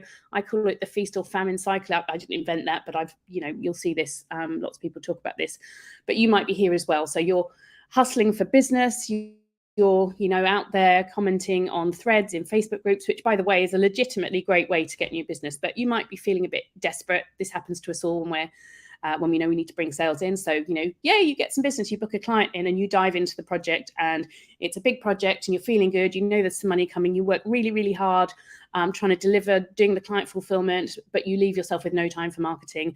Then, often towards the end of a big project or big couple of projects, you look up and take a breath and think, oh my God, I've forgotten to do marketing. I've been too busy building and delivering. And especially I do know, as someone who's creative, my background really is graphic design. I didn't love sales and marketing for a really long time. I kind of hoped, I just really wanted to be left alone to do my creative thing and hope people would, magically come along and put themselves in my sales funnel. But, as we know, it's a very competitive market. You need to be putting yourself out there. So that doesn't really happen that often. So, when you hit that time for money wall, I think I know personally it's a very difficult place to be when you're struggling and can't seem to get that balance. And you really do want a steady stream of leads, and you also want to kind of value what you do. So you don't want to lower your prices, but you still feel like you have to take every client that comes along. It's a tough place to be. And you've really only got a couple of options when you hit that time for money wall. One, you can try and generate some passive income. And I hesitate to use the term passive, because actually, if you're doing any kind of passive income, like you are selling maintenance plans, so it's more like recurring revenue is the better term. So it's find some passive or recurring revenue. That's option one, and it could be it could be maintenance plans, it could be hosting, it could be digital downloads like themes. So that's option one, and the other option is hire or outsource. And this is one where I kept falling over again and again. And believe me, I tried it. I had junior designers, and I tried people who were freelancing. I tried hiring people from things like Upwork, and I just couldn't ever find the right person. Because if they were fantastic at design, usually they had their own clients and were doing fantastically, and they didn't need work from me. Or it was someone who I had to invest a significant amount of time in and pay for training and deliver training myself to get this person where I wanted. And of course, then they would become a great designer, and then they would leave and get their own freelance clients. So I got stuck in that for so long, trying to grow my team. I could see there was potential, but I couldn't see how to break free of this difficult dilemma. And, and I knew I was leaving money on the table. So I came up with the idea of productizing your business. So I want to just demystify the word productizing. It simply means making up a package of services which is scalable and replicable to the same standard. And this is where I'm going to hopefully demystify how we did this successfully without compromising on design standards. So when you can package up what you do and make it replicable, it gives you some really good mid-range options, and it means you can work with anyone no matter what their budget is. And I'm going to go into some detail about that in a second. It means your processes are speeded up. They are elevated, so you can get work done quicker and get paid faster, which is what we all want. And you can also outsource. And this was the biggie for me, without compromising on quality. So let's just dive into how that came about. So however many years ago it was, I was in that time for money hamster wheel, client site, and I was always looking for ways to speed things up. So I had kind of a happy accident. I already had what I call my perfect install of WordPress set up on my server, with all my favorite page builders and plugins.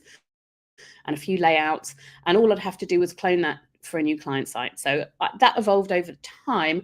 And then once I started working with, once I stopped hand coding websites like we all used to do and started working with page builders, I started thinking, there's a whole, and I started off with Divi was the first page builder I used, and I started noticing, actually, this is really easy to save layouts. And hang on, what if I saved all of the pages I wanted and made this kind of perfect template? So that's what I did. I had this kind of perfect starter website template that I could adapt for any client build. And then I was looking around, and back in the day, back at that time, Genesis was really popular. Before page builders came along, and people were selling child themes. I hadn't really heard the theme much beyond I always used a child theme. And then I thought, I wonder if I can package this up and sell it. So actually, at the time, I wrote to Nick Roach, he was the owner, he still is the owner of Elegant Themes. And I said, hey, Nick, you don't know who I am, but I think I can package this up and sell it. Can I do that? Is that allowed? And he was like, yeah, go for it. Do what you want. I fully encourage that. So we actually were the very first company to ever sell any kind of third-party product for Divi. And, I'm not ashamed of it, but at the time, and still is, our themes are more expensive than an actual annual subscription to Divi. So there was lots of outrage, and people like, what? You can't be selling that. So as much as there was a little bit of that kind of outrage, lots and lots of people bought our themes. So we were very, very lucky that we were early to market. But I have to tell you, that doesn't happen to everyone. The market is now much more crowded. And that's why I just want to touch on the reality of passive income. So, I was lucky. Not only was I in a niche like photography, so I was selling themes for photographers only at that time.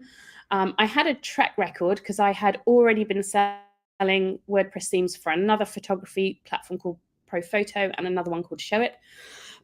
So I had an infrastructure already to handle this kind of thing. And I had a mailing list. So we did have a good launch.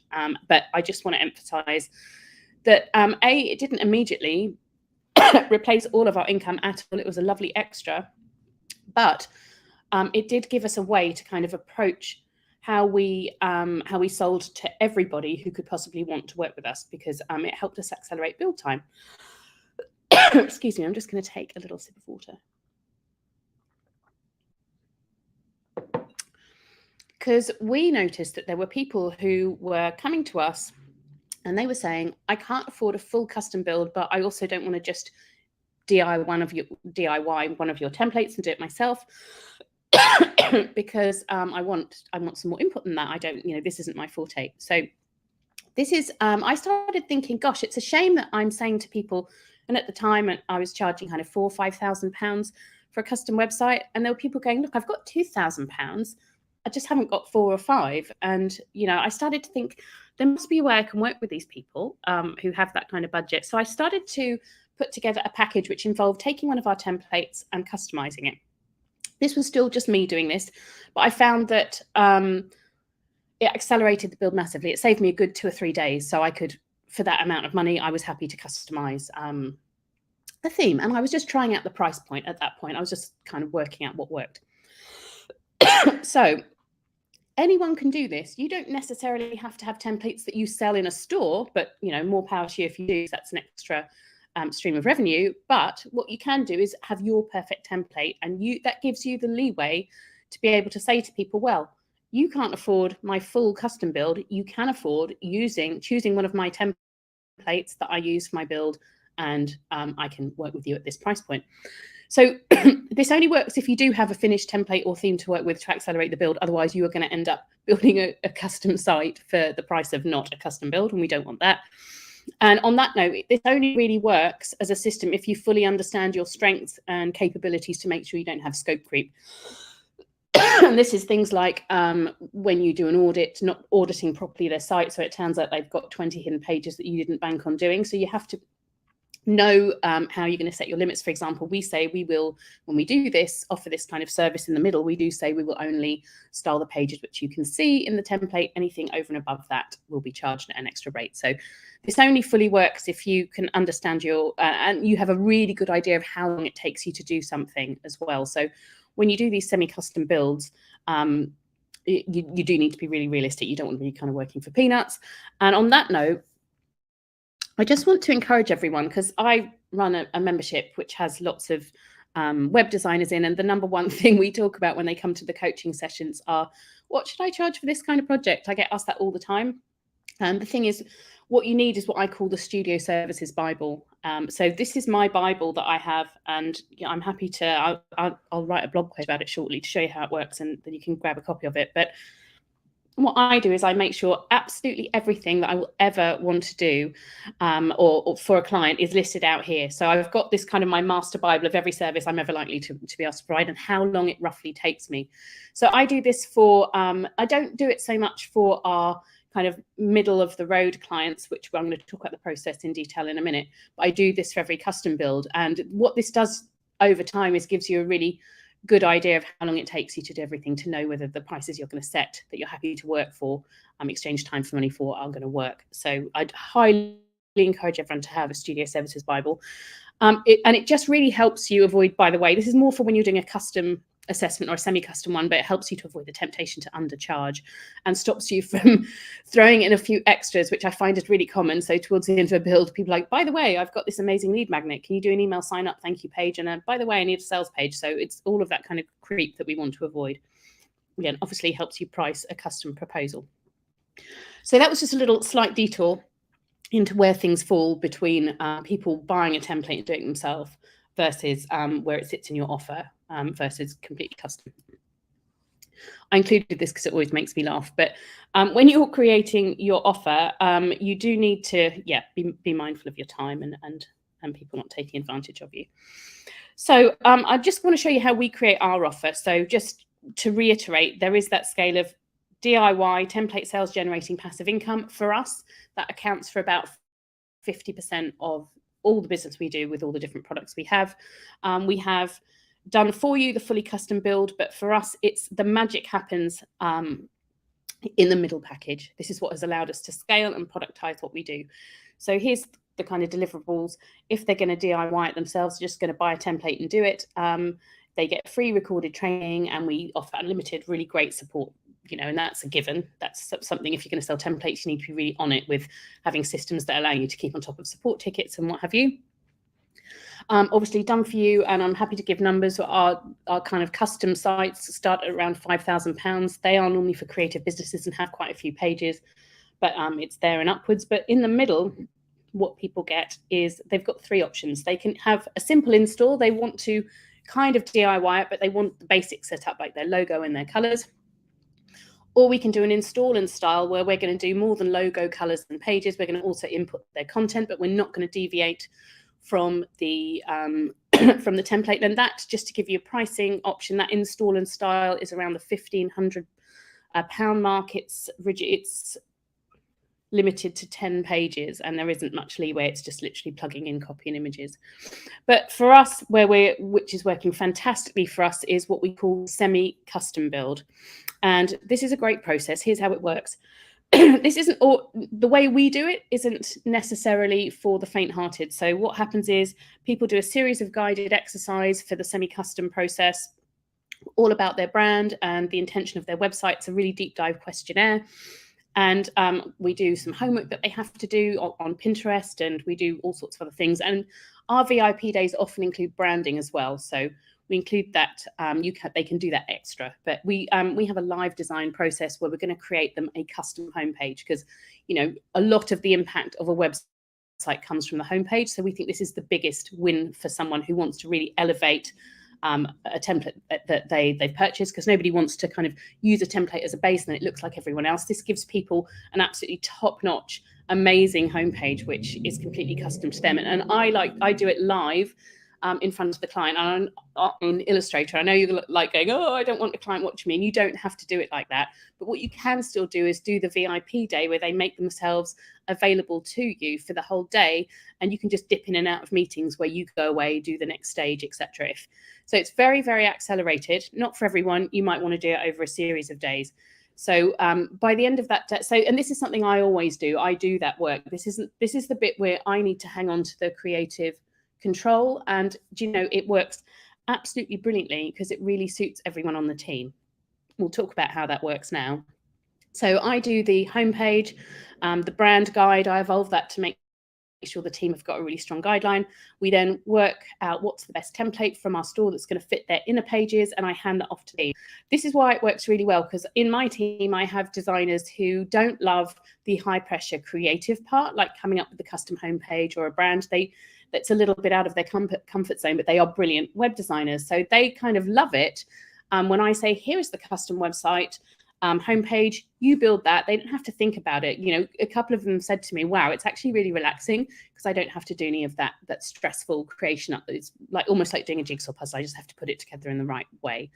So, you know, for me, that allows me to do the thing that I'm best at, where I don't want to compromise on my design standards. For them, the pressure is off. They can just enjoy the build. And that was when we started working this out. This is where I saw that this really had the capacity to scale, because I wasn't going to trust the most important part of the process. I didn't have to outsource that. So they complete the inner pages. Then we do kind of testing, training with the client, and we have a little launch, send them a card, and have a little celebration when they go live. And here's just some examples of a template on the left and the kind of custom homepage we've built on the right. So some of them look similar, and some of them end up looking completely different. But it's what gives people that feeling of this is actually a really affordable piece of luxury design, and it sets the tone for the rest of the site. And you know, and it's then very easy for my team to follow up behind and do the kind of inner pages design. So just to summarize this, it allows you to show up and do what you're best at, and it takes the creative pressure off your team, which is really, really important. It allows you to maintain the design standards, the thing that I struggled with, I now don't have to compromise on because I'm the one who delivers that key piece of design work. And even with outsourcing the build to a team, we achieve good profit margins around the 50% mark. But obviously, you know, that's without overhead, and that's just based on that sale before tax. So let's talk about some real monthly numbers, and you know, and hopefully you'll see where this can stack up. So on my own, if I was on my own and I didn't have a team, I reckon I could do 2 semi-custom builds, and we charge £4,000 for that. And I reckon I could do those in a 4-week turnaround. So I could probably do 2 a month. So that's £8,000. At 50% profit, I'm making 4K. That's if you chose to outsource it at set rates. So you could actually, in theory, if you felt you could do 4 VIP days in a month, that's really only what's going to hold you up. But if you think about it, if you're making that 4K a month, and then you add in, you know, upgrades for branding or custom, you're going to have some custom elements. Maybe you offer maintenance and hosting plans. And if you think you've got template sales on top of that, no matter how small in your business, you can see how very quickly these numbers add up to a serious amount of money, and you start hitting that 6-figure studio revenue level, and it's great. And that's exactly what happened to me. I started to do some bigger numbers, and now with a bigger team, we are able to. This doesn't account for all of the basic installs we do, which is basically infinitely scalable, and it doesn't account for the custom work we do too. So this is a really great way to make sure you can work with someone no matter what their budget is. So what I thought I'd do now is I'm just going to escape out of here, because I just wanted to show you how. Hopefully you can see that still. Let me just have a look in the comments. Can you still, yeah, it looks like an infinite thing. I'm just going to assume, unless I hear anything different, that you can see this. I just wanted to show you how we handle the processes. It's really, really important. And the first thing I just wanted to show you with it starts with our Hire Us page. And I just wanted to, if you've never written a sales page, this is for your website design business. This is the one to do it if you want to really get people to understand the value. So one of the things that makes this particularly popular as a service is we guarantee a 30-day turnaround, which people really like. I know you will know as web designers, as excellent web designers, that you do come across clients who've worked with a web designer before and it's taken forever, et cetera, et cetera. So we like to be that agency which can guarantee that kind of turnaround, and we set up the value proposition on the sales page. You know, we call them out. They're not ready to invest in a completely custom website built.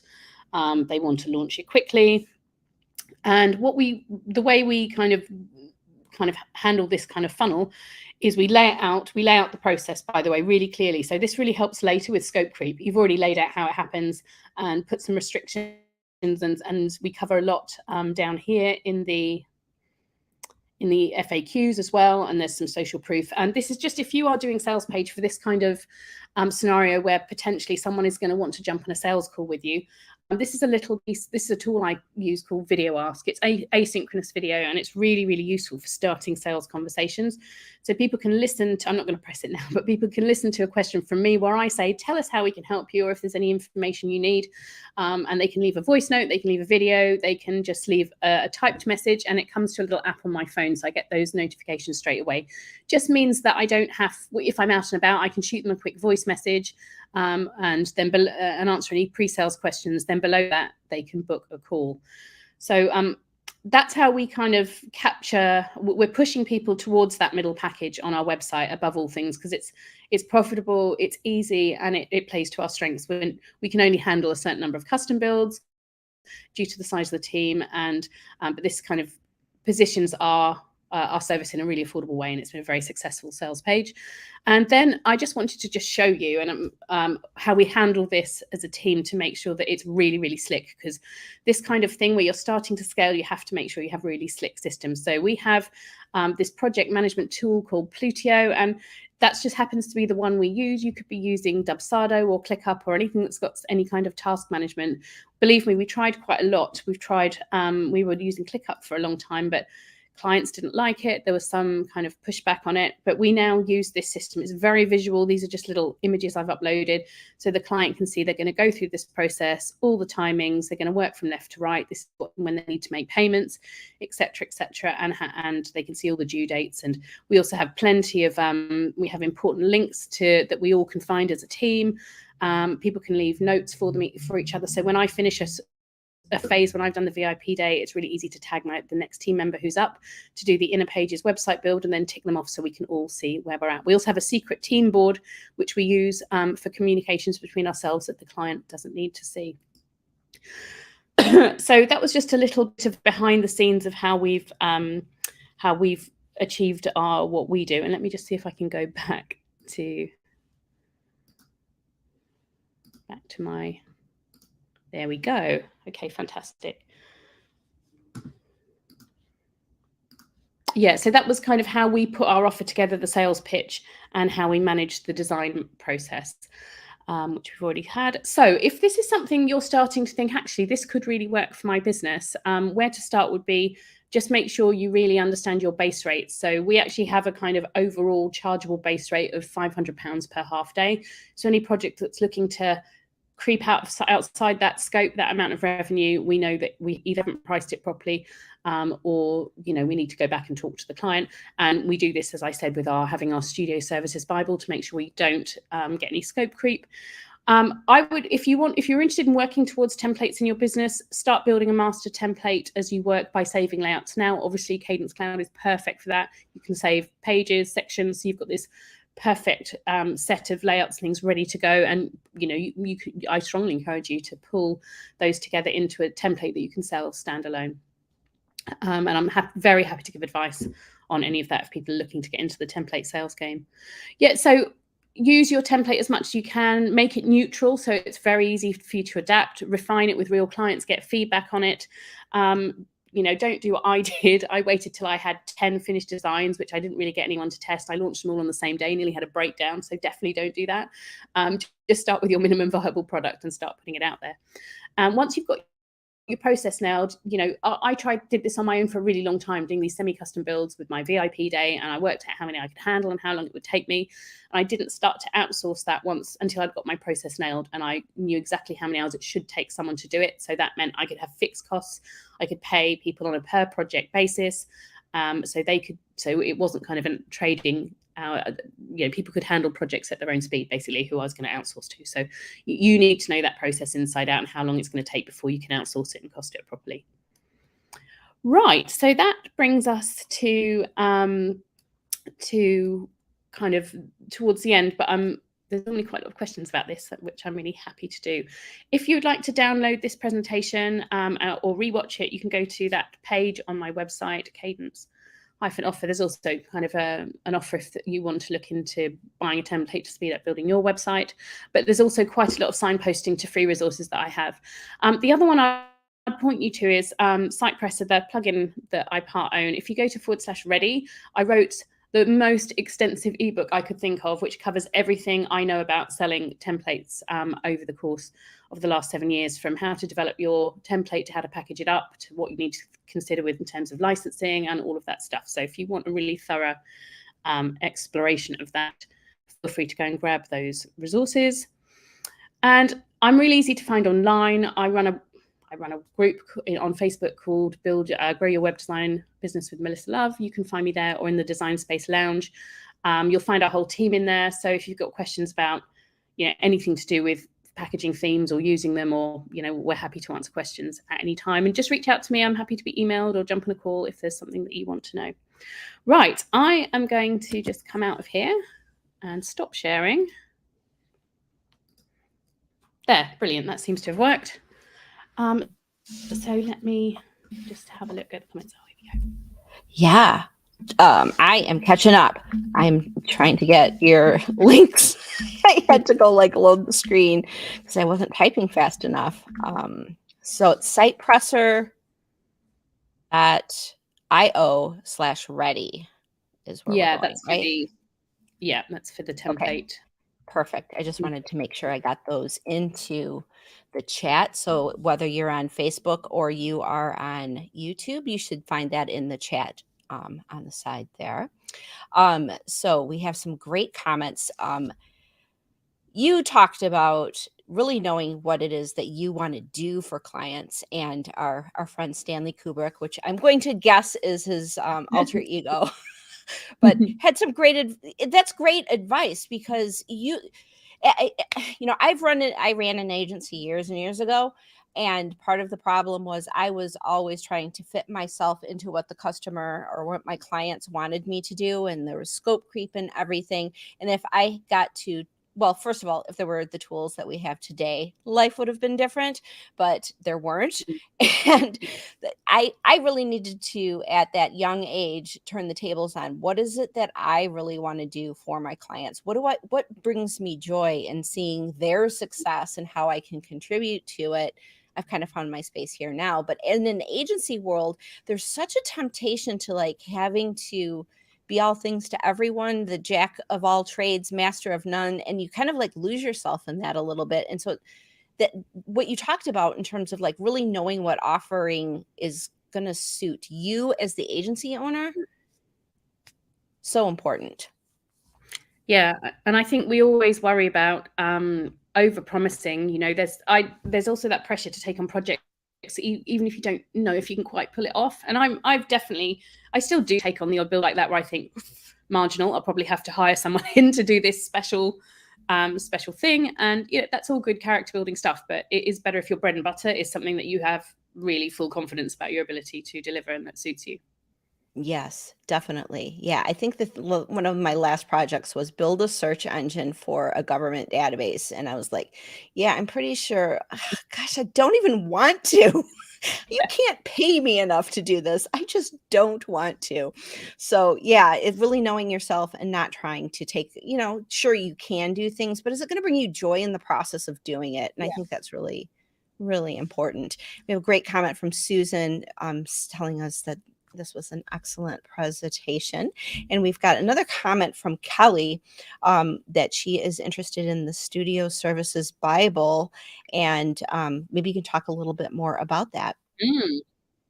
Yeah, sure. So I have it split down into all the things we don't tend to price for, like client discovery, pre-build consultations, preparing contracts. And I put those, so I have the kind of pre-build stuff, then I have build stuff. And that includes things like the number of what I call long form pages, like a home page, maybe an about page, a services page, and a sales page. They're set at the number of hours that typically takes us, or me as a designer, or for the team. Then I cost out all the inner pages, which are smaller and don't take a lot of time, things like the contact page, and relatively. And then I also list any add-ons like installing WooCommerce, or we do a lot of membership content sites, so installing plugins and testing. And then I have all what I call the post-launch stuff, or pre-launch, but redirections, SEO. When you do a rebuild, we do a full audit of their content to make sure we're not kind of destroying that on-page SEO by changing all their H tags. So all of that takes a lot of time. I allow for a full half day for a migration and go live in case anything, not that it does. I don't know why I think it's going to go wrong. It never does. But, you know, I like to be thorough when I launch a site for a client. I like to have time in hand. So it's really everything you can ever think of and your standard amount of time for doing it. And it's just a bit of a sanity check. So then I can go down and kind of tick the boxes to say, yes, they're having this. And it spits out a number at the bottom, which from time to time, you put your hourly rate, plus I put the rate at which I outsource it so I can see the profit on a project at a glance, and you either kind of look at it. Sometimes I look at it with a bit of sticker shock and I think, I did this recently, I quoted for a big project. It came in around £36,000, which I've got to emphasize, this does not happen very often. That's not the kind of scale of business we tend to be, but we've taken on this big project. It's gone like a dream. But a lot of that accounted for outsourcing things I didn't or want to do or worry about that needed a specialist. So the specialist coding wasn't my bag. So I kind of had all that built in. And of course, it just stopped me from underquoting. So, you know, there's nothing worse than when you've underquoted and you're like, God, I'm outsourcing this and this is taking my time just to research this. You know, it's a sanity check. And when I went back through that big quote, I thought, no, that is right. No, that is the amount of money I want to earn from this project. Right. And it gets you a little bit, it's a comfort zone thing. It's like, oh, okay, well, here's what it's going to be. But you have to like stretch yourself and really be realistic when you're looking at those kinds of things. I think there's a tendency a lot of times of like, okay, this is what I feel like this should cost, but the numbers are telling me otherwise. And then it's always good to do like a gut check of, you know, taking yourself out of what feels comfortable to you and really putting yourself in that position of what is realistic. If this was somebody else doing it, you know, not, and a lot of times I think we want to be of service and we want to provide value. And it's not really until you get that project done that you can really see, oh my gosh, I have provided so much value. When you're envisioning the project, it's difficult to kind of future cast that, isn't it? Yeah, exactly. Yeah. Cool. We have another question from Mike about getting client content. Is that hard for you too? No, because I'm horrible about this, right? I'm so tough on people. When people book at every stage, from that sales page I showed you, it says we'll need your content. When we have a sales call, I'm saying, obviously, we can't start your project till we have all of your content, and we have to have it because otherwise, you know, we'll end up having to maybe redesign a page twice, and that will cost you extra money. It doesn't work for anyone. But of course, you know, if you miss your slot because you're not ready, you will have to, you know, you'll probably go to the back of the queue, which will be like 3 months from, we tend to book about 3 months out. So I kind of really lay on the expectation that they'll need to be ready. And we've tried to make them do it our way, and we have had some resistance to that. So we now offer 3 different ways. They either say, my current site is great, take everything off there, or they go and fill out our Google documents, but we have them laid out the way we want them to complete them. Or for some people who, it's a bit of a hybrid, we use markup.io, so people can, we encourage them to go, if they need to see their site mocked up first, so we do the custom homepage, build it, we do the inner pages, we style them with their colors and their fonts, etc., and we put their content in roughly, they can then go in and submit the actual copy on top of the screen. And that's been, we certainly use that for all of the proofing. Once we've got the majority of copy into a site, no matter where it's come from, we use markup, and we will only do that. We will only communicate via markup, and we will only communicate via Plutio. We don't let them email us. They can't Facebook message us. They're not in Slack. We push everybody into that Plutio so that there's no avoiding it. And if they do email us directly, we always very kindly go, oh, thank you so much, but I need the whole team to see this comment. So would you mind? Right. I'm going to go and repost your question in Plutio. So I'm quite tough about managing our processes and their expectations. Great. A relevant question from Susan. Do you also use Plutio for invoices or any kind of that billing information? I do kind of. I create the invoice in Plutio, but I have it hooked up via Zapier to go into Xero, which is what we use for accounting, to create a copy of it for my accountant to then reconcile. So it's not a two-way sync, but they see the invoice. It's all bank transfer, pretty much. Okay.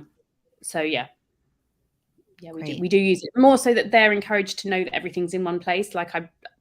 And you can embed their shared Google folder, so they just know everything's in there. And Amazing. Yeah, Susan has a comment about putting fake content into the design block to get them to do it. Yeah, there was something that somebody wrote of like, if you need to answer of a question, like programmatically, you like, how does this function work or something, to not like go ask the question, but to go be wrong about it. And everybody wants to correct the wrong person, right? So it's almost like this inverse thing, like don't try to do it right, do it wrong, and then they'll correct you. They'll definitely do that. Exactly. Another comment from Vivian, do you write content for your customers or do you ask them to handle that? I have an in-house copywriter who's excellent. So if you ever read any of our emails or see the cool copy on our website, it's a mixture of me and her, and I actually can't tell she writes just like me now. So we have a very good copywriter that we do. So we do offer her out, but generally, all of our themes. So as we're talking about this kind of middle service, they come with copywriting prompts. So it'll say, use this paragraph to explain the following points, X, Y, and Z. This or a heading will say, explain how you help them to do X thing without feeling Y thing. So we give people really strong copy prompts on the pages. So they often will then go and look at their old copy from their existing site and then go and plug it in using our guidelines. So often people say, actually, your prompts are enough. I feel confident that I can go and have a bit of a rewrite using your guidance there, or actually, can you do it for us? So amazing. Great. Good guidance. A couple more comments. Tina says that this opens up a whole new world of possibilities to explore. So that's good to hear. Nice to hear those positive comments.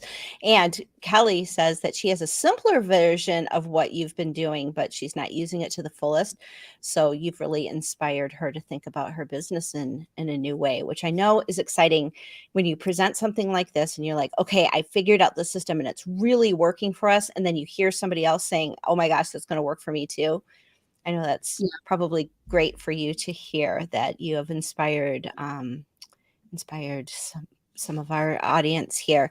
And Monica wants to know the name of the program that you're using to make edits to the marked up website.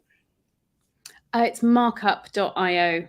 And that there's a few different kind of software options for doing that, but we found that's really simple for the clients to understand it.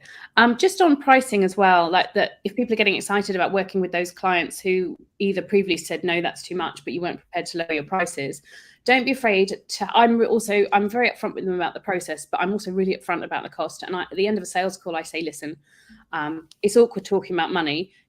I'm going to be sending you a proposal with all of the options we offer. And I also say, but if you have a specific budget, for example, £1,000, I can come back to you and tell you what we can achieve for that budget and what you would have to do yourself. So our minimum booking is a half day at £500, but they might just say, look, I've got 1,500. What can I get for that? And I'll say, what are your priorities during a sales call? Oh, you do want the custom homepage? Great. Then we can cut it this way. We can do the custom homepage in a day, which is £1,000. And then with the remaining £500, we can install it for you. And then you're going to do the rest. So it gives you that flexibility to price with you still getting paid for the number of hours you do in a way and meeting the rate that you really want, but you can meet people's budgets. So it doesn't all have to be packaged up. You can be flexible, basically. Great. Now, how has this changed your business? And because the fact that you have this kind of almost Lego-like you can build out these kinds of packages based on where your customers are. How has it changed your business being able to be a little more flexible with where people are at? Has it, are you finding it's getting you more clients? Are you finding yourself being a little more selective about clients? Has it changed any of your mindset? It has. It's meant I don't take every custom job if it's not a good fit, because I know that the middle package is doing a lot of the heavy lifting in terms of revenue. So it means that we're now taking on these bigger builds with much bigger revenue, which I tend to focus on. And then the rest of the team takes the weight of the semi-custom things. I just need to make sure I haven't overloaded myself with custom work, because it's not everything I do. I need to have a couple of days a week to do work on sales and marketing and other things in the business. So as long as I'm preserving my time, at the moment, the custom work we do and the semi-custom projects are limited by my time, but I also have another couple of designers who are getting so good at them that might be something that we can scale up. Certainly those middle projects, which are, there's no custom input from me, those are infinitely scalable, because, we've got a team of designers, but I know I can easily recruit more, because it's not that I'm not looking for them to deliver that custom work to my standard, which I'm really picky about. So I'm looking for designers who are comfortable working with doing white label customization of templates, and that there's lots of people who enjoy doing that work. And so that's where it's working really well for us. That's the really scalable bit. Amazing. Great. Okay. Carrie is asking about creating Kadence child themes. Would SitePresser be good for this? And do you have a course or outline for the process of creating child themes? I'll answer the child themes part. We have a video that talks about how to do this. And then we've got a number of people in the Facebook group, the Kadence Facebook group, that will have tutorials, and there's guidance and everything. We are looking at doing like a more advanced kind of step-by-step process, but there are tons of YouTube videos of people who are doing this. But if you could address some of the SitePresser and talk a little bit about that. I don't use my own product for packaging up Kadence child themes, because the child theme installer is already built. So there was, and it's really effective. So there was no need to do that. I suppose it could come into play because we also support WooCommerce and a few other things. So it might make a tidier package, and it does support Kadence. But with the Kadence ones where there's add-ons, I tend to include more tutorials about how to, if they want to install WordPress, they need to do X, Y, and Z. But in terms of getting to the point where you're ready to package something up, if you go to the sitepresser.io/ready and get the ebook, that will tell you the planning of one. How do I select themes, and styles, what works for your audience, where you can find places to sell, all the kind of getting ready to package it up is in that ebook. Great. Cool. Another question. Are you doing just Kadence? Are you doing Divi? And just because this is Kadence Amplify, anything that's working, there's no, like, you don't have to, don't answer it for me. Oh, no. Kadence is kind of, historically, we've done Divi, and 2 or 3 years ago we introduced Elementor, but Kadence is kind of where we're focusing on right now. I'm obviously very interested in anything. The enhanced block builder experience is awesome. I don't ever like to have all my eggs in one basket, but Kadence is what we're getting the most requests for custom builds and semi-custom builds. So Gotcha. Okay. Yeah, and we're working on a kind of cloud product as well. So amazing. Really cool. Very exciting.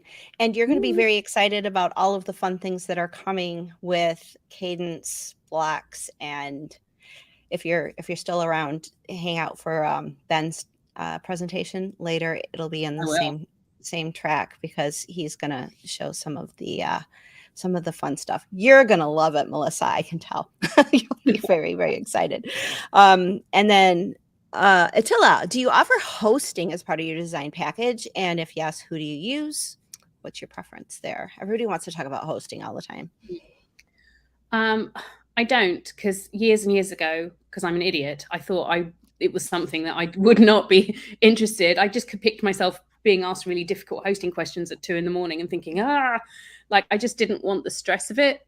Looking back at it now, I've built websites for thousands of people, and I should have done that, because then I'd have a hefty recurring revenue model, but I didn't do it. So I do have some regret about that. So, but in other ways, no, because it's not something, I'd have outsourced it anyway. I don't like updating people's sites, or it doesn't thrill me. So rightly or wrongly, that was the decision I made. Yeah.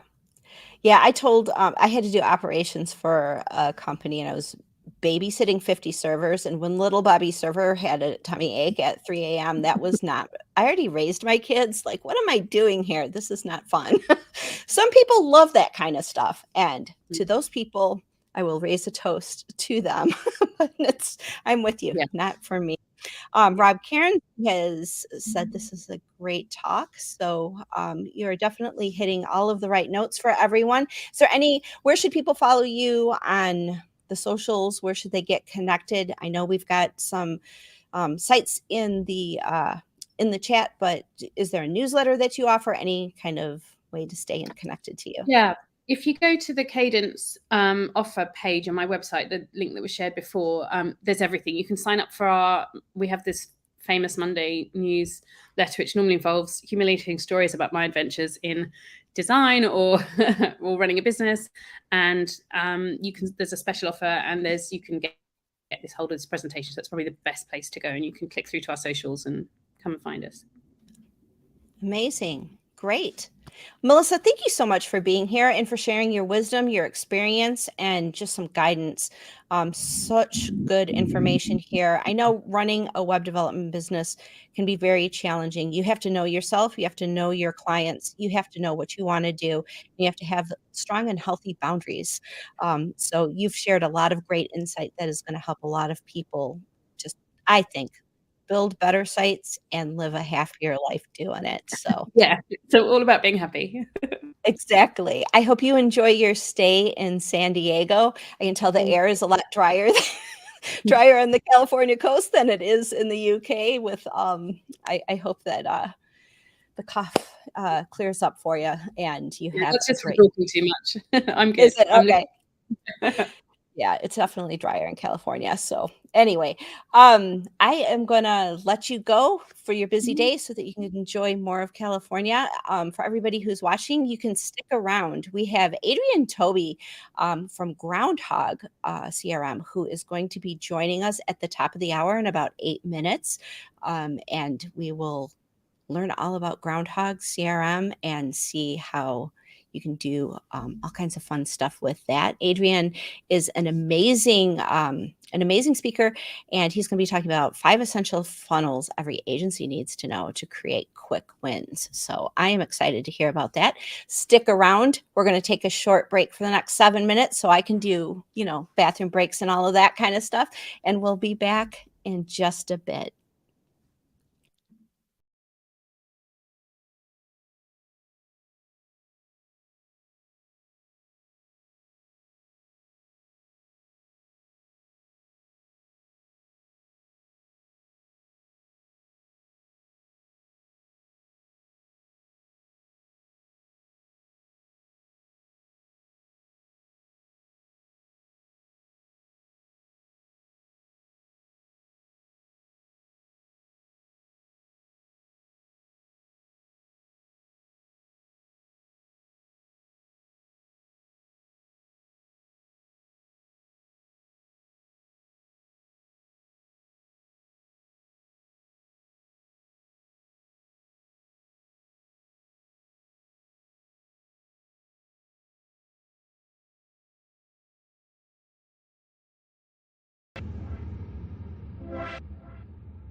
Here we are. It's 3:00 Eastern time, noon on the West Coast. I am the perfect clock. You know what time it is. It's time for Adrian Tobey, who is the head of Groundhog. And honestly, Adrian is part of the reason that Kadence Amplify is even happening. He did an event at the early February on Groundhog Day because he runs Groundhog CRM. And it was Groundhog Day, and it was perfect. I loved the punniness of it. I loved the speakers that he had, including myself, Maestro, Michelle Freshen here from Stellar WP, who's actually speaking in track 2. But you want to hang out with me and Adrian, don't you? He put on this event, and I was like, this is amazing. This is a great way to build community. We have a great community here at Kadence. We should do something like this. So this is happening because of Adrian. So you should say thank you to Adrian, because this is happening, and all of these great speakers bringing their A game to you is because of his inspiration. So of course we had to have him here. So Adrian is the head of Groundhog, as I said, and they offer marketing automation and CRM for businesses that use WordPress, and allows you to create funnels, email campaigns, marketing automation, funnels, and a CRM all within your WordPress site. WordPress can do a lot of things, but you didn't know it could be a CRM too. But Adrian's going to talk all about these essential funnels that every agency needs to know. I'm going to bring him on, and we're going to say hi and thank you. Hi. Look at you. How about that for an intro? Like, that was very nice. Thank you. This is I'm all flattered. because of you. I mean, I'm not going to take full credit, but thank you for it. You inspired us, definitely. I mean, that was such a great event that you put on, and I was just like, we could do something like this too. Let's try. And it's a lot of work, of course. It is. It's a lot of work, and especially you got the ball rolling better than I did, because I did it last year, and last year I did the whole thing in like 2 weeks. Like, got speakers, page, got like 100 people to show up, and that was like a monumental amount of work in 2 weeks. And I promised myself I'd give myself 2 months this year, and then 3 weeks ahead of time I'm like, oh, Groundhog Day is in like 3 weeks. So that didn't really work out. So next year, gonna give myself 2 months for sure, because I'm gonna offload the responsibility of planning to somebody else. There you go. There you Yeah. go. Well, you've got, when you're running a business, your hands are in everything. You have to know what's going on everywhere. So it's a lot of work for you. So good for you for offloading that to someone else. And thank you for being the inspiration, having me and Michelle and everybody else in the Kadence world as a part well, of we had a good event. time, didn't we? We had a good time. We did. We did. We had a great time. So I'm going to show myself out, because people aren't here to listen to me talk. They're here for you. They're here for all of your wisdom. I certainly hope so.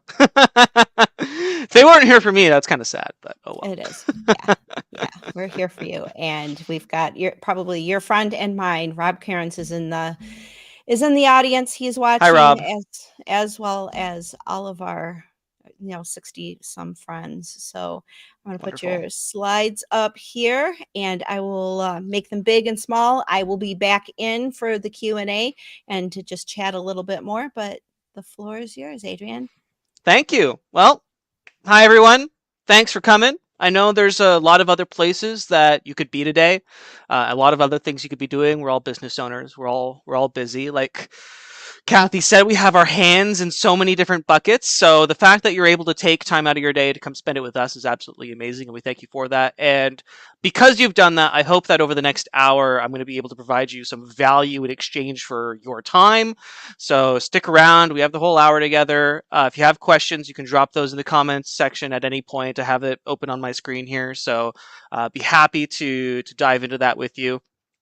So without further ado, I'm here to talk to you about what I think are 5 essential funnels that every agency should know to improve client relations by creating results faster. If you are an agency and you're working with clients, and I've actually been out of the agency game for maybe 3 years, trying to get back into it a little bit with some larger projects here, just my local community. And so I think this is now very relevant to what I'm doing. But we also help agencies around the world, and I used to be in the agency business from 2015 to 2018, hundreds of businesses. Rob, who's in the chat here, can attest to that. Here in Canada, Toronto, Ontario. And over the course of doing that, learned a few things, and I want to share those things with you. So basically, if you want to look like a genius to your clients, create better results faster for your clients, improve short-term client relationships, because if you're getting results, then usually that helps improve relationships, and buy your agency time for larger projects. We're all familiar with scope creep, right? And sometimes you can get caught in the weeds with some larger stuff when you could really be getting wins with some smaller stuff. If those are all things that sound good to you, then you're definitely in the right session today. For those of you who do not know me, my name is Adrian. I help small businesses and agencies adopt proven digital marketing strategies and with results-driven software, mostly WordPress plugins, and I have a few of those: Groundhog, Collarbox, Mailhawk, to name a few. Groundhog has actually won a couple of awards, which is pretty cool, for sales and customer service, as well as Tech Startup of the Year from the Stevies, so that's kind of cool. Basically, I've been in the WordPress industry for a while and the agency industry for even longer, and I've kind of combined those two passions and turned it into a software. I'm going to talk a little bit about the software today, but mostly about the strategies, so that whether you use our software or not, this is something that's going to be applicable to you. So before I get into the strategies specifically, I just want to cover some basics. The first of those is, why do businesses hire agencies? And there's basically 3 reasons why a business would hire an agency to do anything.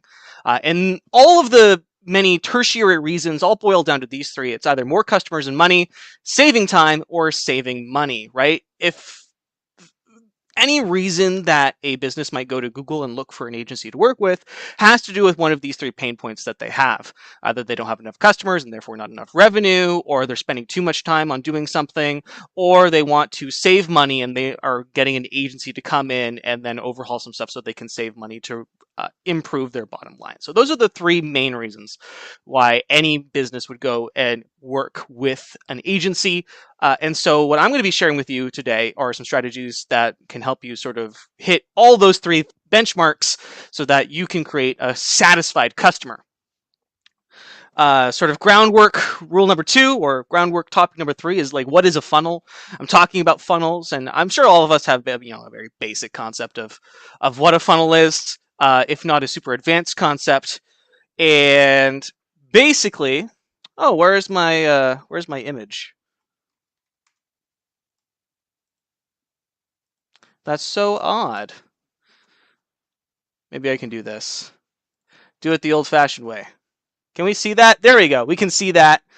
Not sure why it's not loading in that full screen version there, but we're looking at this. So a funnel is somewhere that a system that takes traffic in. So traffic goes into the funnel, customers come out of the funnel. At the very rudimentary level, that's what a funnel is. You can talk about top of funnel, bottom of funnel stuff. There's a whole bunch of stuff that happens in the middle of the funnel, but basically it's anything that takes traffic and then customers come out, revenue comes out, right? We're pretty all familiar with this concept.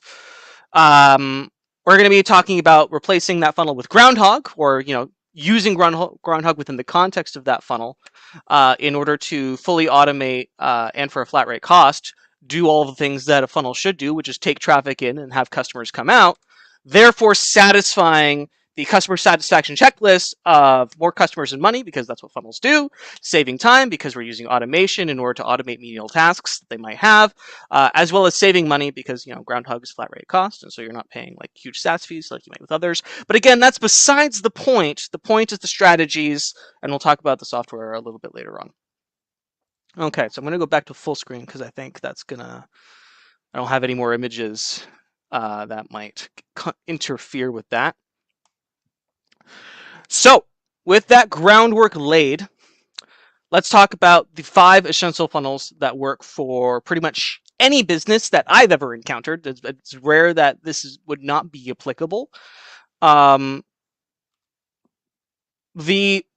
main criterion for these funnels, and the reason why I've just chosen them, is because as an agency, implementing these for a client, it requires absolutely no new assets, no new design that you have to do. So there's no web design involved component really, and minimal copywriting. So you're not sitting, at your desk typing away at a computer for a very long time. It's all very easy to write, minimal thought required. You can just basically install these and go. And that's why I really, really, really like them. So the first one that I want to talk about is a contact us follow-up funnel. Now, the contact us follow-up funnel, and I have the image of like what it looks like in Groundhog. You know, that's just to make the slide look pretty. We don't really have to look at that. What we have to look at is on the right. Basically, this thing that you're looking at takes about 15 to 30 minutes of implementation time. If you're in an agency and you're doing work, 15 minutes to get a huge client win is not a lot of time. And the result of implementing a system like this, and I will describe that system in detail in a moment, is that 25% of genuine leads that come through the Contact Us page, and every website has a Contact Us page, not everybody, and that's a huge thing that I want to point out, not everybody that goes to your website is going to go through the funnel process that you've so intricately designed. Some people just go to the Contact Us page and they want to pick up the phone or they want to fill out the form and they don't want to go through your whole lead segmentation process. They don't want to fill out the 17-question questionnaire. They don't want to fill out the pop-up that shows up for a 10% discount. They just go to the Contact Us page, right? Because some people just do that, and you have to be willing to meet leads in the process that they want to go through. So having this set up for your Contact Us page is super important. 25% of the people that do opt to start their customer journey through the Contact Us page will take additional actions and go on to convert, which is what's really cool about this. So basically, on the rudimentary level, here's how it works, and I'll show you in a moment what it looks like in Groundhog. We have a form. And we're going to add one question to our Contact Us form. Again, every website has a Contact Us form, whether it's with Contact Form 7, Gravity, Elementor, you name it, whatever you're using. You can add this question, and it's got 4 categories in it. The question is, what kind of question do you have? Is it a general question, a support question, a pre-sales question, or a billing question? Right? So if it's like general support or billing, we're just going to send those to whatever help desk or whatever inbox we typically field those questions with. But if it's pre-sales and they're going to self-identify that, hey, listen, they're interested in purchasing your product, then we're going to do some actual follow-up in order to move that lead along the funnel and get them to join our other funnels that we have that, again, take traffic in, put customers out.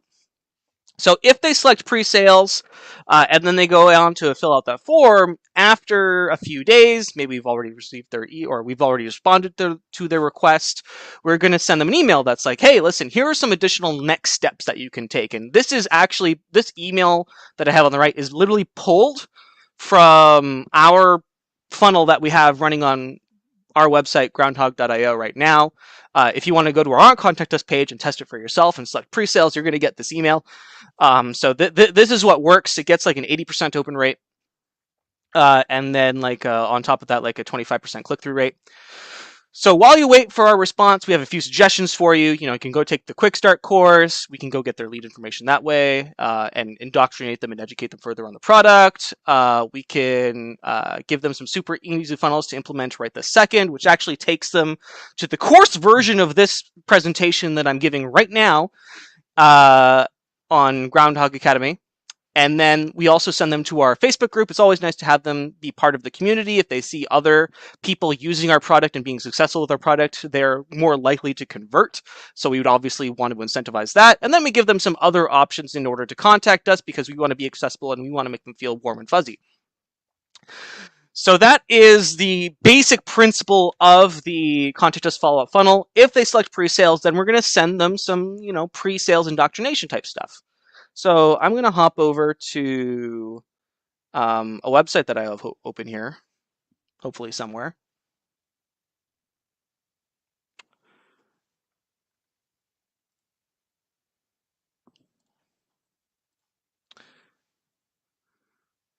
I lost my tab here, so 1 second. That's okay. This is only live, not a huge deal. All right, I'm going to share a new screen here. Share screen. Select a window. And this window? Yeah, this window looks good. And hopefully nothing crashes in the middle of me doing this because this is a development site. But basically, if you're using Groundhog, we have all these wonderful templates here, and all the templates that I'm showing with or sharing with you today are actually part of our just library that is included with the free version. Contact form with follow-up, there it is. We're just going to click use that template. And then we have a contact form. You can just go copy and paste the short code that we give you here on any Contact Us page that you have. I'm going to make this a little bit smaller so that it doesn't look super squished or super spread out on your screens. There we go. Hopefully that looks a little bit nicer. And then here we have our question that I mentioned. What kind of question do you have? Is it a general support, pre-sales, or billing? And then further on in the funnel, when we actually get to like the follow-up emails, we have some conditional logic that says if they answer pre-sales, then we're going to send this email. And this email contains additional actions for them to go do stuff. Yeah, so just letting you know we received a question. While you wait for our response, we have a few suggestions for you. Give them some links of stuff to do. So all you have to do is go in and put some links to stuff. If your question is urgent, you can give us a phone call. You can confirm your email address to stay on the email list if you have like double opt-in requirements in your country, like if you're in Canada or in the European Union. And that is this funnel in a gist. If you're using WooCommerce or Easy Digital Downloads, or really any sort of e-commerce system, we have lots of e-commerce integrations, you would then take like the new order benchmark here, so that if they went on to order after receiving this email, they wouldn't receive any further emails. And also you could go to the reports after and be able to see the conversion rate of people who filled out the contact form and then went on to actually buy something if that was their first interaction with your business. So that's pretty cool. So that is the contact form follow-up or contact us follow-up funnel in a nutshell. Every business has a contact us page. Takes maybe 15 minutes to just go in and connect that to something, whether it's Groundhog or any other CRM or marketing automation provider, ActiveCampaign, ConvertKit, HubSpot, Keep, Marketo, all of them. Pick one. You can go in and connect your contact us form, add that question, do an if they answer pre-sales, send that email out, kind of stuff. Really easy to implement. You don't have to do any web design. If you're taking over someone's like pre-existing website and they already have the contact us page, just hook it up to the existing one while you're doing the big website build. And then they can be getting business while you are doing that. Again, buying yourself time to sort of complete that huge web design project that you might have on your desk. All right. I'm going to go back to sharing my my deck here. There we go. Beautiful. So the next funnel of interest of mine, and this probably is my favorite one, is the footer subscribe funnel that we offer as a template. The footer subscribe funnel, again, a 15 to 30 minute implementation time, very, very, very quick. The result of implementing this on all the sites that I've done is 1% of monthly traffic will subscribe. Especially, this holds true for e-commerce sites, especially when there's an incentive to subscribe, and I'll show you an example of that. So the basic gist of this one is that you stick this name, email, and subscribe button as a form in your footer. On groundhog.io, again, this is something we practice what we preach. I wouldn't recommend this if we didn't do it ourselves, and I hadn't done it for 100 other businesses. Go to groundhog.io. You can scroll down to the bottom. There is a subscribe and discount form here. We basically just offer 15% off for anybody that gives us their email address. And then we immediately send this email. And we have like a cheeky code being like, I found 15 off. So they feel like they found it, and that's a nice user experience. We say, thanks for subscribing. Discount is valid for your first subscription year. Unlike other people, we don't charge, success tasks. You restate your values and why they should work with you. Link to go choose a plan and use the discount code. Very, very, very simple. This converts at around 10% from people who sign up to actually buy. So that's on top of like the existing like baseline conversion rate. So an additional 10%, which is kind of nice. And it's just really easy. Like it's literally just like send that email out immediately, and then we can track the effectiveness of that form because again, we have reports that allow us to track the conversion rate of when they sign up to when they buy. An example. Let's go look at an example.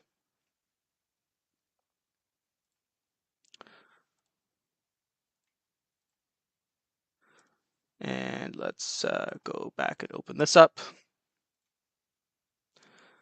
So we'll go add a new funnel here. And footer subscribe. Yeah, we literally just have that template available.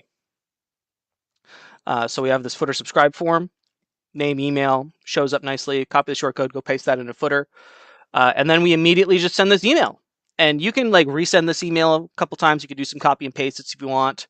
So if they don't use the first one, then we send it back. So thanks for subscribing. We promise to respect your inbox and privacy, provide value with every email we send. This one is not the one that shows a discount. This is sort of like a more generic one. If you're using Easy Digital Downloads or WooCommerce, then there is this other template, which is called, so EDD for Easy Digital Download, subscribe and discount. It also say WooCommerce if you're using WooCommerce. And this one has like the discount option, and it also tracks when a new order is completed, so you can get that conversion rate.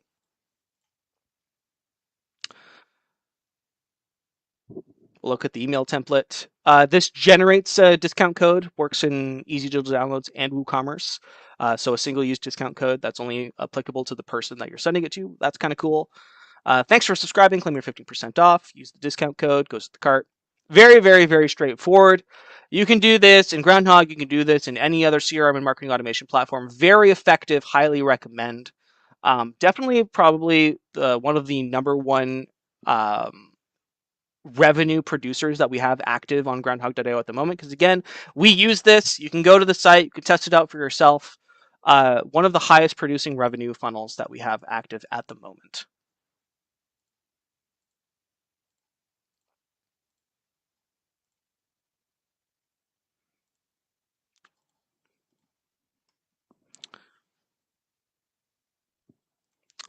Next on the list is our review please funnel. This is a really fun one. It takes 15 to 30 minutes to implement. 5 to 10% of customers give positive reviews of the people that actually open the email. So if your like open rate is like 50%, 5 to 10% of those people will end up actually giving a positive review on your choice. Like you get Google reviews, or in our case, the WordPress.org directory. We have over like 110 positive reviews on the WordPress.org. So that tells you something that this must work. Like our review percentage compared to like our active install count is like significantly higher than most. So make of that what you will. The basic gist of this funnel is after some sort of positive interaction, let's say if you are selling a product and 7 days after that product was delivered, you wanted to say, hey, you just got this product, do you like it? If you do like it, leave a positive review. If you don't like it, well, then we're going to do something else. So here's an example of what that email might look like. We just wanted to follow up with you and make sure you're successful with your most recent purchase of like the Presto Player integration that we sell. How many stars would you rate our products and support? So the trick with this one in this email is that if they click 1 through 3, obviously we don't want that person to actually leave a negative review. So what we're going to do is if they click 1 through 3, we're going to send them to this page that we have on groundhog.io that says something like, we're sorry you weren't unsatisfied. Let's make this right. And it's a link to actually book a call with one of our team members so that they can air their grievances and we can do our best in order to resolve whatever issue that they had, that led to them choosing between 1 to 3 stars. If they click 4 and 5, then we're just going to send them to wherever they would actually leave a review and hope that they actually leave a review and continue that process. And it also gives you a little bit of an indication of your NPS score, because you can then look at the funnel report and the email report and actually see the percentages of how many people click 1 through 3 stars and how many people click 4 through 5. And that will tell you or give you an indication of sort of like your net promoter score. That's what NPS is, net promoter score. So what I'm going to do is going to stop the share so I can present a new screen. I have to go back and forth.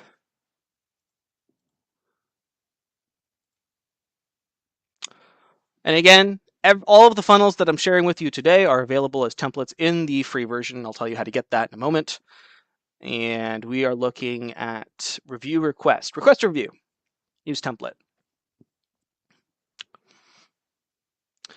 So I have it set up as like when a new user is created, maybe for if you have like an LMS site, but you could easily change this to like product purchased or a new order, or when they submit a form, or when they visit a specific page, or when they text you, or if there's like a webhook from another site, or some other custom activity that you have. So there's lots of ways to start this off. On our site, we have it as new order because that just seems like the most relevant. Like we want to follow up maybe 7 days after someone purchases a product for the first time. And then we're actually going to go ahead and send that review request as an email.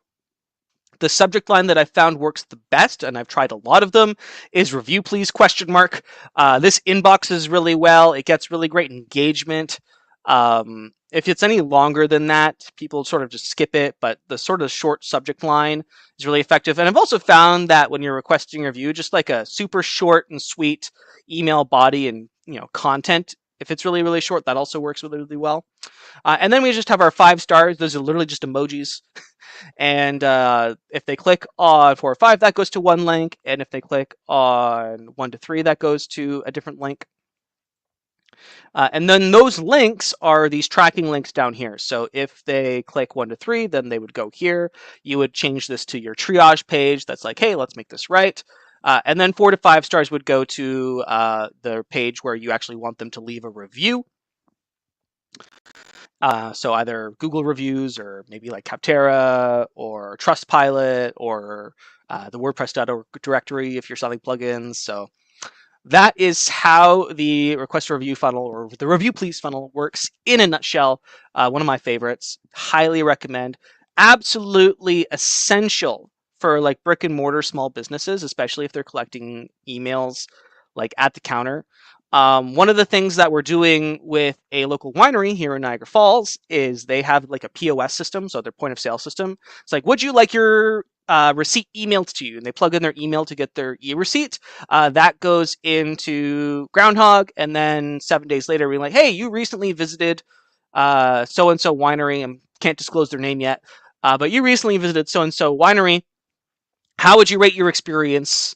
If they click 1 to 3 stars, we're like, hey, listen, we understand you had a poor experience. Come back for a free tasting on us. We'll show you a good time. And if they click 4 and 5 stars, then we're going to send them to wherever we want to leave the review. So we have that going right now, or we're about to have that going very, very, very soon. It's going to be very, very cool. Absolutely essential for brick and mortar stores. Also essential for WooCommerce stores, e-commerce. It's essential for everybody. Like collecting reviews is essential. Absolutely stellar way to create business, right? Because people go and check reviews. It's part of something that people need to do is they need to monitor their online reputation. Okay, that's enough rambling about why you should collect reviews. Obviously, that's something that you should be doing. I'm going to take a break right here, and I'm going to pause, and I'm going to take a deep breath, and I'm going to ask if there are any questions. I have the comment section open on my left here. If you have questions, now is an opportunity to just jump in and say, hey, Adrian, I think you missed this important point, or I don't understand this quite well, or you just want to tell me that I'm doing a good job. That would also be nice. Positive feedback is great. Can I just pop in and say you're doing great and I'm taking notes? Thank you. I love that. I love this idea of asking for a review right after purchase, because if you ask for, like, say you have like 30 customers over the past like 6 months, and you ask them for a review over the, in 6 months ago, nobody's going to remember. Like, you want to get them right as they're having that experience. And so being able to like tie that in to their experience and have that be a part of the customer's journey, it does so much, doesn't it? Like, it is absolutely essential, because you really got to get them at the best point to ask for a review is right after like the eureka moment is what I don't call it that. I stole that from someone. I don't remember who. I didn't invent any of this. All of this is just observation from people way smarter than me. Someone called it the eureka moment at one point.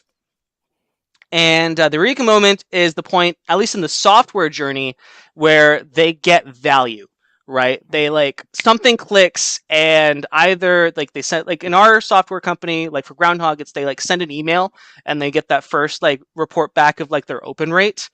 Right then is the best point to ask for reviews. Like, hey, we just noticed that you sent this email and we're seeing it's getting good results. If you're happy with your results, why don't you go translate that into a review for us?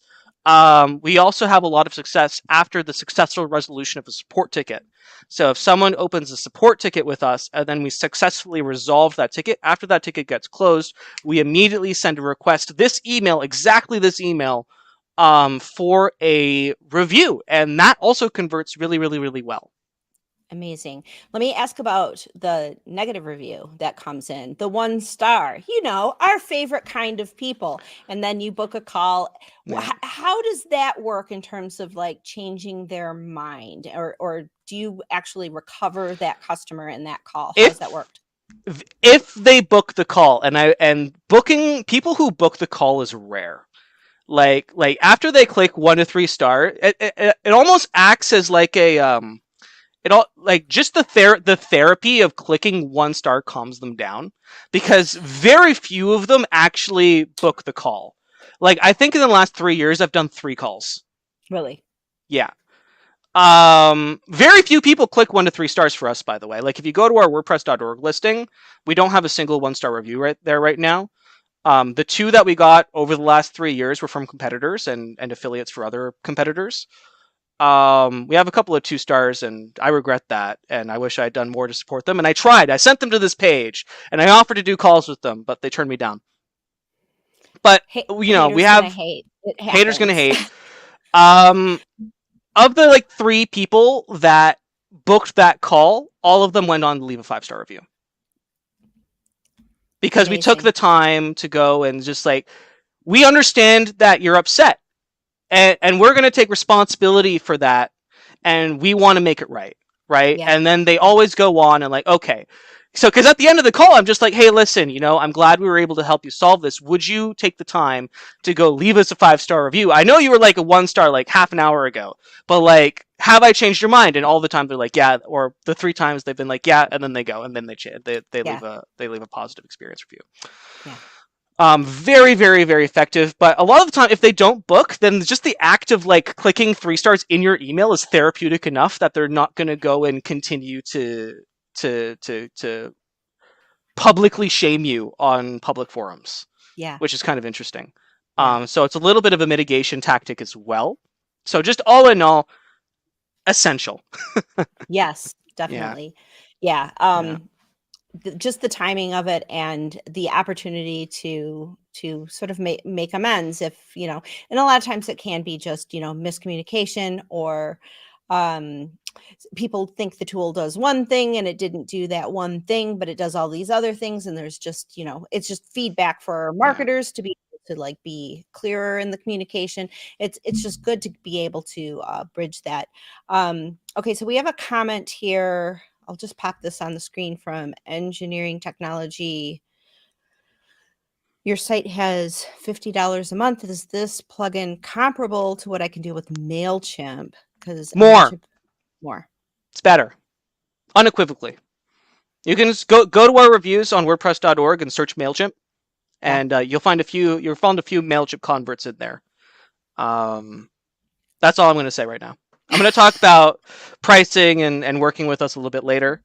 But go to our WordPress.org directory listing, search MailChimp in the comments. You'll find converts there. Amazing. Okay. Yeah. You got more to present here? I do. Yeah. So this is only the 3rd one. There's 2 more after this. Amazing. I'm going to pull myself out and pop that. Beautiful. Thank you. Okay. So that was the review. Absolutely essential. Quick win.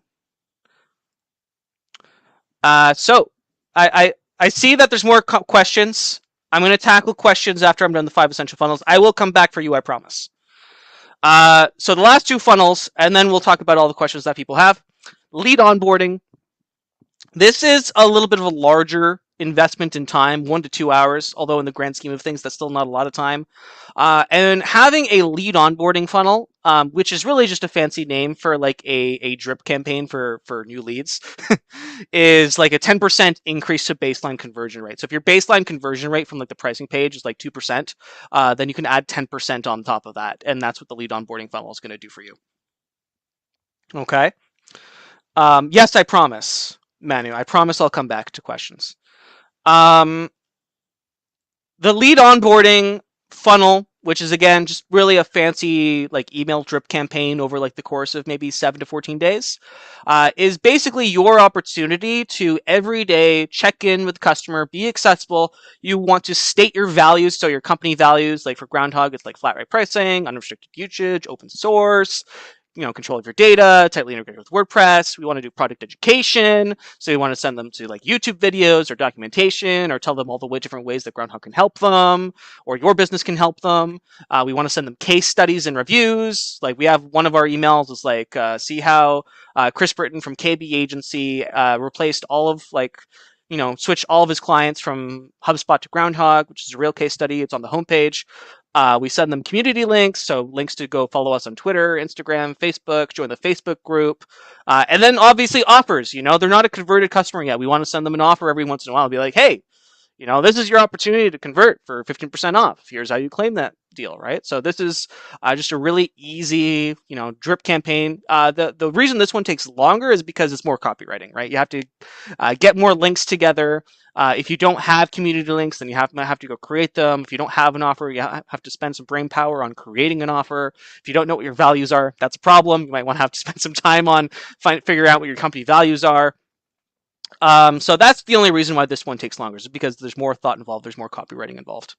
I will take the time though to show you the template that we have available, because I want to take as much work off the table for you as possible, to just be able to allow you to go in and just change some copy, change some links, and just get this show on the road, so you can just implement this for your clients as quickly as possible, or yourself. I say this whole presentation is very much in the context of you as an agency serving people, but this is also just generally applicable to your business as well. So hopefully that helps. Let's go into our ad funnel screen. And we have new lead onboarding. This is the funnel. And so we have it when either a tag is applied, or they submit this form, which was just first name, email, last name, email address. You can put literally anything can start this off. You can go back to the contact us follow up, and then after, if they select pre-sales, then you can conditionally add the tag in order to add them to this funnel. So there's a lot of ways that people can get into this. But basically, you just want anybody that subscribes with the intent of eventually purchasing to enter this in order to get them past the bridge and get them to convert. So our first email is we have a welcome email here. Just very, very standard subject line stuff, like you're in, start here. I think this is actually the subject line that I use. Welcome to business name, that's just a merge field. If you're looking to solve problems, reiterate the pain point for why they subscribed in the first place. Give them a couple call to actions. Watch a YouTube video, go start a course, join the Facebook community, anything like that. Let's go ahead and close this. The second email that I have in this template is to go join the community. So this is where you'd send them Twitter, Facebook links, if they have a profile for a Buddy Boss community that you have set up, any other maybe a Reddit thread or a subreddit that you have that they have to go join or follow. That's what you'd put in this email. This one's blog posts. So this sends them, this is part of the product education. If you have blog posts that you want to send them, or just send them some specific ones. This is just hard-coded, but you can also use our post replacement code to actually pull the most recent blog posts that you have from your blog. So if you just want this to always be a fresh list, then you can do it that way as well, which is kind of cool. And then the last email that we have here is we provide a discount, because offer, that's sort of the last thing that you want to do. You've educated them, you've indoctrinated them, you provide them reviews, guides, testimonials, blog posts. Now we want to convert. So hey, use this discount code, go to the checkout page, 14-day money back guarantee if you're not happy. Pre-sales questions, give them an option to contact you, respond to this email, live chat, phone call. Whatever it is that you want to do, just make it very easy for them to be able to make a purchasing decision. Reiterate desired outcome and your solution is. And that is the lead onboarding funnel in a nutshell. You can add, this is only 1, 2, 3, this is 4 emails over 4 days. I think ours is like 10 emails over 14 days.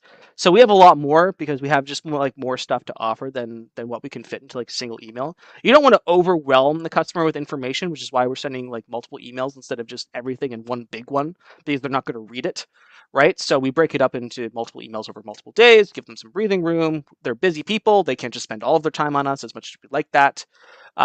So you can go ahead and add more emails for more content that you want to be able to provide. Basically just add as many as you need. 14 over 14 days is probably the max that I would do. If they haven't converted in 14 days, then you might want to have a look at your offer. And then at the end of that, we apply a long-term nurture. I'm not going to get into like a long-term nurture funnel. Basically, this is just like a recurring email sequence that just checks in maybe twice a month and says, "Hey, just checking in. You haven't converted yet. What's up?" Right? That's what long-term nurture does. I'm not going to get that into that today, but that is an option. And then if you want to track a conversion rate, if you're using some sort of like e-commerce integration, just drag in like your new order benchmark down here, and then you'll be able to see a conversion rate in the reports when, like, let's say they get this discount email, and then they go convert. We'll be able to see how many people do that, which is very cool.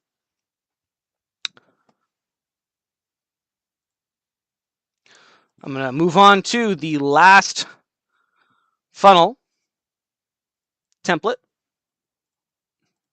that I'm going to share with you today. And that is the customer onboarding funnel. We did lead onboarding, it's time to do customer onboarding, right?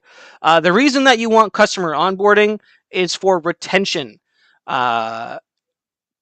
Retention is important, whether you're selling like a consumable product, like if they it's like a one-time purchase, right? We want them to re-up on their, let's say, like their prescription, right? If they're like buying like pills at the pharmacy, you want them to re-up their subscription every once in a while. So you send them an email like, hey, you haven't come back in a while and haven't paid or whatever. So retention is important. It's important for subscription companies, recurring revenue companies, consumable product companies. We want people to increasingly buy or increase their buying habits, and customer onboarding is what's going to help us with that. We're also in the 1 to 2 hours time range to implement. And the reason you want this is a 50% customer, or an increase in 50% customer retention after 1 year. So let's say your churn rate after 1 year is 50%. We want to reduce that by 50%. So that's what this does, is it reduces it from 50% to 25%, or 50% of whatever your existing churn rate is.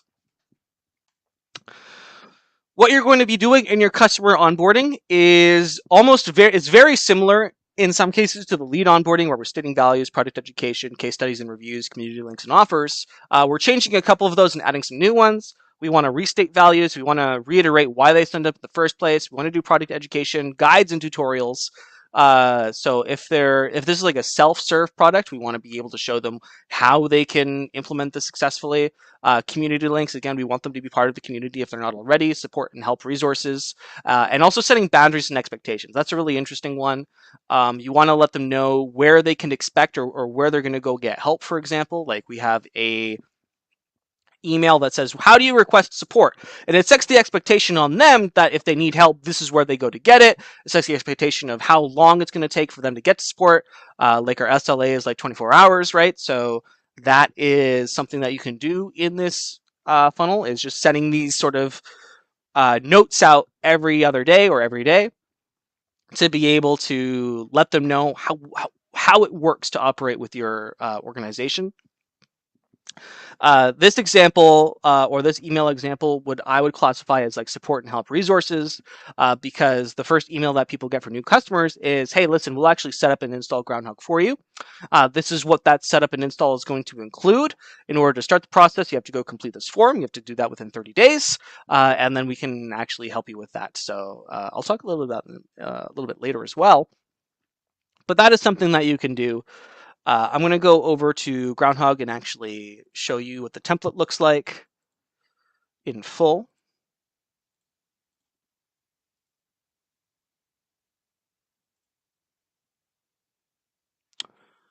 We are going to new customer onboarding.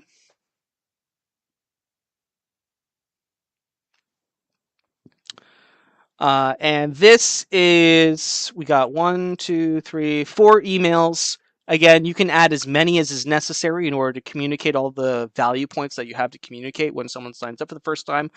We're starting this funnel just when like a customer tag is applied. We start this off internally with like the new order. So when a new order comes in, they become a customer. And we are going to, we have a delay at the beginning to like wait 3 hours till we send the first email, because after a new order, they're getting like emails like, here's the login to your account and here's your order summary. So we like give them some breathing room to sort of sort through that. And then we send the welcome email. This one starts off with just like a simple whitelist us. Instructions to whitelist your from email address in the various different inboxes. Really looking forward to seeing you succeed. Confirmation link to make sure they confirm their email address if they already haven't. And we also have this like click to leave the onboarding funnel. Maybe they don't want these emails. So if they click this, then they don't unsubscribe, but they do stop getting these emails, which is kind of nice. Moving on, we have the second email as setting up your profile. So this would be relevant maybe if you have like an LMS site or a BuddyBoss site or some other kind of site where you have a profile, or in our case we have like a step-by-step questionnaire that gets some like data mining questions like, you know, what CRM are you switching from? What kind of business are you? Are you an agency? Are you a marketer? Are you self-employed? Are you an LMS company? Are you an e-commerce company? Like, who are you? And that way we can send them more targeted messaging. We're not going to get into that, but you know, that is an option that you have if you're collecting that kind of information. So there's a link to like go complete the profile, go log in. We have like an auto login link here, which is kind of cool. Go to the dashboard. You have to update that link. We have our community links, right? So this is almost an identical email to the lead onboarding funnel. We want to send them or say, hey, here are links to go join the Facebook group, Facebook page, Twitter, YouTube channel. So they can be part of the community and be actively engaged with your brand and your other customers. That also helps to increase retention when people are part of the community. People have a login for belonging, as they say. And I spoke earlier about setting expectations. So we have this getting in touch or how to get in touch with us. If you do provide customer support, then this is a great email to have. Here are any of the links or methods that you should be using to get in touch with us. We generally resolve issues within this period of time. In the unlikely event that your issue falls through the cracks, you could message us with this like instant chat or basically your last resort option. That's all. And you basically send as many emails as you need in order to state values, expectations, and what else we got? Community links, support, help, and resources, guides, and tutorials. And you basically do that for as long as you need to until you've all out of ideas and emails to send, and your customer becomes completely onboarded and indoctrinated.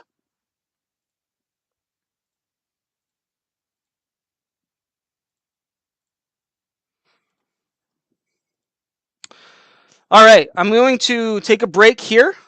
I'm going to tackle some of the questions, and then we're going to move on. Because this is a good place to just take a breath and see if there's anybody that needs anything taken care of.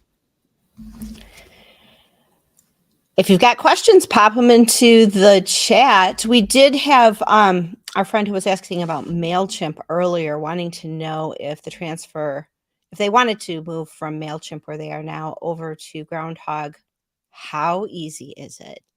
I would say super easy. I mean, if you're just like bringing over like your email list, it's just export CSV from MailChimp, import CSV into Groundhog, and it's that straightforward. I'm going to talk a little bit about sort of like the essentials to get started with Groundhog in a second. So definitely stick around for that if you're still here. But yeah, it's literally just export CSV, import CSV. It's fairly straightforward. Cool. Excellent. All right. Anything difficult. All the tags come over too, which is nice. Oh, yeah. That's amazing. That's good to know. Cool. All right. Well, we've got about 10 minutes or so until our next session. So okay. Well, I just get on with it then. Get on with it. So where do you start? So you saw all this information and you've been listening to me for the last 45 minutes, which I am grateful for. Thank you for sticking around. So what you'll need if you want to do any of this is obviously a WordPress site. If you're using Groundhog, if you're on If you're using another like CRM or marketing automation platform, we don't necessarily need WordPress, although you're probably not on this call unless you're using WordPress. Groundhog, everything that I showed you today is included in our free version, which you can get at groundhog.io/free. But the strategies in their sort of like, in their general, what's the word I'm looking for? Like the concept of these funnels is universally applicable to any CRM or marketing automation platform. Again, you got HubSpot, ConvertKit, ActiveCampaign, Marketo. There's so many. Mooseend now. There's new ones every day. Pick whichever one you want. If you're using Groundhog, you also need some sort of SMTP service. We got Mailhawk, which is our company, AWS, SendGrid, Mailgun, SparkPost, Elastic Email. There's plenty. There's plenty to choose from. If you're using Groundhog, someone was talking about pricing a little bit earlier, and I'll share some of that. Also, I just want to reaffirm that all of the templates that I also shared with you, you don't have to go back and watch this video. They're all here available. You got your Fur to subscribe, review request, lead onboarding, customer onboarding, subscribe and discount, contact form with follow-up. It's all here. There's also some other ones, long-term nurture, login reminders. If you've got like e-commerce, refund win back is a fun one. Abandoned cart recovery is a fun one. Yeah, so free lead magnet download. If you're giving away a lead magnet, this is always a good one to have. So lots of templates to choose from. If you need help getting started, our team will install and configure Groundhog settings for you to make sure that it works with your setup, caching, whatever. We'll get all the integrations that you need installed. For more information about how that works, groundhog.io/setup. And you can see the expectations. We're going to set expectations with you about what we'll actually take care of for you. Totally white glove bespoke. Benefits of Groundhog versus maybe other CRM platforms that are out there. We have a certified partner program when you sign up with our agency license. The image on the left here is a screenshot of our certified partner directory. People who, or small businesses that use Groundhog but aren't agencies, are often sent to this page in order to get a quote from agencies, and all these links are direct or are directly linked to our partners' inboxes, so they can provide a realistic quote for whatever the project is. We have white labeling. So if you are an agency and you want to use this product and you want to create a little bit of stickiness for your agency with your clients, you can white label the platform. Custom template libraries for clients. So you can take all the templates that I showed you today, you can change the copy, add more steps and whatever, and then you can create your own template library and then ship that to your customers. And we also offer 30% affiliate commission to our agency partners, which is 10% more than our base 20% affiliate commission. So that's very cool. My offer to you today, because Kathy said I could provide one for you, is 20% off. The only time we do more than 20% off is Black Friday, so you'll be waiting a while. This is the best offer that you're going to get from me until Black Friday. 20% off the first year of any plan using Kadence offer is the code. Groundhog.io/pricing is the page where you can go to look at our plans. Plans are billed annually. This applies to the first year. That's everything. If there's any questions, now is your opportunity to share or to drop those in the chat here. I have probably very little time to answer questions. I'm sure Kathy is going to tell me, but I'll leave this here in the time being. Amazing. We have one question. Manu would like to know where you're located. I am personally in Niagara Falls, Canada, right next to the border. Niagara Falls is literally 2 minutes away from my house. So yeah, we're Canadian. Eh? We're all about marketing. Amazing. Well, I know you guys are doing amazing work. There's so much guidance that you provided. I'm not even sure I took notes because I was like, wow, yeah, I know I didn't think about doing that. That's so much amazing guidance for really using any kind of email service provider that has these types of tools in order to make better connections with customers. Where can people follow you online? Where can they get connected and follow all of the innovation? Me personally, adriantobey.com, at Adrian Tobey on Twitter. The software that I showed you today, groundhog.io. Okay, great. So Go follow Adrian. He does great work for the WordPress community and shares tons of knowledge, and definitely follow Groundhog and yeah, get better connected with your customers. That's part of what Amplify is all about, is making sure that your voice is heard, but heard to the right people, right? Heard to the people that are going to, you know, put food on the table and deepen connections and give you ideas on new products, all of that fun stuff. So Adrian, we're so glad that you were here for this inaugural Kadence Amplify event. Woohoo! Lots of Congrats. fun. Thank you. I've been And thanks for listening all day. Great. Awesome. Thank you for listening. Thank you for being the inspiration. You know, I'm just going to give mad props to everything you're doing over there, because you're doing some great work and inspiring us to do cool things too. So any way we can support you from the Kadence community, get over in our Facebook group. And I'm sure people will have questions about Groundhog over there too. It's I will do that. I'm not. I thought I already was, but obviously I'm not. So I will go do that right now. I don't know. I haven't.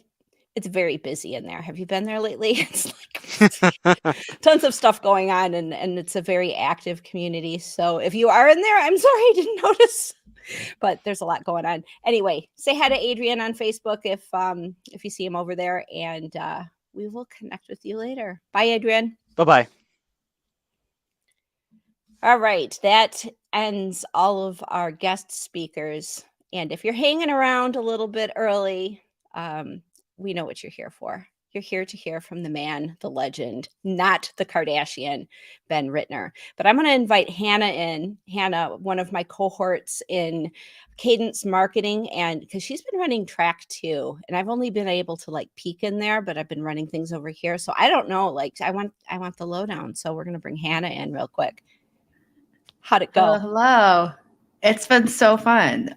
It's been like the easiest thing ever because everyone's just bringing all the good stuff. I just get to sit and watch. It's been so fun. I honestly feel like I said this on the track, I feel like I've gained a whole new world of wisdom from what everyone offered, from like SEO to accessibility to podcasting, like all the things. It's just been really insightful. So highly encourage, if you've been on this track all day, that you go back and listen to everything from track 2, because it was really fun and yeah, really, really insightful. Amazing. Yeah. Well, you're going to have to watch track 1 because it was as packed with all kinds of insights and so cool. Great questions. It was like, I was like worried, okay, like told all the speakers, like bring 30, 40 minutes, however long, you know, but you've got an hour at the end. And literally I'm like hoping for like a bathroom break between all of the speakers. I know. But we were bumping up against every hour because there was just so much to talk about, so much engagement from the community, questions. It's been great. But now we're at the point where we've finished the speaker lineup and people are here for it. On Nathan's show on This Week in WordPress on Monday, I was talking a little bit about this event and he joked that this was State of the Blocks. You know, like this was our like little version of yeah. I thought it was hilarious. Like at it's the not end, that is so funny. Yeah, just joking. You know, I'm always here for the joke. But you know, Ben hates all of this. He hates all of this. Yes, he just humors us. He does humor us. He does, until I cross a line and like call him a Kardashian or something, and he's like, "Back in your corner, don't do that. Do not put that on me." I think was the exact quote. But Ben he's is like going to talk. Montana boy, you know. Totally. Yes, I think he's happier being in the mountains or on a ranch or something like that than having the spotlight on him. But he has done amazing things for WordPress. It's why we're here. Totally. There are so many people who are building businesses on Kadence, building communities on Kadence, building life-changing content with Kadence as the whiteboard, as someone called it in an earlier talk. So we want to hear from Ben. I know a lot of people want to hear from Ben and kind of get his vision for what's next. We got through blocks 3.0. Wipe the sweat from our brows, even though I don't feel like I did much heavy lifting, but it was a big shift, right? Oh yeah, for sure. Yeah. It's been fun though. It has. But without further ado, we haven't had a podcast in a while either. Let's get our friend Ben on here. I know, it's true. Hey, everybody. Hi, Ben. You guys really kicked butt today. I'm very impressed with both of you. I have been jumping in and out of both channels while also trying to prep / write all the code for this demo I'm going to do. So it's been a fun day. I've had like a whole lot of things going on at once, but yeah, you guys rocked it. And it's so fun to see all the speakers come and share like tons of really great information. Super cool. Yeah. I honestly learned so much. Like, I'm not just saying that. I really did. It's awesome. Yeah, so fun. There's a lot of great content there. Yeah, tons. It was so fun too, because I felt like I was just like hanging out with my friends, having a conversation. You know, it's been, this is a gift to be able to share Kadence with the world, to share some of the content from so many smart people in the WordPress community. So I have enjoyed it. I know a lot of other people are popping in. Kelly, who has been hanging out with me today here on track 1. She can't wait to see what's coming with track 2. But we've got Ben. Hello. Yay. Definitely was not my idea to put me in this like position. I just have to say that. This makes me a little uncomfortable. Well, this is a Kadence event, and you did start Kadence, so I feel like it makes sense that you're here. I guess. Yeah, I mean, I want to be here, and I want to share what I'm going to share today for sure. So I'm excited. But yeah, like up against all these speakers, I feel like I'm just a regular guy, but but you're not. Yeah, you're not. Well, you're amazing, and you live with such integrity.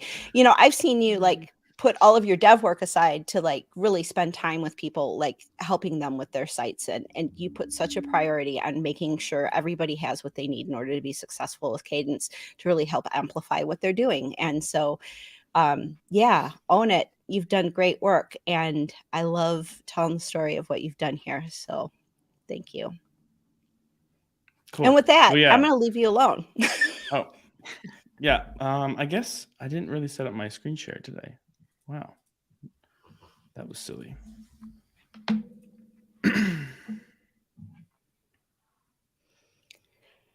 So just if you're joining us for the first time, if you haven't watched any of our sessions, this is how it's going to go. Ben is going to give a little bit of a presentation. Hannah and I will pop back in at the end. Go ahead and drop your comments, your questions, anything in the chat here on YouTube or on Facebook. It shows up in the same place for us. And if you have questions, we will go ahead and pop them on screen, answer those questions for you, any kind of comments, whatever. And so, but we're going to let Ben give his presentation and talk about what's next, the future of building with blocks. Thanks. Yeah, so I think to talk about the future, this is hard for me in some ways, because anytime I try to project out, I'm going to get a lot of like feedback being like, so when and why not now? And that's always hard. I want to make this stuff really fast and I want to get it out really fast. But at the same time, like, I don't want to say a lot of things, because then people are like, when is it here? And what I'm going to talk about today, we're still a little ways out, and I'll try to explain some of that. And then also I want to like take the time to say like, what comes even after that? Like, what does 2 years down the road look like? So I just want to bring up a couple things that I think are worth paying attention to, or at least being aware of. But where it starts for us is 3.0, and getting this release out, getting all of this code updated was a huge task. And it's worth just looking at some of the things we put into 3.0 that are important for where we're going. And so I wrote this post. You can get on and see. We talk about like, hey, we redid the code. We cleaned a lot of stuff up. We made it a lot more performant. We changed the UI a bit. We're still working on this. I've been getting a lot of feedback here. Probably the thing that's going to change the soonest is this is where you click to hover styles. And basically I've gotten a pretty clear, that's not a good enough visual option to indicate hover styles. So we're going to put tabs back in. But we're learning as well as, working with how we're innovating. So we have new controls.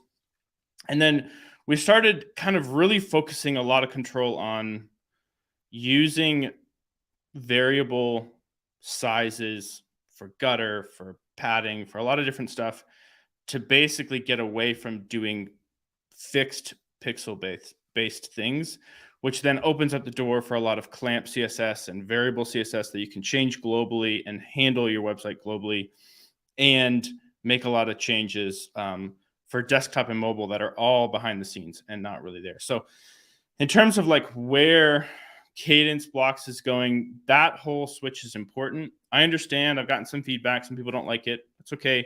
We're going to make it easier to shut that off. If you're just like, no, give me my static styles. I want to put in pixels. That's fine. Or I want to put in whatever you do. We're working on a way to just basically like have a switch that you can do to make the default not switch to variables. But this variable setting and with it, being able to use clamp for these variables is key for where we're going in the future, because we want to be able to build things that are a lot easier to handle on all different screen sizes. And so with a lot of these updates to the core way that blocks works, we're thinking future of like, we are wanting to make editing easier, still have all the complexities that you want, but then also start to branch into more global styles and global controls. So you're doing less repetitive work and you're able to manipulate your site after the fact a lot easier. And that's pretty important, especially when you talk about like being able to share patterns and things like that across different sites and different things. So this is just worth just kind of mentioning, like this is where it started for us with like the future blocks. And the immediate future, I kind of list some things at the end of this post. Some of this is moving out just a little bit just because we've done a lot of unforeseen bug fixes or just different things. There's a lot of people using CSS in really different ways with our blocks. So we've really worked out different ways to accommodate for that as people are migrating to 3.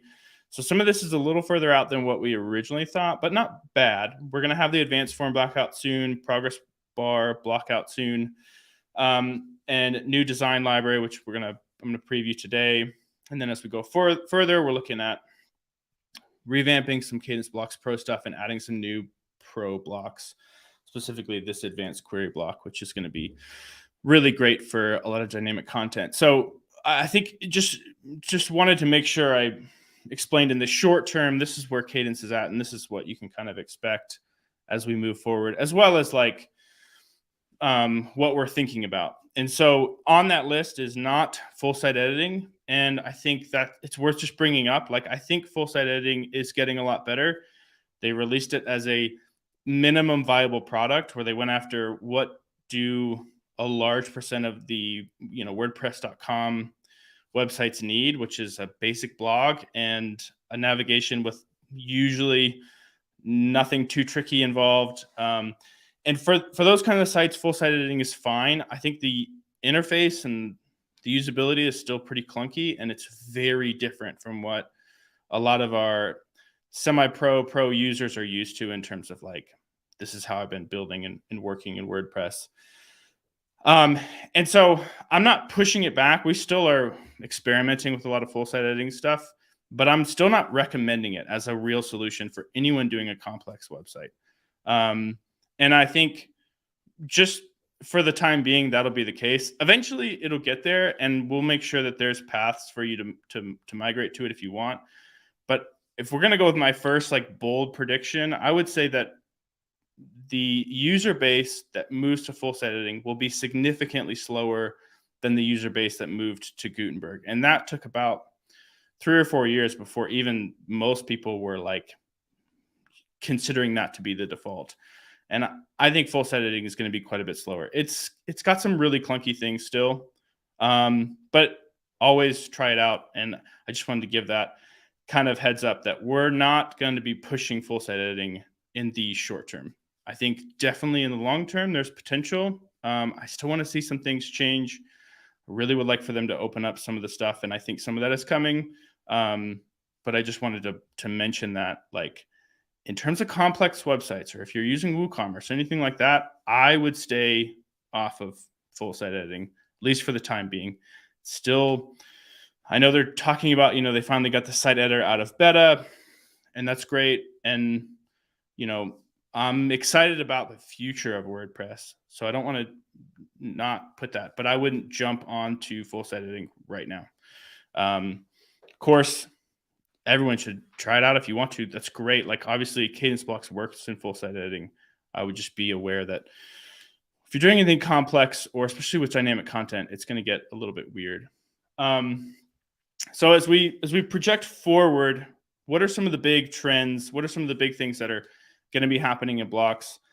I'm seeing, in my mind, some of the big things that are important for like Kadence users is doing more blocks that would work inside of a header and footer, and more focused on building header and footer inside of Gutenberg.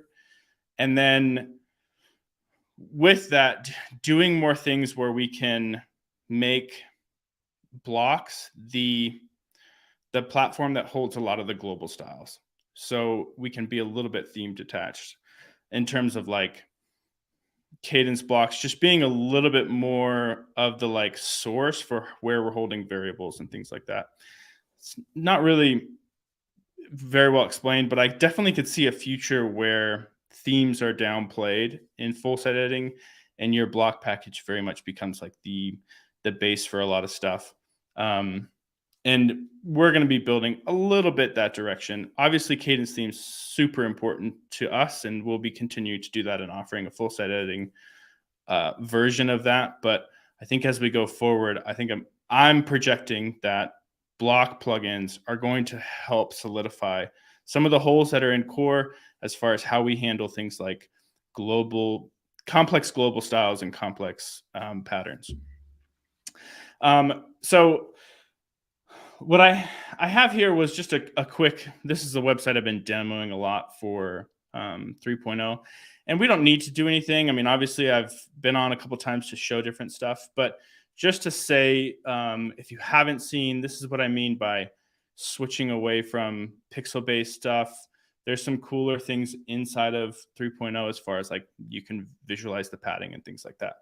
And then with like typography, instead of doing pixel-based always, you've got these settings that allow it to set to a variable, and then clamp kind of runs it. So this was just a little demo. What I want to get into right now is kind of what is going to come next for Kadence, and then talk about like what's the biggest trend. And right now that's AI. AI is going to be the thing that we all start using at some capacity in building websites. So if we talk about the future of blocks, the future of really anything on the web, AI is involved in that. And so we're going to just talk about where Kadence is going to come into that. And I'm going to introduce what will eventually be something that comes into Kadence. But again, not right away.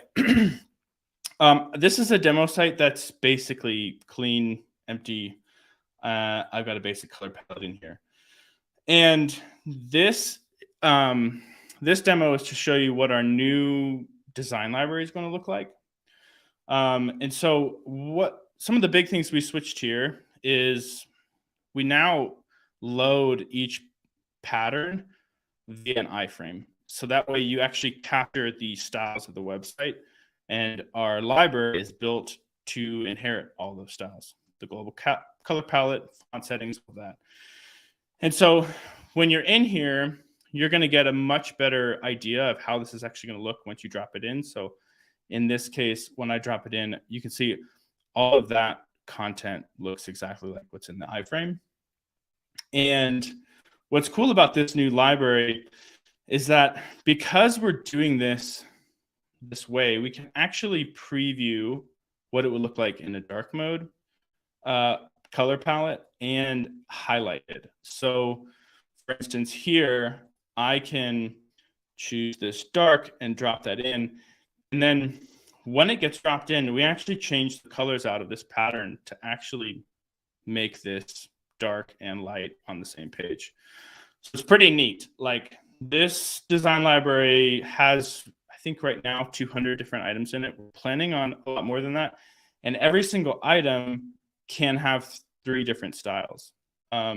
So it's going to be a really great library to be able to navigate and choose all kinds of different layouts very quickly and drop them into your website really quickly.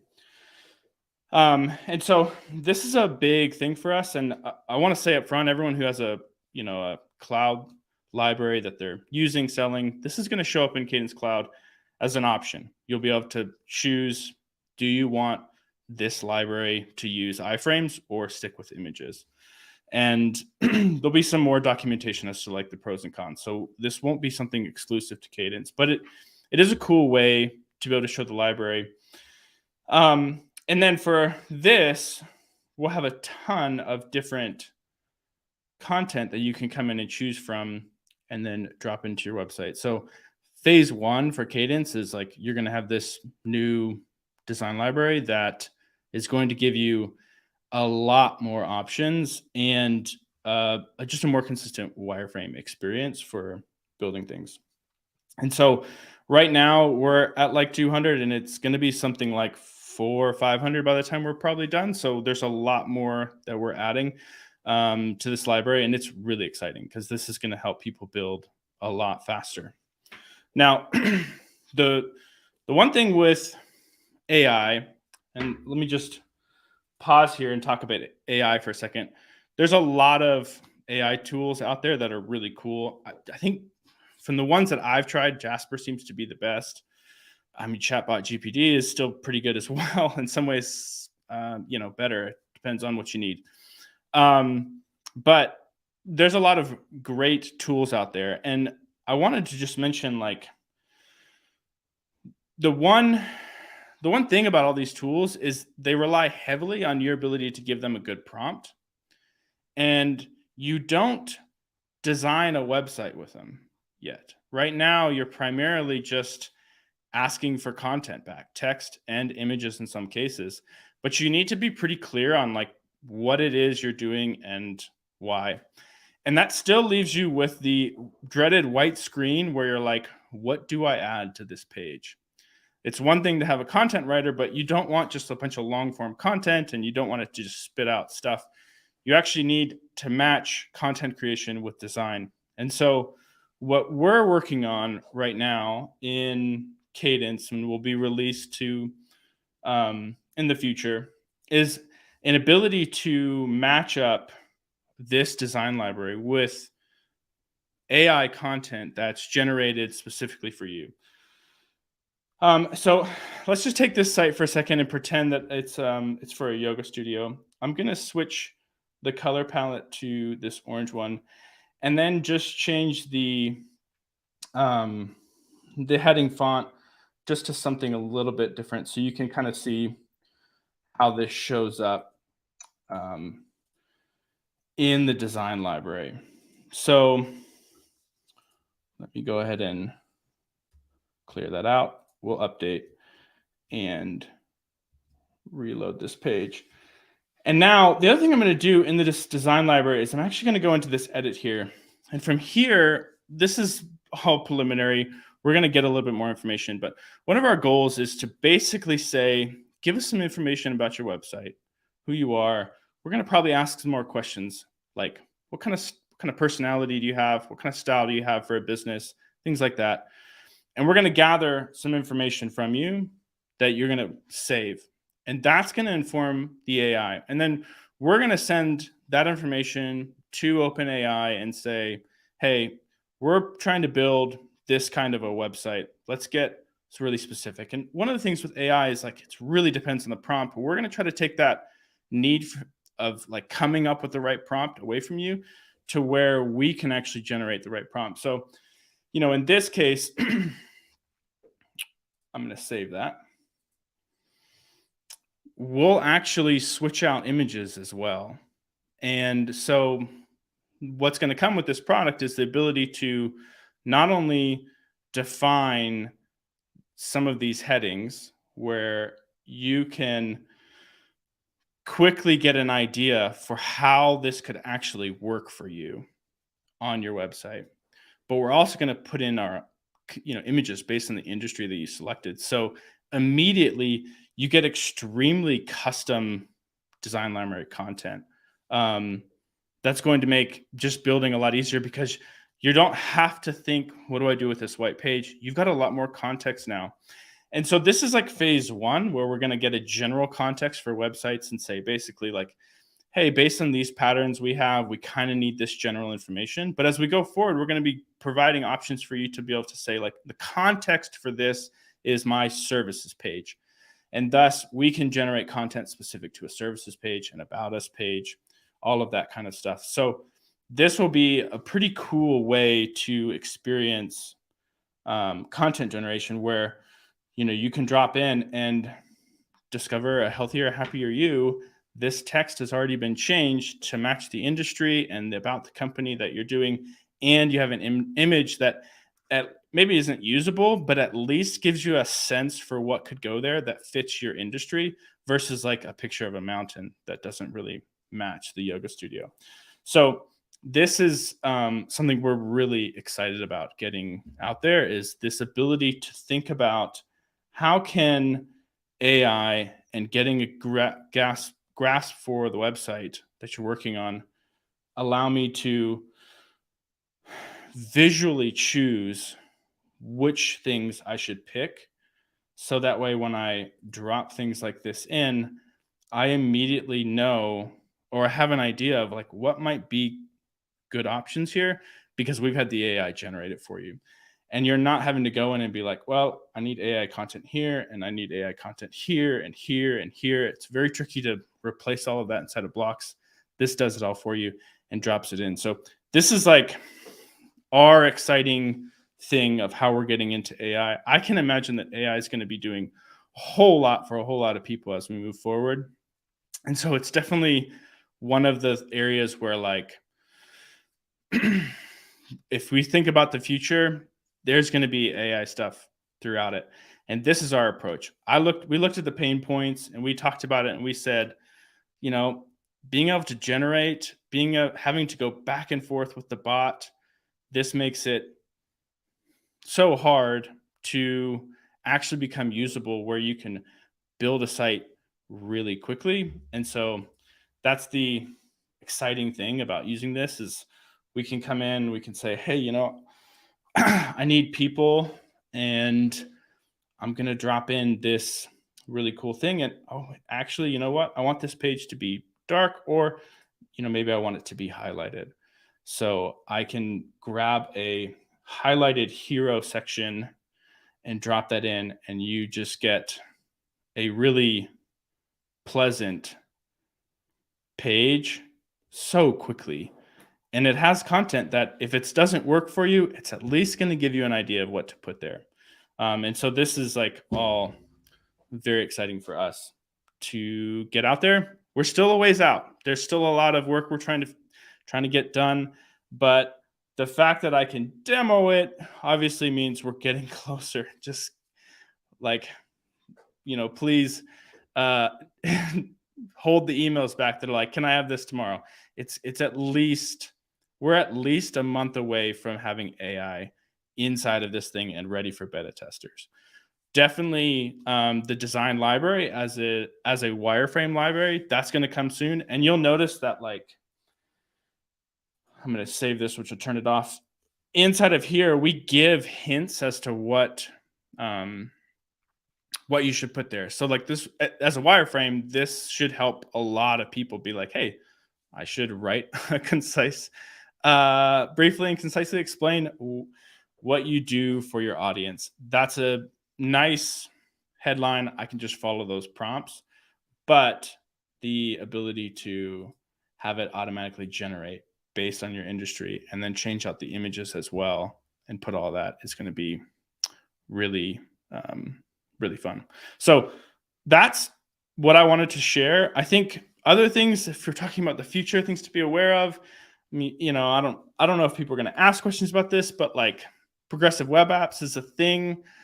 I'm not convinced that it's going to be a thing that every website needs. I think it's a little bit like AMP, where Google's really pushing it, but will it really become the mainstream way in which we develop apps or use apps? I'm hesitant to say you should get fully in on that, just because it's been out for a while and it hasn't really taken on a lot of steam.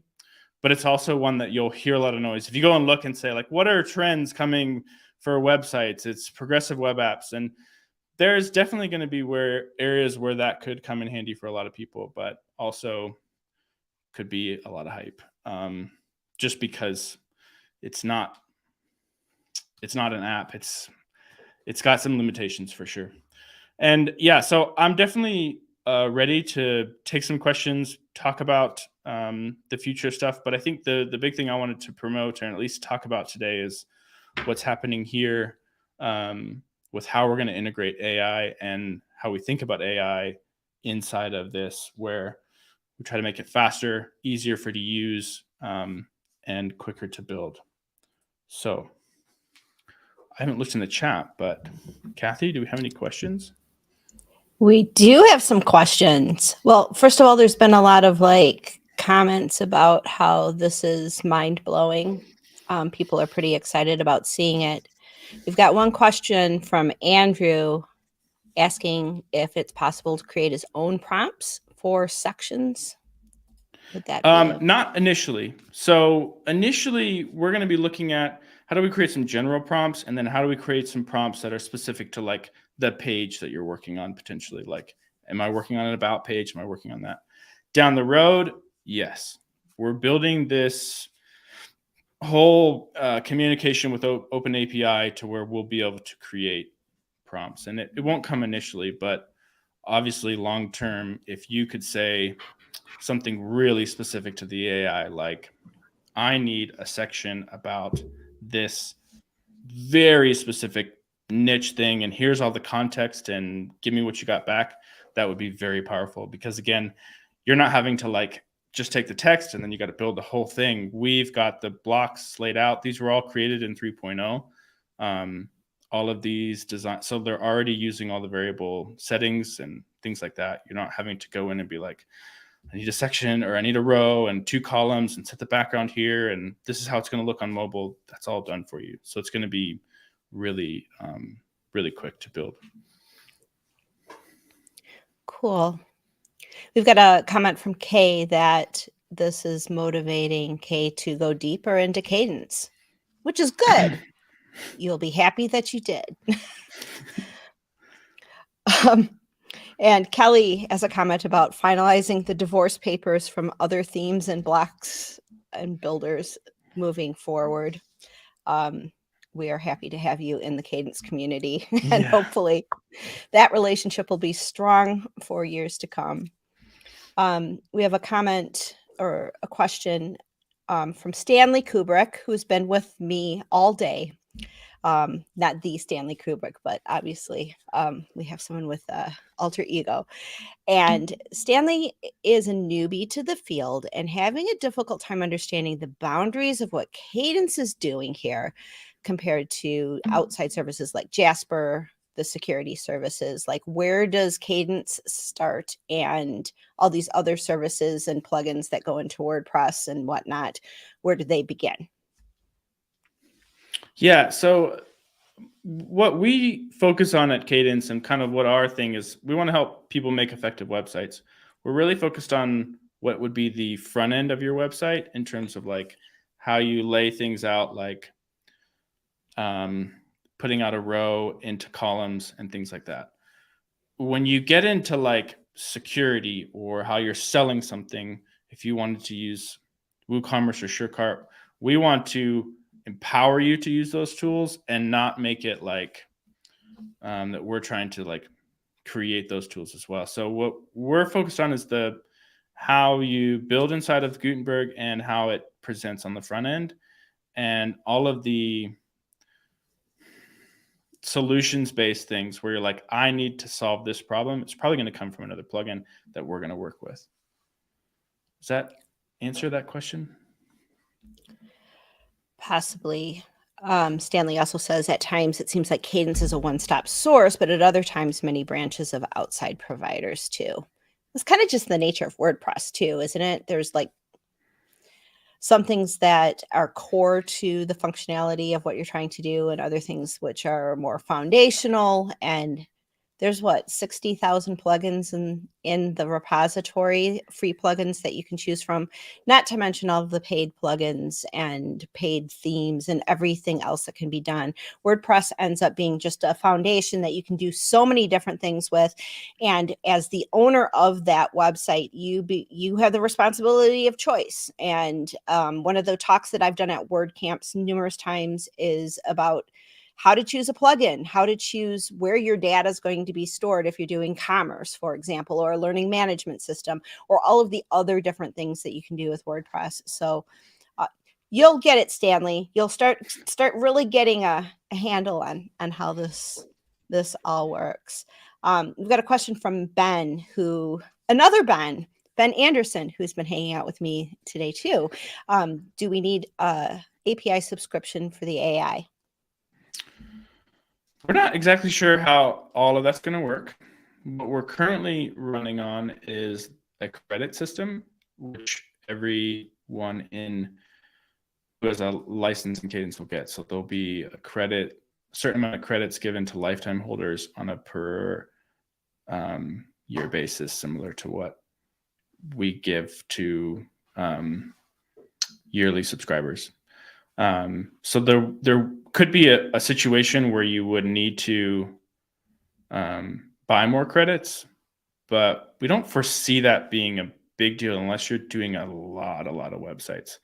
Because in part, we're not having to query an AI a ton of times. We're querying an AI to say, here's the different context that we want to generate for. We're getting that information back and we're storing it. So like every time I open up the design library or something, it'll be what's already been captured. And unless you need to go and say, hey, this is actually a different site than what I started with, or I want to add more context to my questions to get better content back, you don't need to ping the AI a lot. So yeah, there will probably be some version of this that is free in terms of like a limited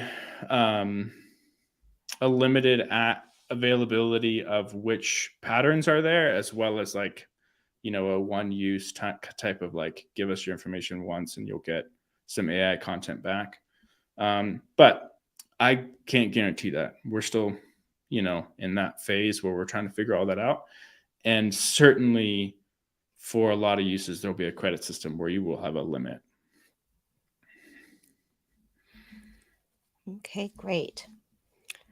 I'm personally very excited about this. The design library as we stand right now has a lot of great things that you can pull in. But this new design library gives you the ability to like just say, okay, here's the vibe I'm going with, instead of me having to like go and redo whatever's coming in from the current design library. It's like it inherits from your vibe, right? And your color scheme and everything. So it's much more getting you closer to the end result faster, right? Yep. Yeah, that's the idea, is that we're just really trying to make it to where you don't have to go in and redo your the design and all of the settings, that the settings are coming in, look great, match what you want, and you can move on.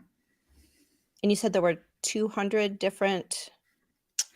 There's 230 currently in our library, and there's a Figma file that has quite a few more. So it'll be a pretty large library when all said and done, which is, super fun. And Robin has a comment. Bye-bye, Figma. Yeah. Figma's great for some things, but when I'm building, I just go straight to WordPress, straight to Kadence. But yep, I don't want to do things twice. I do it right in Kadence. But yeah, when we're mapping out, Figma was the tool that was used by the designers to say, let's map out all the different patterns that we're going to need in this library. Okay. And then Tina has a clarifying question. When you were talking about blocks 3, I think you said you're bringing the hover tab back for buttons. Yeah, it's always there. I get it. Some people just didn't see it. It's always been there. We haven't taken it away, but we're going to make it more prominent. So we're going to move it out of the little toggle that's sitting there now into like text-driven, tabs that you hit. So that was a concern that came back that a few people had, and then a few more people had, and we were like, okay, we got to switch this. Cool. And then Brad just has a shout out to Spencer Forman, who was one of our speakers earlier on track 1. If you didn't catch his talk, all of this stuff is recorded. If you want to jump over to track 2, we'll have timestamps so you can jump to individual speakers. We'll add those maybe after I take like a nap or something. This has been like kind of a bit of a You marathon. guys have been going and going and going. Yeah. It's been fun though. Hannah, it's been fun, hasn't it?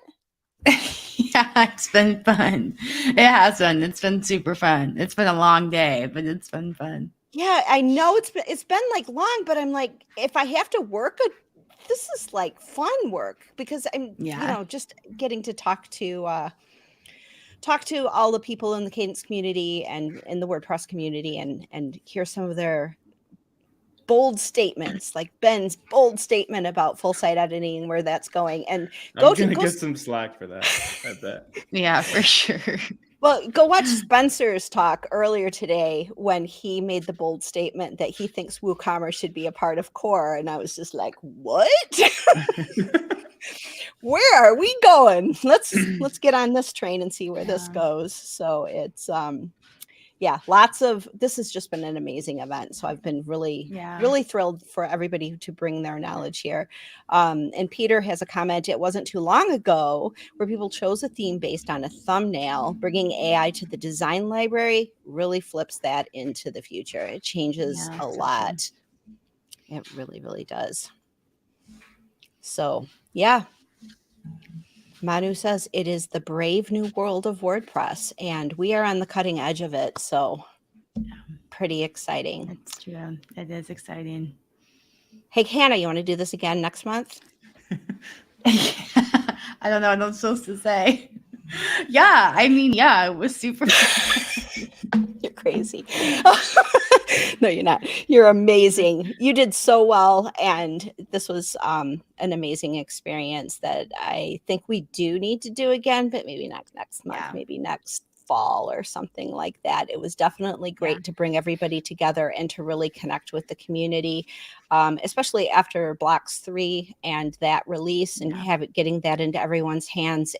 To have an event like this to just really amplify what people can do with Kadence and do with WordPress. It has been amazing. So thank you for everybody. Some of you people have been with me all day long. Really? I was thinking the same. And even like Peter spoke this morning at, I don't know, time zones, but he was the first speaker and he's still here. And Michelle's still here. And I love that. I love that people have just been committed to this. It's been really fun. Yeah, it's been great. The Kadence community is, Ben is super excited about it. You want to do it again? Yeah, right. To be able to do it again will be fun. I think we will. The Kadence community is not like any other community in WordPress. You guys are so engaged. This product is what it is because of the feedback we get from you, the engagement we get from you, the advice, hey, can you make it do this? We have a very attentive dev team that listens to all of that, your feature requests on the website. It has been amazing. And so it's just really great to see. It's why I'm here, because of Kadence. Everything that happens with this community and happens with this product makes me excited and just so happy and privileged and grateful to be here. So thank you to everyone who has been here. Thank you for everyone who has supported us in this journey. I think with that, we should go take a nap. What do you think, Hannah? Sounds great. All right, cool. Thank you for everyone for being at the first ever Kadence Amplify event. We will see you in the podcast. We've got one scheduled coming up really soon. Yes. So we'll be back. Yeah, super exciting one too.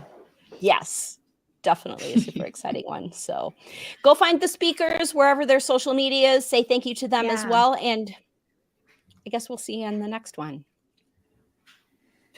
Thanks, guys. See you later. Bye, everyone.